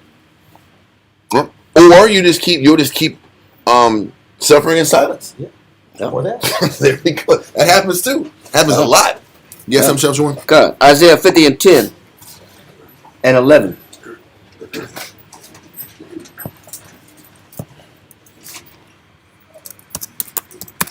Isaiah chapter 50 and verse 10. Go ahead. Who is among you that feareth the Lord? He said the question is, who is among you that feareth the Lord? Read on. That obeyeth the voice of his servant. It says that obeyeth the voice of his servant. Go ahead. His prophets, his teachers. Read on. That walketh in darkness. He says that walketh in darkness. Read on. And have no light. It says these are people that walk in darkness and have no light. They have no answers. They have no answers, no remedies for their situations. There's no medicine for their situations. Or they may feel like they're hopeless. Or they may feel like I don't know what to do. I'm all out of answers and solutions. It says the best thing they can do. Read on. Let him trust in the name of the Lord. He said if you're in a situation where you need help, whether it's mental, physical, emotional, spiritual, he says, let him first of all do what? Trust in the name of the Lord. So, yes, that's the first person that you should put your trust in is the Lord. Now, the medicines, yes, that comes in handy. We know from Ecclesiastes 38 that it says there is a time when in the hands of physician, there's success. He said, but the physician has a role to play. He said, for the Lord hath created him. So we're not knocking the medical industry, or because the Most High created the medical industry. But there's a role for the person that needs the help, that needs the assistant, the patient. There's a role that they have to play. There's a role that the physicians and doctors have to play. Yeah. Read on. He said, but everybody has the role. Now, if I'm in need, if I'm the sick or if I'm the one that's hopeless in despair, read on. Let him trust in the name of the Lord and stay upon his power. And I have to learn how to stay upon the Most High's power.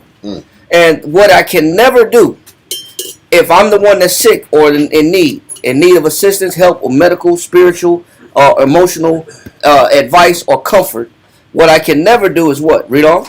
Behold, all ye that kindle a fire, that compass yourselves about with sparks. It says, I can never be the people that start to kindle my own fire. What's that mean? He's going to explain. Read. Walk in the light of your fire. It says there's some people that will break away from the Most High, and they'll start walking in the light of what? Of your fire.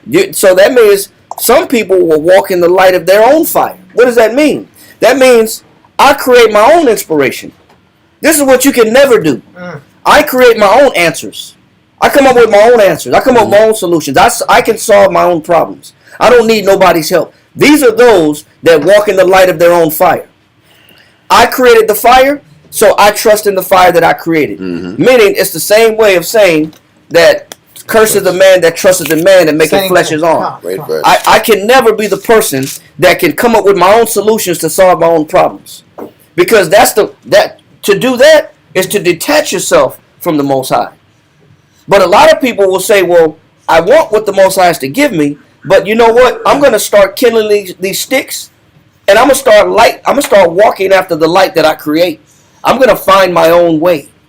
That's what he's saying. I'm going to find my own way. I'm going to seek my own pleasure, or seek my own comfort, or seek my own medication, or seek my own healing. Read.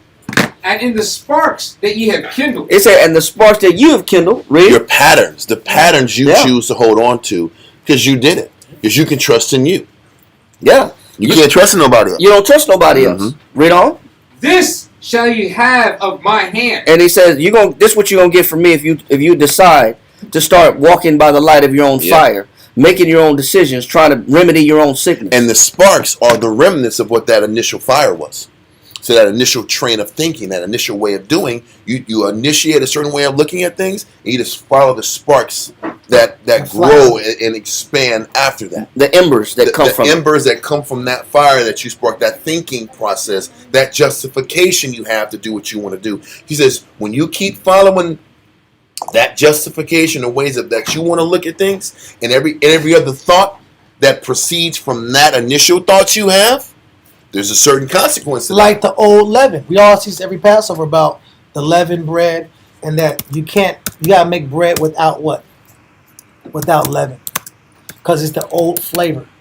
That fire, the embers are still the old flavor of that thinking. It's the independent thinking that he's saying is dangerous. I'm sorry. Go ahead. No, I'm sorry. That independent thinking that's dangerous is, I'll figure it out myself. And that's what people say. Because we crave control. Yeah. It's still about pride, control, ego. I don't need to sit back and submit. No, I don't have to. Men don't want to submit. Women don't want to submit. And then what we don't want to accept is the Most High forces every one of us to submit to grow. Even us. Yep. We have to be subject to one another. We have to be subject to individuals who have greater skills in different things. You just don't see it. But the Most High forces us to submit in all arenas if we want to keep growing. And what he's saying is, the danger is when you just start making that determination in your mind, I don't got to follow nobody else. Yep. I'll create my own path and my own way. I'll figure it out myself. That the Most High said, I guarantee this what I'm going to give you for that thing. Read on. This ye have of my hand. Go ahead. Ye shall lie down in sorrow. Nothing that you create is going to work. The Most High is going to make sure that fire that you lit, them sparks that you lit, so that you can see light yourself, you can see you create your own path. The Most High said, I'm going to guarantee that you lie down in sorrow, that path, that plan of action that you took, that it doesn't work. That the Most High sabotage your future because you decide to make your own way because you don't trust nobody else. You don't trust the Most High. You don't trust the individuals that He got. So the Most High said, okay, you want to light your own fire and walk by it? No problem. But I'm going to make sure that you don't get no joy out of that. There'll be no real comfort out of that. There'll be no real peace out of that decision. And that's a suggestion that we should never do especially when we need the Most High's help. Never start trying to take matters in our own hands and try to figure it out ourselves. Okay, guys, can I pull up one verse? Wisdom of Solomon 14 and 12. We're going to go back to this on Monday. We're going to hit this on Monday again. But Wisdom of Solomon 14 and 12. Wisdom of Solomon, chapter 14 and verse 12.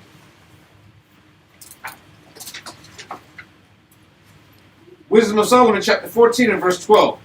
For the devising of idols. He says the devising of idols. What does that mean? That means the idol creation is still happening.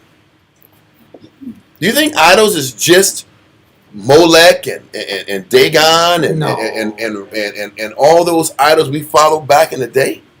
The fish gods running around today? Is it just fish god workout? You want the fish so bad? He said the devising, the creation of idols. The creating idols to fit your narrative. Yep. Devising, man, you're constantly, even to this day, creating your own idol. Creating your own pattern of how you want to carve out your life and what you think is important for your life, in your way. Yep. The devising of idols. Read on. Was the beginning of spiritual fornication. This was the beginning of it. Spiritual fornication is when we start severing our connection from the Heavenly Father. When you want to create things to do things your way, how you want to do it, when you want to do it, create your own spark. That's what creating your own spark is. Creating your own fire is, and following your own spark. When you want to do things how you want to do things, without counsel, without advice, without spiritual development, this has been the beginning of spiritual fornication from its inception. I don't like the conditions the Most High's got me in, so I am going to what? Carve out, create, and devise my own path. My reason for getting up in the morning. My motivation, my justification, and my happiness. Read on. And the invention of them, the corruption of life. And the invention of them is the corruption of life. We start corrupting ourselves in the eyes of the Most High when we choose not to pattern and accept the pattern of life the Most High has intended for us. So you can take that however many ways you want. As you read up from verse 12, it explains all the different types of devising of idolatry. Murder, adultery, changing of your kind. Matter of fact, it's further down in the reading.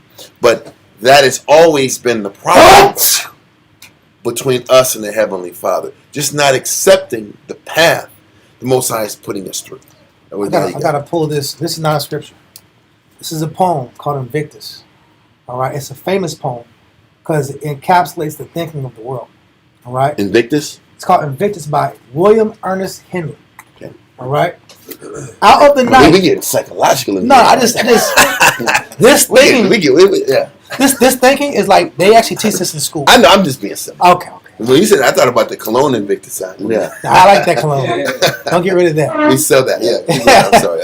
It says, out of the night that covers me, black as the pit from pole to pole, I think whatever gods may be for my unconquerable soul. In the fell clutch of circumstance, I have not winced nor cried aloud. Under the bludgeoning of chance, my head is bloody, but not unbowed. Beyond this place of wrath and tears looms but the horror of the shade.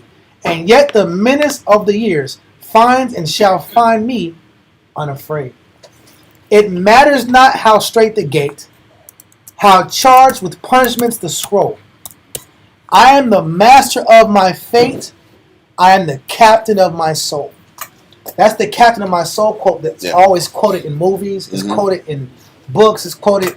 This people kind of. You control the course that your life goes. I'm the captain of my soul. I'm not letting nobody, no man, nobody, no situation. I'm not letting God do it. And that's idolatry. I'd rather be a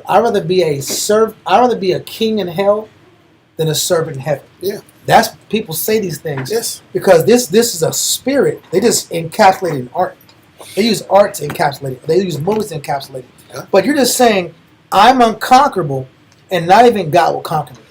And this is what, in a nutshell, trying to bring it all together. Yeah. This is what Paul's message to the Jews in the synagogues brought to reality for them. Yeah. For everything you know, there's more you have to submit to. You're not going to have the comfort and the peace that you think you have. Yeah. Christ's life is the template Yeah. of the life we all have to choose. Yeah. That vexes men and women. Yeah. That your life is a life of service, dedication, selflessness, loss so that others can have. What about what I need? That eats at the root of people. It eats at the root of people. Listen, following the law don't bother nobody. Unless you're super wicked. Yeah. The basic restraints of the Sabbath and diet, ain't nobody sweating that out. People sweat losing their life. Time. Losing their time. Losing their convenience. Their little goals and schemes that they want, they can no longer pursue them. That's what eats at mankind. And this is what was making the people want to kill Paul. Because you know what? Normally, the people with nothing to lose can embrace this lifestyle more than people that have something to lose. Because we're going to read in Acts 17 that the masses were vibing to it. Because the people that have nothing to lose are more equipped to embrace a life of service than people that are at the top, perched at the top with much to lose. How about they to serve anyway? Say, might as well serve God. That's the point. It said the kings and the Gentiles exercise lordship. Yes. And that's the point. I mean, I got to fight to keep what I got. Yeah. I got to fight to keep it and grow it. Yeah. Versus focusing on letting it all go to please the Heavenly Father and letting go any of my ambitions and goals that I have in my life to serve the Most High. This is what these Jews were thinking on. This was their mindset that they couldn't accept when Judas was pushing a life of just service and loss and struggling again. What do you think the real war was about? The Greeks do you think the war was about I want to go to toga parties and be a sodomite? You think they were killing and fighting just for that? You think it was that simple? They were. What was the real war about? The type of life that came with serving the Most High versus the type of life that came from accepting these weird Greek ways. What do you think the real fight was about? Because if you sit back and read between the lines, the wicked just wanted a little easier life. If we're going to get to the meat and potatoes of it, what is what the Greeks pushed that was so contrary to us? A life of service and the giving up of control and hoping and waiting the Most High gives our daily bread. That was the Jew way. Give up your control, stay in order, follow the Most High, and through your obedience and your quote-unquote cowardly nature, God will protect you. Because Most High is stripping away what? All of your industrialness. Yeah. What did serving the Most High really look like back then? Just get your ass on the farm and work that damn farm and follow the laws and go to the temple. Give the priests what they need. Have just enough. Don't forget this. This was the law. Give the priest the top of what you earn. Give the poor the bottom of what you earn. And you get the middle. And be happy I gave it to you. That's the law explained in a minute. I'm going to say it again. The top of your crops, give it to the priesthood, which you got to go to on a consistent basis. The bottom of your crops, give it to the poor, so they can glean off of it. And the middle is yours. Why aren't the Jews happy with the existence that I provided for them? The wicked, the ones God calls wicked, I want a little more out of my life than that. I want more than that type of fixed income. I like that. Because the truth is, the wicked didn't like that fixed income. How many of us like the fixed income? I'm going to leave that quiet for a second. How many of us like the fixed income? So the real question is, how many of us are wicked?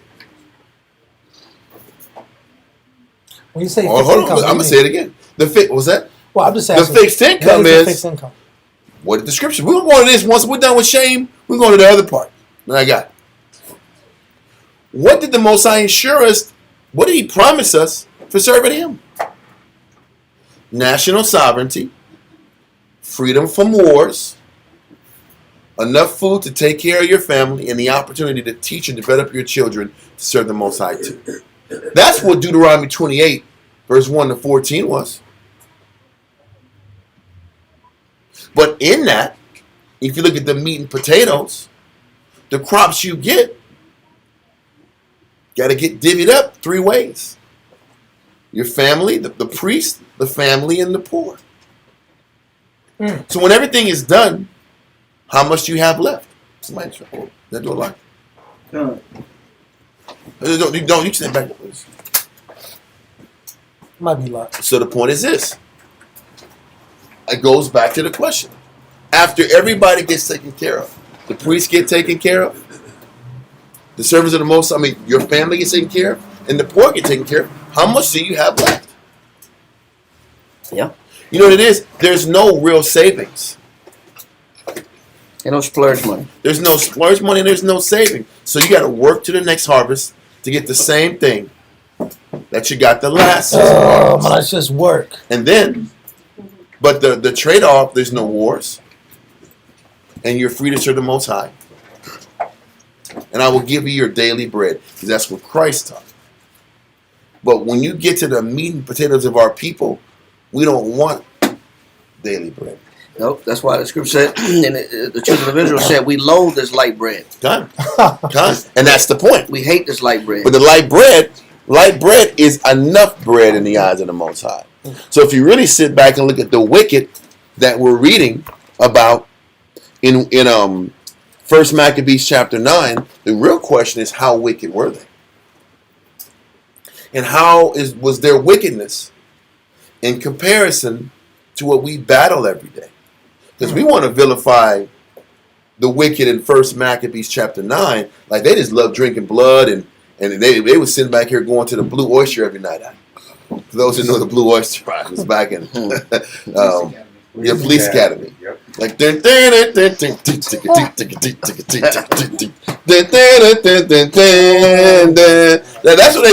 what people think the wicked in 1 Maccabees 9 is all about. It's not just that. What was the underlying reason behind them accepting that crap? I'm tired of not having nothing. I'm tired of living what? Check to check. I'm going to get mine. That's the root of the wicked. By any means. That's the root of the wicked. And I'm not going to sit back here and start developing some conscience now. Because if you start developing a conscience, guess what happens? Now you can't really make your money. You can't win. You can't win with a conscience. You need an amoral to really thrive. Conscience. To really thrive. And the Most High has everybody under the yoke of that dynamic. Are you going to accept these constraining conditions and learn appreciation and humility in that?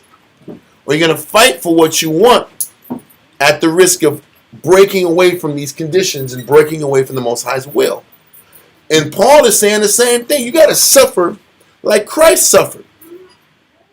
And these Pharisees and these leaders and Sadducees are they don't want to hear that. I got to just suffer or be uncomfortable or live under this regimented, predictable life for the rest of my life? Is this really living? This is what Wisdom of Solomon taps into chapter 2. About, I want to live my life. I'm going to look up and I'm going to die. And I'm going to be at retirement age. What did I do with myself? I could have sat back here and made so much and made moves and did this and did this. That's not what plagues every one of us. All I'm saying is that's the root of the wickedness. That is the dilemma that you're reading in 1 Maccabees 9, 8, 7, 6, all the way to 1. That dilemma and that element in people that the Most High classifies as wicked. We want to look at all the debasing, wicked acts that the Jew did. Don't forget going back X amount of weeks ago in these classes. What way of doing things opened up the downfall of the Jew? What business enterprise? Tax form? Bingo. Tax farming broke us.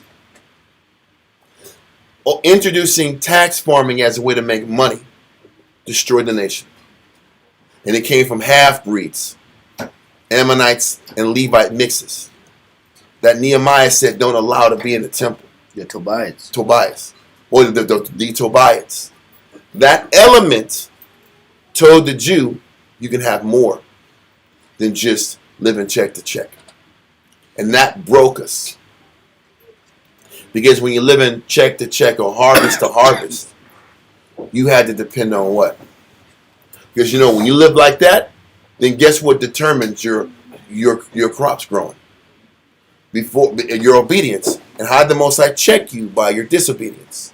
I'm gonna stop the water from happening. Yeah. No rain. Now when the Most High locked you down with no rain, now you're subject to, let me be obedient so the rain can come, so I can have enough harvest to feed my family. That level of rigidness that he operated in is how the Most High controlled our what? Outlook, performance, and our servitude. And all the Greeks were like, forget living like that. Forget that crap. Who wants to live subject to that? It's how perfect the nation is. Man, there's different ways to make money and succeed. And this is what all these Jews were pushing to establish once Judas dies. Even the Pilgrims, when they arrived in America, they always write about how the natives only grew enough crops to make it through that particular harvest. You know why? In that particular season. Because what they don't tell you is when you overproduce food, you keep stripping the land of the minerals it needs. So every new crop has less minerals for your body. So if you don't sit back here and wisely farm, when you try to overproduce corn, overproduce wheat, and all that stuff, you might have some stores for yourself. But now the land doesn't have the minerals it needs for the next crop. So you keep stripping the land of all the nutrients and you don't replenish it. Because what you're supposed to do is use this block of land for wheat. Just enough for your family. Then go to the next block of land on your property and do that same crop over here. And then replace the crop of wheat with maybe squash that extracts different minerals from the land. And different vegetables extracts different minerals from the land, so you can keep giving what you need for your family season for season. But it's just designed to sustain. And that design was squash, beans, and corn. Each one of those crops feed back what the other one needs to function in the ground. Exactly. But also, you don't oversaturate and overtake from the land. Yeah. And you get just enough for what you need. They said that the Pilgrims taught the three sisters. Called the three sisters. Yeah. The Pilgrims taught the natives taught the Pilgrims taught the natives to commercialize. Yes. To commercialize the crops, meaning to have enough for next year and have enough to sell. So that idea of if you have enough to sell, you can make money from it. That was forced upon the natives by the Pilgrims. They didn't have that mentality. And that's the corruption. Yeah, like I'm gonna capitalize the corn. I'm gonna turn the corn into a cash crop. Take the market. Yeah, I'm gonna corner the market. But it's based upon fear, control, ego-based decisions that disconnects you from the Heavenly Father. Then all of a sudden, if you have enough arrears going on, you don't need the Lord no more. They were thrown off by living and dying off the sun god or the rain god. No, that was off. But the concept was the same. Was right. If you're not living right, and the Most High curses your rain supply, you need to look inward and fix what's inside of you. The Most High was trying to get us to understand that dynamic was always supposed to be put in place. Esau's nature circumvents faith. Yes. Circumvents reliance on the Heavenly Father. But look at what the Pilgrims landed in Cape Cod. And the reason why they called it Cape Cod, because there was so many cod fish in the Cape that the waters would shimmer with the fish. Because it was millions of cod that would spawn in the close the door. Keep it quiet, guys. So they would close that door, Ariel? So it was millions of codfish that would spawn in the banks of the rivers that led into the bay. So when you look at overfishing, you look at what Esau did and over extraction of the cod. You don't find that cod no more in Massachusetts Bay. You don't find it in Cape. What got the name Cape Cod was the millions of cod that was there. Because you ain't gonna find them no more. When you take just enough to sustain yourself, then the other fish can repopulate it. Well, when you just take and take and take, then there's no more fish in these places. Then all of a sudden there's ecosystem issues. And there's consequences for overconsumption. But overconsumption is based upon making money and security. He's like, those two spirits we were never supposed to tap into because you're depleting your environment. What's the Most High trying to show us? The whole life of our people, the wicked, which is our people, not being satisfied by living day to day, week to week, month to month, harvest to harvest. That was the root of what? Idolatry. Also, what was the root of us breaking down? Well, spiritually breaking down. Living day to day. Don't forget, when Ptolemy Philadelphus was leader of the Greek Empire, the king of the south, he marveled at our discipline. What was he marveling at? You guys live week to week, year to year. That is crazy. All for the Lord. And all you focus on is serving the Most High, staying obedient, and you pay your taxes. Taxes that don't allow you to have a lot of wiggle room in your life. Who wants to live this hard? Who wants to live this uncomfortable? Where you're just living day to day. And in doing this, you're serving your God. Well, I commend you, because I ain't doing it. I think I heard Tony Philadelphus was a portly man. He ate a lot. He indulged in a whole bunch of things. He's like, how can you guys? He loved to read, but he indulged in all the fleshly things. Like, how can you just live a life of discipline? You're just living from one crop to another. You're not sitting back here and providing for the future and setting yourself up for the future. Because when you set yourself up that way, you remove the need for the Most High. And that's all that Satan did in Genesis chapter 3. When Satan brought the idea to Eve, she said she saw that the food was good and it was pleasant to her eyes, and one that desired to make thee wise. What are the three things that enticed her? I can survive off this. I'm not gonna be subject to Adam. And also it looks, it's good to eat. Man, it's an alternative form of living that will sustain me. Yeah. All he gave her was options. It's an alternative form of subsistence. I don't need to follow Adam. Yeah. It looks good, so it's sufficient for me, and it makes me wise. That wise is I'm independent. I don't have to follow Adam. I have my own wisdom. I have my own knowledge. And that's why it's idolatry. Yeah.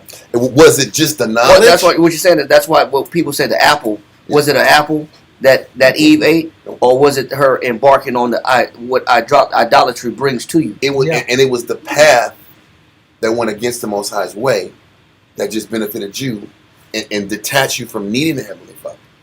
That was idolatry. Right. I can self-sustain, and I have an alternative lifestyle that can be free from having to be subject to what the Most High has to give me on a daily basis. And I'm detaching myself from my calling. Because her calling was to serve her husband and wait on him and be subject to his wisdom. But I don't want to live that way. I don't want to be what I was created to be. I want to be independent. And I wasn't created to be that way. So the process of her choosing independence over submission was idolatry. Just like when we choose independence and comfort over submission and a life of submission is idolatry to us. So then the question remains, how wicked were these wicked men in 1 Maccabees 9? Were they that wicked? Were they just blood-sucking killers? And was it that bad? Or was it men who just didn't want to settle for the life the Most High intended all men to settle for? If we understand that, then we can really understand the root of wickedness. And that as bad as these people were, we're not that far from the wicked side. as we think we are. But you'll read about these wicked guys in 1 Maccabees 9, and I'd never be those guys. Those are horrible people. They keep going to war with righteous Judas. They keep going to war with righteous Jonathan. What's wrong with these guys? They love the white man that much? Is it they love the white man that much, or they love the freedom the white man has? They love the independence the white man has. They love not having to stress out every month. They love living without pressure. The pressure to perform. Because a lot of us hates the idea that if you don't fight your battle today, guess what? The Toto don't come through. Yep. That's why the mall was so great for us, because living every day with the knowledge that if you don't fight your battle, you're not gonna get blessed. If you don't fight that negative in you, you ain't getting blessed today. That lesson was so important to us, because in the world you don't feel that. You can just show up and be on autopilot and just do just enough to get by, and that's enough. The Most High intended us to accept that life that required accountability and a little bit of pressure behind it, and we rejected that life. So these wicked men and wicked women just chose a less stressful life. The Most High saw that and classified them as the wicked. Now, I like what you're saying. I got to add one thing. 2 Corinthians 4:15. You said the wicked chose a less stressful life. Yep. 4:15, right? Mm-hmm. Read that. 2 Corinthians chapter 4 and verse 15. And I'm gonna let it run that, but just understand, it's important for us to drive that in our heads, because when we sit back here and want to make moves to run away from our battle, understand what we're choosing. We're choosing wickedness. I just want to, because it's on that point that you made. Yeah. I don't want to change that. I just want to remind. Yeah, I just want to keep driving that point into our head. Okay, it's on the same point. But something you said, it's important that what you said is hitting. That's why I'm bringing this out. Read on. It's second and first. 2 Corinthians. 2 Corinthians chapter 4 and verse 15. For all things are for your sakes. Go ahead. That the abundant So grace it said. So Paul is saying everything that we do is for whom? for our sakes. He says the life that Paul is living is for whose sake? It's for Your sakes. Is it for his own sake? Nope. No, it's the life he's living is for somebody else's sake. Yep. But that life living selflessly for somebody else's sake is not looked at as a good life. It's looked at as you're denying yourself. You're saving yourself last. You're putting yourself last. You're not enjoying what life has to offer you. Paul is saying everything that we do is for your sakes. Read on. That the abundant grace might, through the thanksgiving of many, Go ahead. redound to the glory of the Most High. So you said earlier that the wicked chose a less stressful life. Mm-hmm. Well, guess who doesn't get the glory when you live a less stressful life? Say that again. The Most High. So when you choose to live a less stressful life, the Most High doesn't get the glory that he should get and receive by your lifestyle. So he said, because he says, but when Paul is saying we choose a life that's selfless, because what it does do, it redounds to what? To the glory of the Most High. Redound just means to be attributed to, or to be the cause of, or the cause for. So he said, or the result of. Consequently, yeah. It's the result. He said the result of our life is that the result of our life in the selflessness of this life, the Most High gets more glory. For those that choose a less stressful life, guess what they're robbing the Most High of? They're robbing the Most High of his glory, because that's less thanks that those that are in need could be giving to the Lord. When you live a less stressful, a selfless life, and there's more stress on your shoulders to be available for other people appreciate that, and in doing so, they thank the Lord for it. That's true. So when you don't live that type of life, you rob the Most High of the thanks that he could be getting from other people in need. Other people are thanking the Lord because the Most High put somebody in their life to consider them. Yes. But you don't give the Most High that when you choose a life that's not as stressful. this on no point. This is why the Most High sat back here and told to give to the widow. Yep. Because when we give to the widow, then all of a sudden they can be appreciative towards the Most High even more because He sent somebody to aid them.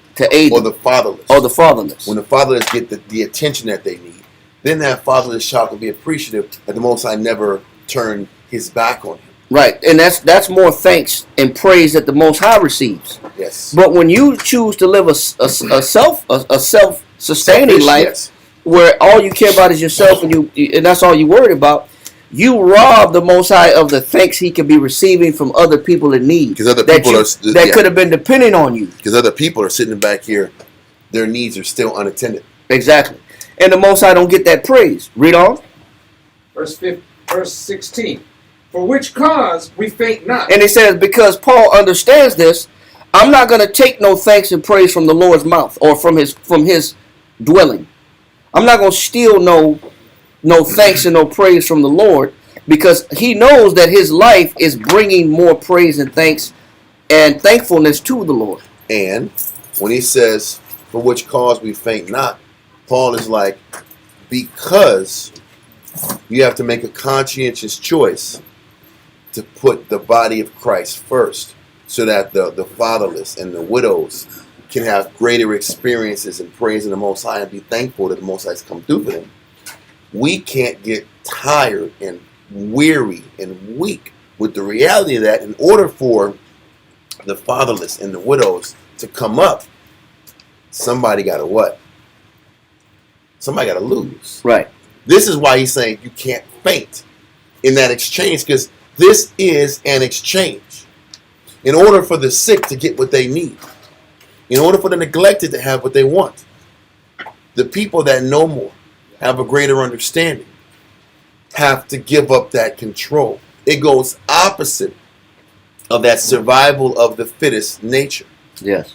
The survival of the fittest, Darwinism, tells you what? The strongest, most potent of the individuals should dominate the weak. Yeah.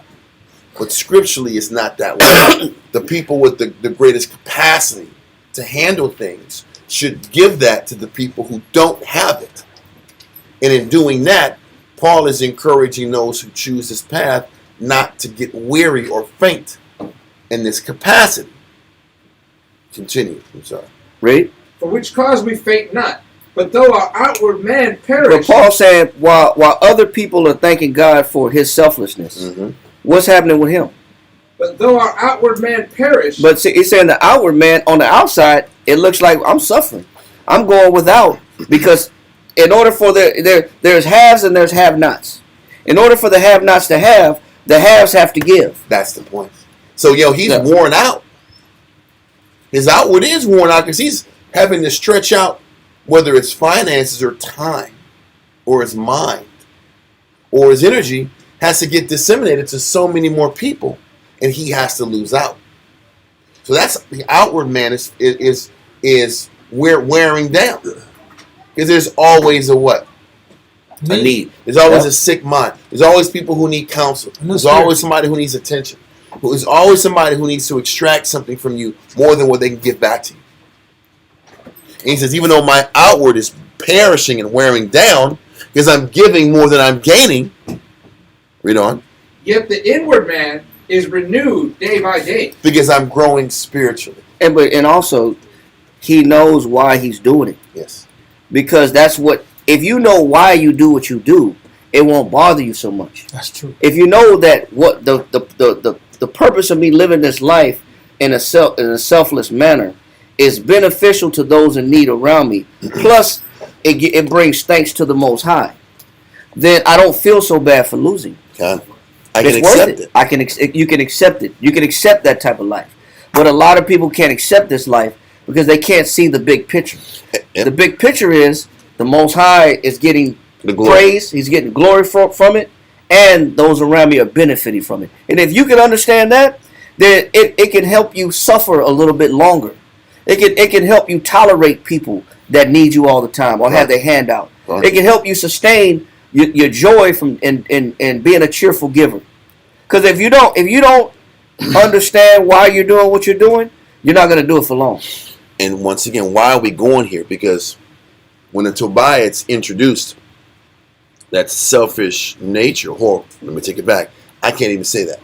The spirit of idolatry in general is the spirit of us that just doesn't want to accept the cards the Most High has given us and the conditions of the life the Most High has given us. It's not enough.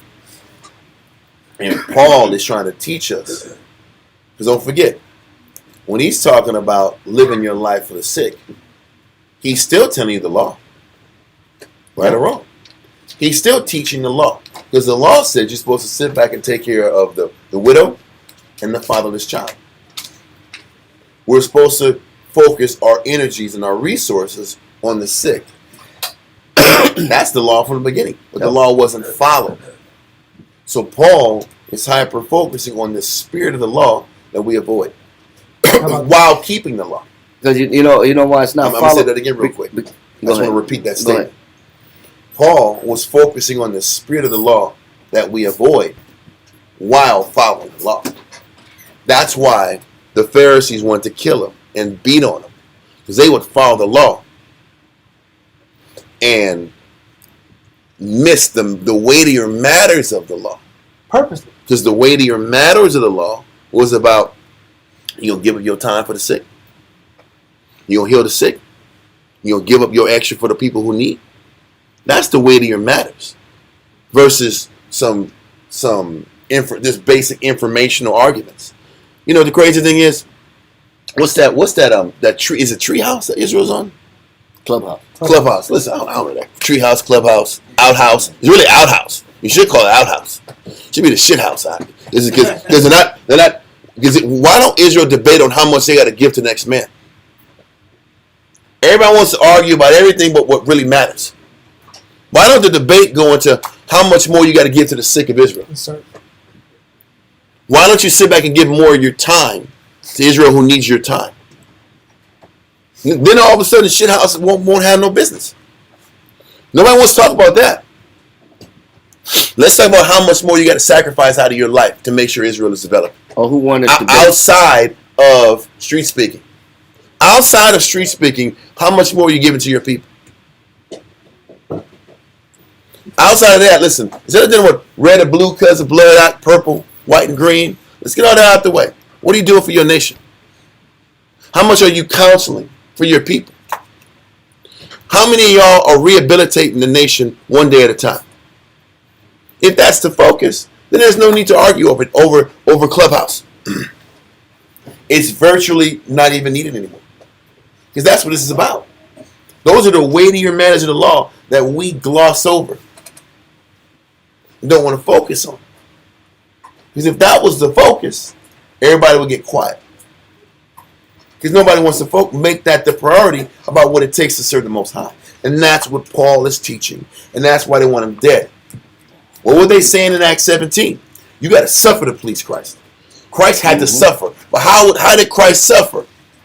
Before he was actually crucified, how did Christ suffer? His whole life was sitting back here in the hoods and the ghettos, dealing with the tax criminals and the loan sharks and the broken down sinners. He was there all day. And then going to war, risking his life, teaching the people in the synagogues that didn't want to change and follow his example. Who wants to live that life? So Paul was teaching the Sadducees and Pharisees that you have to sacrifice and come out of your comfort zone more if you want to please the Heavenly Father. If you really want to be in Christ. And that's what Paul is explaining in 2 Corinthians chapter 4. Paul is teaching how not to get discouraged when you dedicate your life for others. How to keep your spirit up when you're quote unquote and throwing away your hopes and dreams and refocusing it on what your people need. And he's trying to teach people how to psychologically embrace that life versus running from it and not accepting that was your calling, because that was our calling. I'm sorry. I just want to kind of paint it and tie it into where we're at, Acts 17. But this verse is perfect. Read verse 16 again. 2 Corinthians chapter 4 and verse 16. For which cause we faint not. He says, but this process that the Most High is demanding of us, the more we execute the intention of propping up the sick, propping up the fatherless and the widows, we're really pushing the Most High to the forefront and getting more people to praise the Heavenly Father. Because when you do things the right way, when you counsel on time, when you commit your time to developing people's spirits, you know who ends up being appreciative? That student. They'll appreciate you, but they'll also be reminded that the Most High is real. It gives them hope. And they'll be reminded that, man, you know what? The Most High looked after me. You know, after they give you the thank you for, counseling me and all that stuff, in the back of their mind, they'll know the Most High sent that person to them. And say, I know the Most High is real because of what these people did for me. The time they invested into them. Because, the people, the reality about our nation, we need a what? Sign. We need a sign. We need a physical person to walk us through things. So the more we commit ourselves and are physically entrenched and committed to other people's lives, that gives people hope in the Most High. And that's how people learn to have thanksgiving towards the Most High. Yeah. Is when people walk the sick through how to grow and how to change and how to be elevated. That commitment gives people hope and faith, which gives them thanks towards the Heavenly Father. And it gives more people to give their minds on what pleases the Heavenly Father. The whole nation wins when you lose. People need inspiration, and we're quick to use what somebody did to me dirty as to say, well, this is why I don't trust people. This is why I don't believe people. This is why I don't stick my neck out. This is why I don't come around people. This is why I don't deal with people. This is why I don't fool with people. We'll use a negative interaction with people as ammunition of why we're driven to be more selfish and to be more independent and not fool with nobody. But what we won't do is use the inspiration of people that don't live like that. People need to see that also, that, man, maybe it is some good left in the world.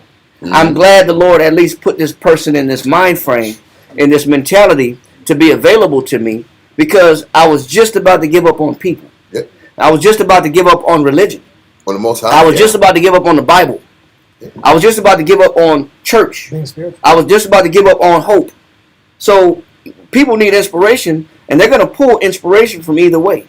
Either from the negative that's in their life or in the positive that's in their life. So, but what Paul is explaining is, if he's going to let anybody pull anything from him, it's going to be the fact that the Most High is available. And he'll be the crash dummy in the spirit, so that other people could gain a relationship with Christ with no interference, and a relationship with the Most High with no interference, to prove that the Bible works, to prove that the Bible is real, to prove that you can trust people, you can trust religious figures, you can trust the Most High. Somebody has to be in that position to inspire a world that's sitting in darkness. And that's all that Paul is saying is, my lifestyle will be a platform where you can still have belief in the Lord on. I'll let my lifestyle be a place where that still proves that the Most High Spirit is still on the earth. Read on. For which cause we faint not, but though our outward man perish. He said, yeah, but that lifestyle is uncomfortable. There's a cost. Yeah, it's a lot of loss. It's a lot of selflessness. Or how about this? It's a lot of loss. It's a lot of breaking even. You know what Israel hates that? You pay everything on a good day. How about when income tax comes, right? Income tax comes, your money gets right, and at the very best, you break even. Yeah, you back to square one. You back to square one. That breaks you. And then you sit back and you go back in debt for the whole year. And you get income tax, and guess what happens? You break even. Well, because it's vexing, because the normal worldly state of mind is you ain't got nothing to show for yourself. Exactly. Because that's what people gonna say. Well, man, when you had 5,000, yeah, you ain't got nothing to show for it. It's like, look at you. I was behind this whole time. You got the same shoes, you got the same car, you got the same everything. You ain't got nothing to show for all what you received and what you brought in. That's the worldly mentality will praise the fact that you at least got to have something to show for. Well, all your efforts and hard work. But if you don't have nothing to show for it, all your sacrifices, then the world say you wasted your time. And your ego says it too. Your pride says it too. Your pride says when they clowning you for still being in the same situation. And your mind is like, what's the good? What is the benefit in what? Serving the Most High. Right. The benefit is that others are taken care of. But if you can see that, look at where these resources went to. The resources actually went to the building of something substantial.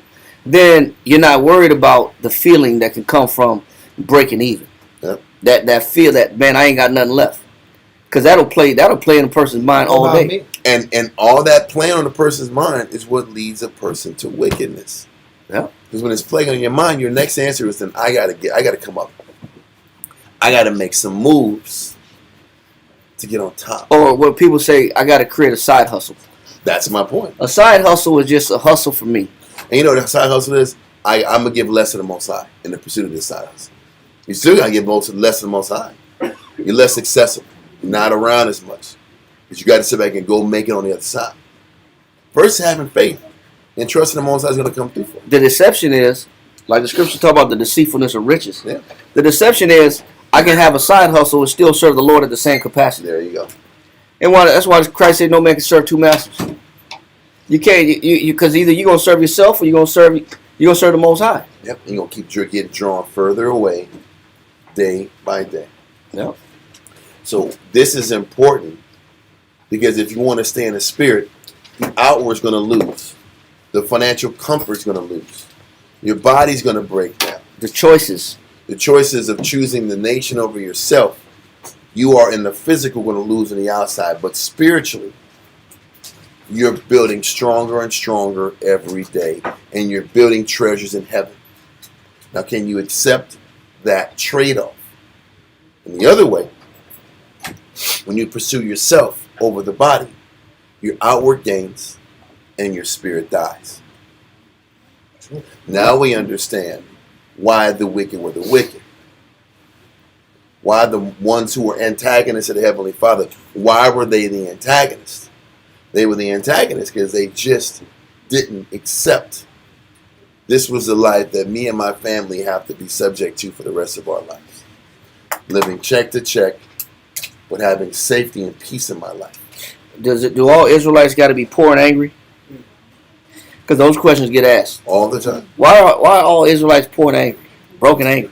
That's not the case. Because it's very hard to give your spirit to the sick and you have all this free time and all these free resources. It's very hard to give your spirit to a nation who constantly needs when you can have enough to sustain yourself and be comfortable. It's hard to do that. If we're going to be honest, how are you going to have all this time and resources and everybody else around you don't have that time or resources? And you smile like everything's okay. Right. Can you really do that for long? Without really being fraudulent?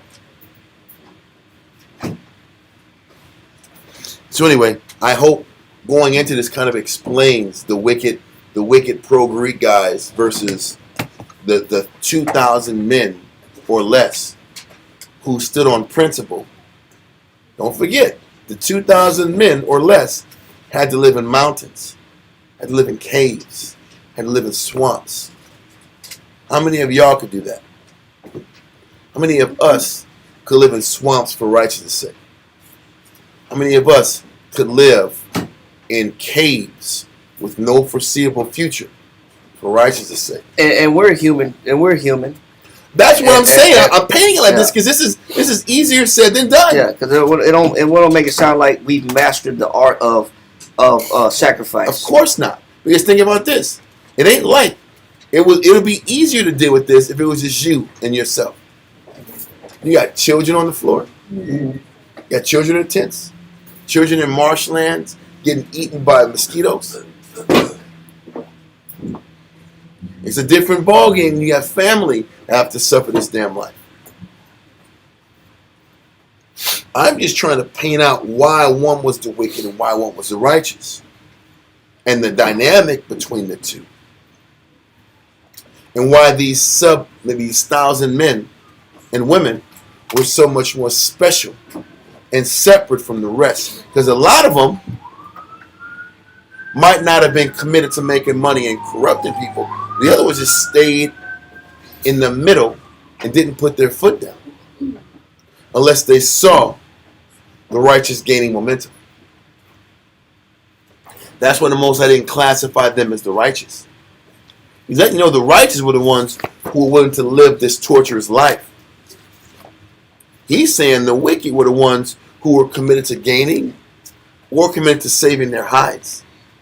They were the wicked too. Yeah. The ones that played the middle made their choice. But that's a scary notion. Scary. Yeah. Ecclesiastes 13:1 in Apocrypha.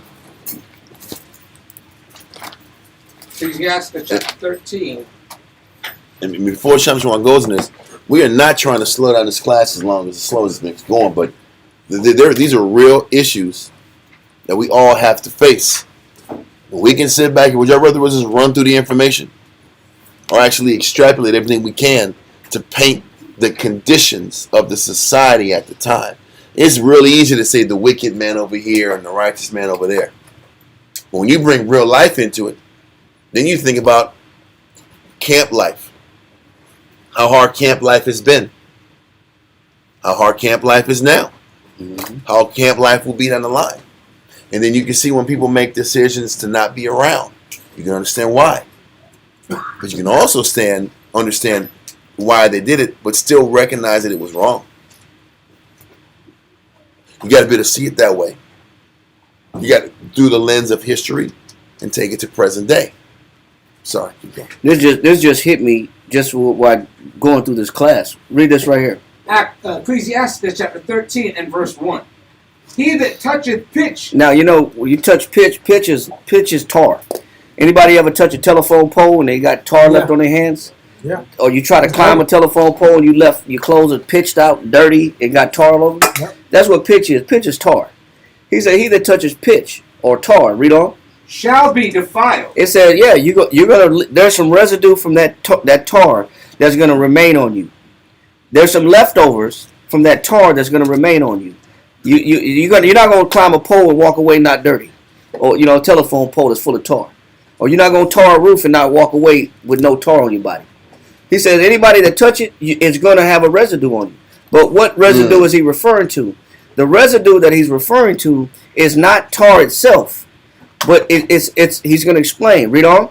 Shall be defiled therewith. Go ahead. And he that hath fellowship with a proud man. It says, but if you have a conversation with, you interact with, you socialize with, you participate with, you hang out with, a proud man, read, shall be like unto him. It says you will develop his mind frame. Now, what's a proud man's mind frame? Read on. Burden not thyself above thy power. It said, but a proud man is always talking about what else he's missing and what he needs in life. He says a proud man is always burdening himself about what he doesn't have, what he needs more of, and what he's suffering from.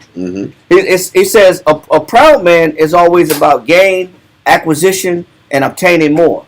Burdening thyself above thy power. Trying to control the situation. Your condition. I'm trying to control the conditions. And if you're around people that are always trying to control the conditions, what kind of mentality are you going to have walking away from them? You're going to share their same mind frame. I'm also going to try to control, because I've been around these individuals that talk about the freedoms, the luxuries, the locations, the lifestyle that they're able to have, the places that they're able to go, the things that they're able to do, the opportunities that are out there. There's no way you're going to be around a person that is about controlling their particular conditions and walk away and not have that impact you. And walk away and not desire, man, I would like some liberty too. I would like some freedom too. I would like some extra resources too. I would like to do something for myself too. I would like to be, come and go as I please as well. I would like to, be accepted by everybody around me and not look like the broke, angry Israelite. I want to look like I want to be happy, the pursuit of happiness too. I want to live the American dream too. He said there's no way you can have fellowship with individuals that are about the controlling of their situation and then walk away and not have that same mind frame contaminate you or affect you, or that have some residual effects where you don't share or start to open the idea of, man, I wouldn't mind doing things for me. I wouldn't mind being about myself. I wouldn't mind not sacrificing. There's always going to be some residual effects. Read on. And have no fellowship with one that is mightier and richer than thyself. Go ahead. For how agree the So is he talking about Torah, or is he talking about the topic about people that are in control of their life because of their resources? Yep. It's not about Torah. It's not about pitch. It's about being with people that have a particular mind frame that my riches and my wealth provide me with control. And if you're around people that are about chasing wealth or stability for the purpose of having control, you will also have that same mind frame. You will also develop that same ideal. And there's no way around it. So he's saying, what he's saying ultimately is, you got to be careful about the influence that you have around you, because some people will influence you to sacrifice more, and some people will influence you to sacrifice less and be about yourself. Yep. And that's a dangerous game to play. So be careful what information that you are adhere to, and that you open your ears for, because some people will talk you out the truth. Mm-hmm. And say, man, that lifestyle that you live in, man, that's too uncomfortable. Yep. You're gonna look up, you're not gonna have nothing for yourself. Yep. But you'll have treasures in heaven. You look out, you ain't gonna have nothing to show for. You've been working with them, but with that body, with the brothers, with them sisters, all this time, and look at you. You don't look happy. Yep. Why you don't look like you're excited to be there. You don't even come around. You're not the same person you used to be. And they'll use that, while Paul said in 2 Corinthians, yeah, the outward man perish. But when you finish that in Corinthians, he says it far outweighs the losses. You got to go there. You got to finish. Finish that in 2 Corinthians chapter 4, verse 17. 17 to 18. Look at that one real quick.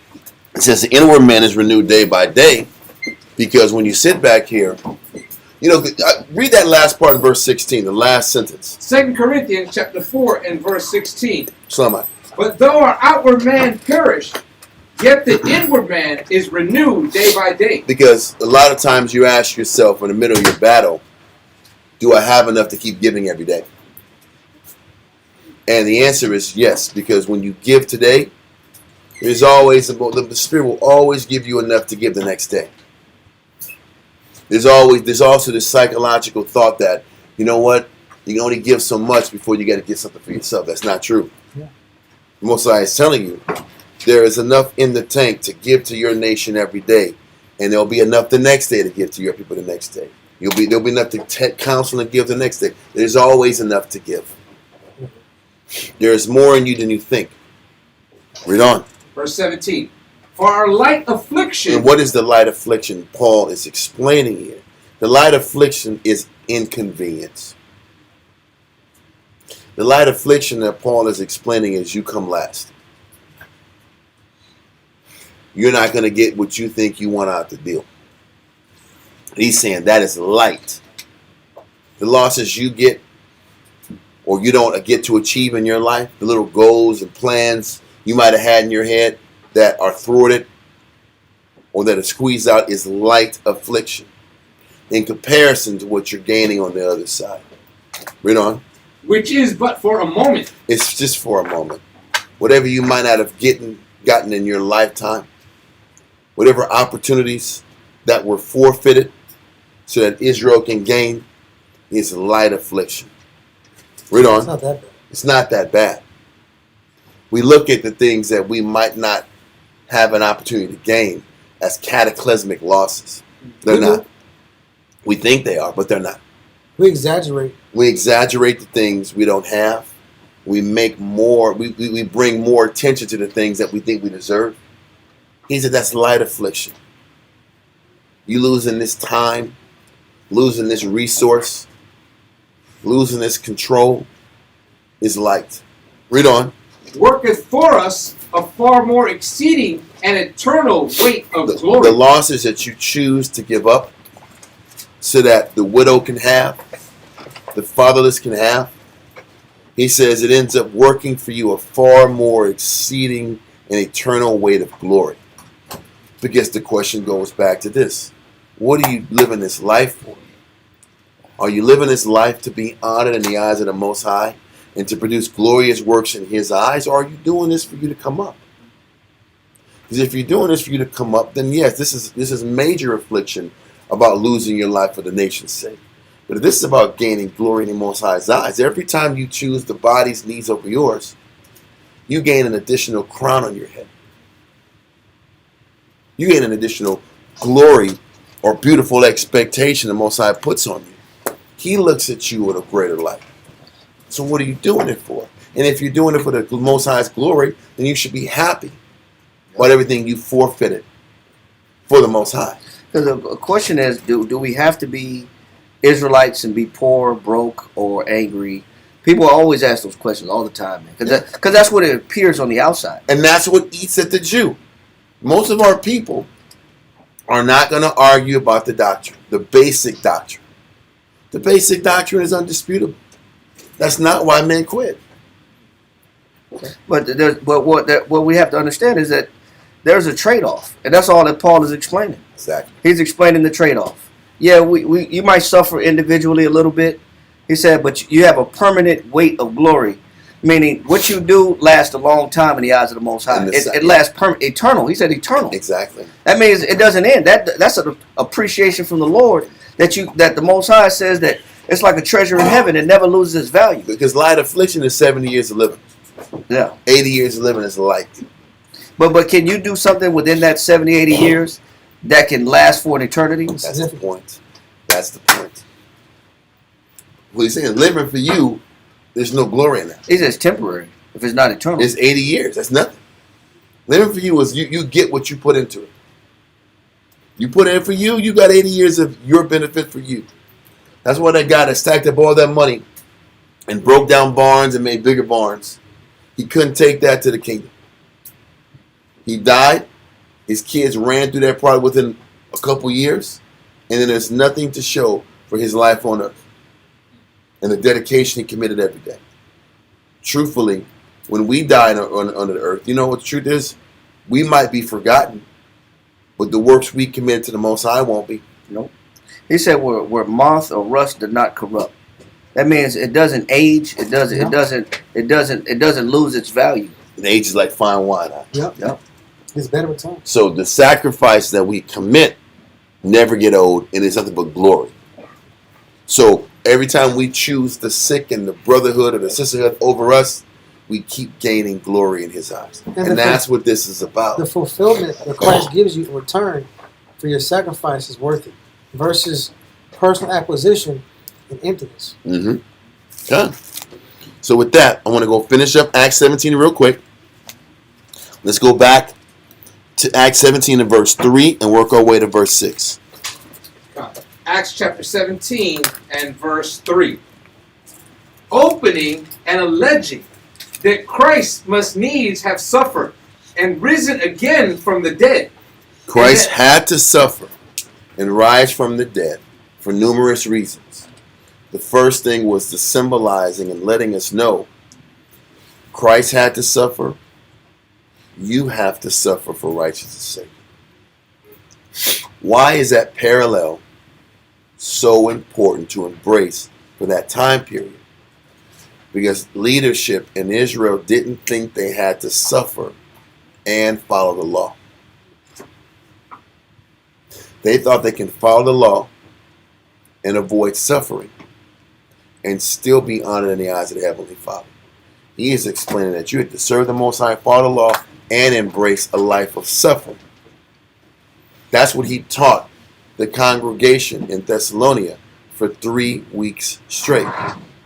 Read on. And that this Yahushua, whom I preach unto you, is Christ. Because you know what? He had to preach that this was the Savior. Why did he have to preach that this Jesus was the Savior? Because Israel did not want to accept that you had to live a life of suffering. Like that. So Paul had to explain the person who lived just a little while ago and died, that was Christ, and you got to accept the life he lived. And that was flooring people. Because who wants to accept that I got to live my life and suffer? And when we say suffer, it's synonymous and connected to the term of giving. God. Because one person here is suffering, But the reality of suffering is you're giving. And when you're giving, someone has to gain and someone has to lose. And that's what people don't want to accept. So then when she started explaining that Christ had to live and die and be resurrected, then he had to sit back here and said, you had to suffer. Then he had to go double back and say, don't forget, this was the real Christ. Because as soon as they was teaching that Christ, you had to suffer, how you know that was Christ? How you know that was the real anointing? You know that was their next response. Yeah. Right. There's been, because at that time, it was a lot of false Christ. That's my point. But people double on that angle when they don't want to accept the fact that you got to suffer like Christ. So I don't want to hear that. So now I'm going to debate the fact that was that the real Christ anyway? Because what's the real? If that Christ that Paul was teaching taught that you didn't have to suffer, would the next question be, was that the real Christ? They would say, no, that's Christ. But they don't want to hear the loaded reality that comes behind serving Christ. Well, let's keep going. Verse 4. Verse 4. And some of them believed and consorted with Paul and Silas. So some of them were at these synagogues and said, man, I'm into this. I'm going to talk to Paul and Silas, the road, his road mate at this time. Read on. And of the devout Greeks. And how about this? In this verse, he's saying devout Greeks were there at the synagogues too. How about these were really Edomites? How about real Edomites were listening to the scriptures and some followed the law? Now, does that mean that they weren't teaching Jews? Of course they were teaching Jews. The entire New Testament was about Israelites teaching Jews in synagogues. But where were these conversations being had? In the synagogue. In the synagogue. So Edomites were literally in the synagogue learning the scriptures too. Along with Israelites who look like me and you in these synagogues. These were devout Greeks. I thought it was a mumble. No, they were Christians. No, they were Greeks. They were Greeks that were trying to follow the law. Just like they were Israelites following the law. Like Philadelphians of Egypt. Like Ptolemy Philadelphians that read the scriptures and embraced the concepts of while living his life too. Yeah, but once the Bible was introduced at that time, there were certain Edomites that followed the scriptures. That hasn't changed anything about the law. Just like wasn't there a mixed multitude that followed us when we left Egypt? Of course. And what were they? They were nations that followed the law. They ended up getting taught the law. So, with these devout Greeks, they were there. They're listening to Paul also. Okay, read on. A great multitude, and of the chief women, not a few. So they were women that were embracing Paul's message, Edomites embracing Paul's message, and Israelites who were in the synagogues that embraced Paul's message. Were they really? What's that? And I say, were they really? What do you mean? Because you read on, they had a problem. Well, I'm gonna say they said some. Yeah. They said, and some of them believed. Yeah. There were some Israelites that came from synagogues and believed, because these some Israelites that left the synagogues and believed, these were the ones who opened up the churches. When we get to Acts, we'll go into that. But some of the guys he's teaching in these chapters end up being church heads of the camps he sets up after he leaves the synagogues. So he goes into these synagogues, he teaches these Jews. The ones who buy into him, they break off and they set up new churches down the street or down the way. Some of the same names of the guys he encounters there end up going with him. He sets up the church and he leaves to the next place, to the next synagogue. So that's what's happening. On top of Edomites listening and women listening and wanting to be a part of what Paul is teaching. Read on. Verse 5. But the Jews which believed not. But there were a whole lot of them that wasn't feeling this. Mm-hmm. But the question is this: why didn't they believe in Christ? It's easy to say that the Hebrews just didn't believe.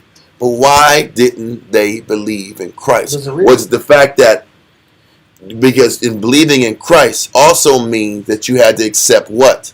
A life of what? Suffering and sacrifice. That it was what set a wedge up between the Hebrews in the synagogues and the people following Paul, following Christ's ways. They didn't want to suffer. They didn't want to have their life as a ransom. Like Christ's life was a ransom for the people. That was the separation. That was the difference between the Jew in the synagogue and the Jews that left the synagogue to follow Paul. Because they accepted following Christ and accepted a life of suffering. That's the difference. Read on. For the Jews which believed not moved with envy. You know, they were envy because they were losing what? Followers. Losing power. And why was it envy? Because you're losing followers. You're losing money. Now all of a sudden it's a little harder to pay your bills. It's a little harder to pay your bills. Yep. A little harder to stabilize your life now. They said chief women were leaving. Chief women had chief husbands. They're losing money. They're losing financial backing. You're losing Edomite money too? They're losing Edomite money, chief women's money, and some Jews' money. You're losing your flock. Can you imagine going to like Joel Osteen's spot on? Or the Hagee's at? And you're going to start teaching them, and all of a sudden half of their congregation leaves? That's going to be a problem. It's a damn problem. And then they going to let that slide? Without some blowback? Or you go to a black church and do that? There's a problem with that. So they're losing money. There's envy. They're getting shown up in the scriptures. They can't take it. Read on. Took unto them certain lewd fellows. So now you gotta get your goons. Yeah. These Sadducees and Pharisees and leaders of the church had to hire goons. Because there's certain guys in the church that their job is just to put hands on people. They did it in political parties down the line. Reading books in the 1900s, bro, if you were like communist or if you were pushing a fascist doctrine or whatever doctrine you did, and you had political meetings, you would have your political meetings, rent out your ballroom. You would invite people to listen to the political party speeches. But while you're doing that, like the other party would send goons into your chamber and start heckling you, and the heckling will start fighting. And the fighting would end up pushing out the men of that political party and intimidate people from listening to your shows. So what would they do? They would hire their own goons, sit back and fight their goons, kick those goons out so that the speeches can keep going on. That's what happened in the 1800s, 1900s. That was happening in political forms. It's happening now or back in the day on a spiritual, religious level. So these guys were hiring baser sort men, lewd fellows, goons. Read on. And gathered a company and set all the city on an uproar. But why? They would sit back here and create all these commotions. So everybody would stop focusing on the what? The message. The message. And the lesson Paul was teaching.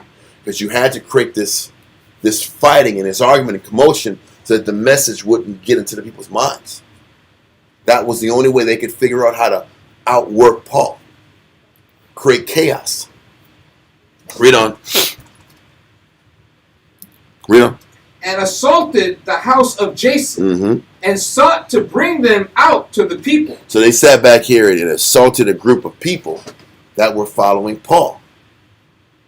And if I could sit back and make this house of Jason, who had some kind of influence among the community, if I can isolate them and hurt them and get physical with them, maybe the rest of the people will come back to me. That's what's happening. Read on.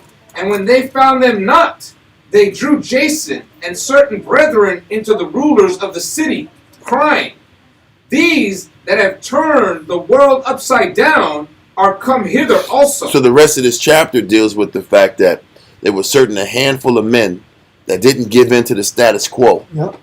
And they caused so much of an uproar. They had to get thrown in jail, sent to the police to say these guys are turning the world upside down. This is the power of the few men and women who stand up for what's right.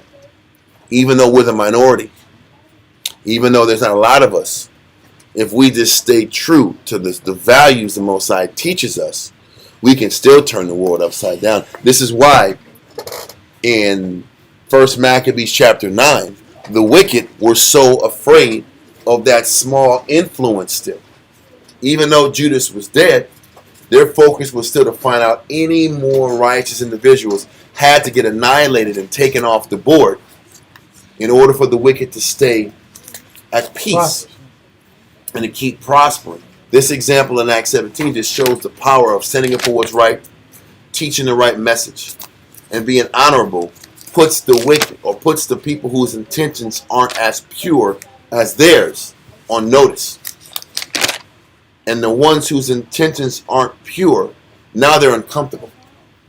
Now they can't coexist with people who are living a more strict, disciplined life than the other ones. So what they do is they try to embarrass them and shame them and throw them in jail and destroy their credibility so that they can sustain themselves.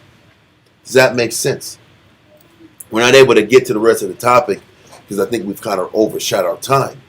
But what we can extrapolate from this 4 hours we've been teaching today is why the wicked are the wicked.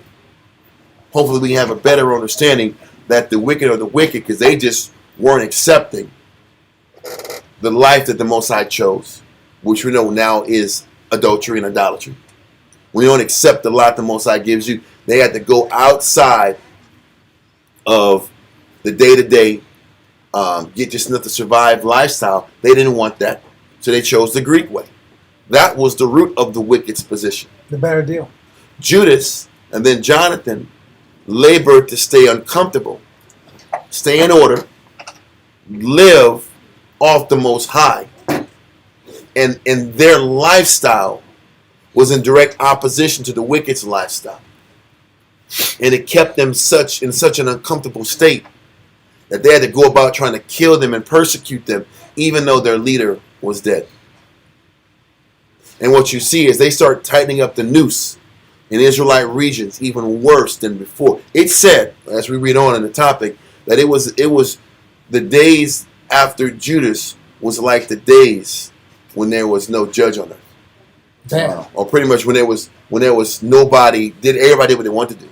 He says that society got turned back to that extreme. Every man for himself. Pretty much. And the Most High, what you're going to read later on next week, Most High had to send famines back on the earth. Just to sit back here and let people realize you guys are off. So this dynamic of wicked and righteous, this dynamic of the righteous individuals embracing an uncomfortable lifestyle. Don't run from that. You know, we think wicked and righteous. You know, we think of, you know, you got pure evil. You know, you got the mark of the beast. That's what I said. Pure evil on your forehead. That's what I'm saying. You know, but it's not. It's much more subtle than that. Yeah. It's more subtle. That definition is more distinguished than that. It's not so obvious. I know. It's just a lifestyle choice. I know. And that's hard to accept in itself. To think that I'm wicked because I choose a lifestyle to take care of myself. And I chose comfort because the underlying concept is comfort. For those who don't know, they don't know, but it's important that we explain it so we understand that the wicked aren't as wicked as you think. What was the root of their wickedness? What was the root of these religious leaders in these synagogues?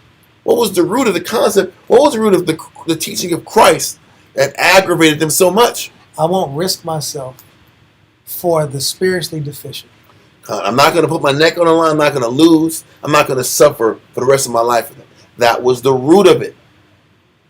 That was the root of what made certain men wicked and others honorable. And that's the same reason why some men last in the truth and some men don't. Exactly. Because that same reality of what it means to be in Christ doesn't sit well with people over time. It might sit well. It might not be so bad when you 18, 19, 20. But when you're 30, 40, 50, 60, 70, 80, and it's like, now I got to keep on giving, and what about me? And what that's about what me? breaks men. Eventually, it's gonna play on me. That's what breaks men. What about my security? What about my comfort? That eats at the nature of us. But that battle that we wrestle is the difference between a life that doesn't have a stain on it and is honorable, and a life that is dishonorable and is full of shame. And with that, we're going to let it go and send our prayers to the Most High and get ready for class next week. Amajim, Wapanya, Yerushalayim. Stand and face the east. Monsters, bro. Sheesh. Yahweh. Yahweh. In the name of Yahushua. In the name of Yahushua. Please listen to us right now. Please listen to us right now. Send Micah Send Micah and the righteous angels. and the righteous angels to watch over. to watch over. Bless. Heal. Protect. And make strong. The people of Yasharallah. The people of Yasharallah. Also send unto us. Much wisdom. Much knowledge. Much understanding. Much patience. Much faith. Much brotherhood. And much love. Spiritual power. And forgive all of our sins. Yahushua come quickly. For in thee is our hope. Always. And forever. Amen.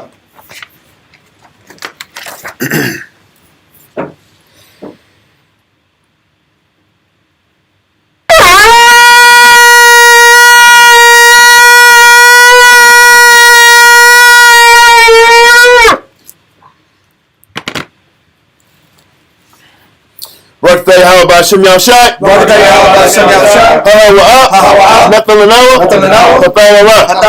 Blessed are you, Yahweh, in the name of Yahushua that gives to us the law.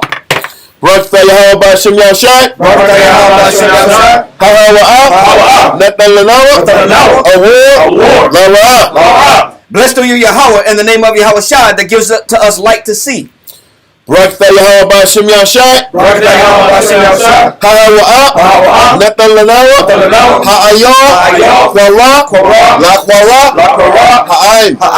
Blessed are you, Yahweh, in the name of Yahushua that gives to us the ram's horn to call the people. Blessed are Yahweh Shem Yahshai. Shaman, Zayat, Lamashak, Yasharallah. Blessed are you, Yahweh, in the name of Yahushua that gives to us the olive oil to anoint Israel. Psalms 92. It is a good thing to give thanks unto the Lord. It is a good thing to give thanks unto the Lord. And to sing praise unto thy name. And to sing praise unto thy name. O Yahweh. To show forth thy loving kindness in the morning. To show forth thy loving kindness in the morning. And thy faithfulness every night. And thy faithfulness every night. Upon an instrument of 10 strings. Upon an instrument of 10 strings. And upon the psaltery. And upon the psaltery. Upon the harp. Upon the harp. With the solemn sound. With the solemn sound. For thou Yahweh. For thou Yahweh. Hast made me glad through thy work. Has made me glad through thy work. I will triumph. In the works of thy hands. In the works of thy hands. O Yahweh. How great are thy works. How great are thy works. And thy thoughts are very deep. And thy thoughts are very deep. A brutish man knoweth not. A brutish man knoweth not. Neither let the fool understand this. Neither let the fool understand this. When the wicked springeth the grass. When the wicked springeth the grass. And when all the workers of iniquity. And when all the workers of iniquity. Do flourish. It is that they should be destroyed forever. It is that they should be destroyed forever. But thou Yahweh. Art most high evermore. Are most high evermore. For lo thy enemies. For lo thy enemies. O Yahweh. For lo thy enemies. For lo thy enemies. Shall perish. All the works of iniquity. All the works of iniquity. Shall be scattered.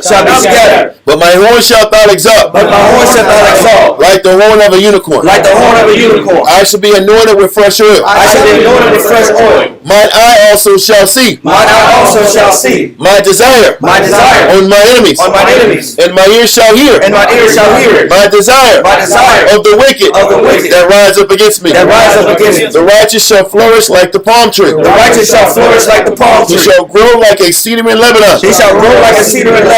Those that be planted in the house of the Lord. Shall flourish in the courts of our power. They shall still bring forth fruit in old age. They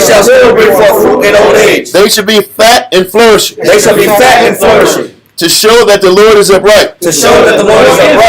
He is my rock. And there is no unrighteousness in him. By Shem Yahshai. Psalms 133. Shayar. Hama'ayawa. La Dawad. Hana. Ma. Tawab. Wama. Na'ayam. Shabbat. Akim. Gam. Yachad. Kashaman. Hatawad. Ayo. Harash. Yarad. Ayo. Hazakwan. Zakwan. Aharad. Shayarad. Ayo. Payah. Madawath Yarad. Kator, Saramwan, Shayarad, Ayo, Araria, Tazayawad, Chaya, Sham, Tazawa, Yahweh, Habaraka, Chayayam, Hagalab, Bashem Yahshai. Psalms 133 in English. Behold, how good and how pleasant it is for brethren to dwell together in unity. It is like the precious ointment upon the head that ran down upon the beard, even Aaron's beard, that went down to the skirts of his garments, as the dew of Hermon, and as the dew that descended upon the mountains of Zion. For there the Lord commanded the blessing, even life forevermore. Amen. Amen. Yahweh Ba'ashem Yahushai. Yahweh Ba'ashem Yahushai. Yahweh. Yahweh. Ba'ashem. Ba'ashem. Yahushai. Yahushai. Rakanawa. Rakanawa. Ba'ashralim. Ba'ashralim. Rabiath. Rabiath. Support. Support. Term. Yahweh. Yahweh. Ba'ashem. Ba'ashem. Yahushai. Yahushai. Rakanawa. Rakanawa. Ba'ashralim. Ba'ashralim. Rabiath. Rabiath. Support. Support. Term. Yahweh. Yahweh. Ba'ashem. Ba'ashem. Yahushai. Yahushai. Rakanawa. Rakanawa. Ba'ashralim. Ba'ashralim. Rabiath. Rabiath. Support. Support. Yahweh. Yahweh. Ba'ashem. Ba'ashem. Yahushai. Yahushai. Rakanawa. Rakanawa. Ba'ashralim. Ba'ashralim. Rabiath. Rabiath. Support.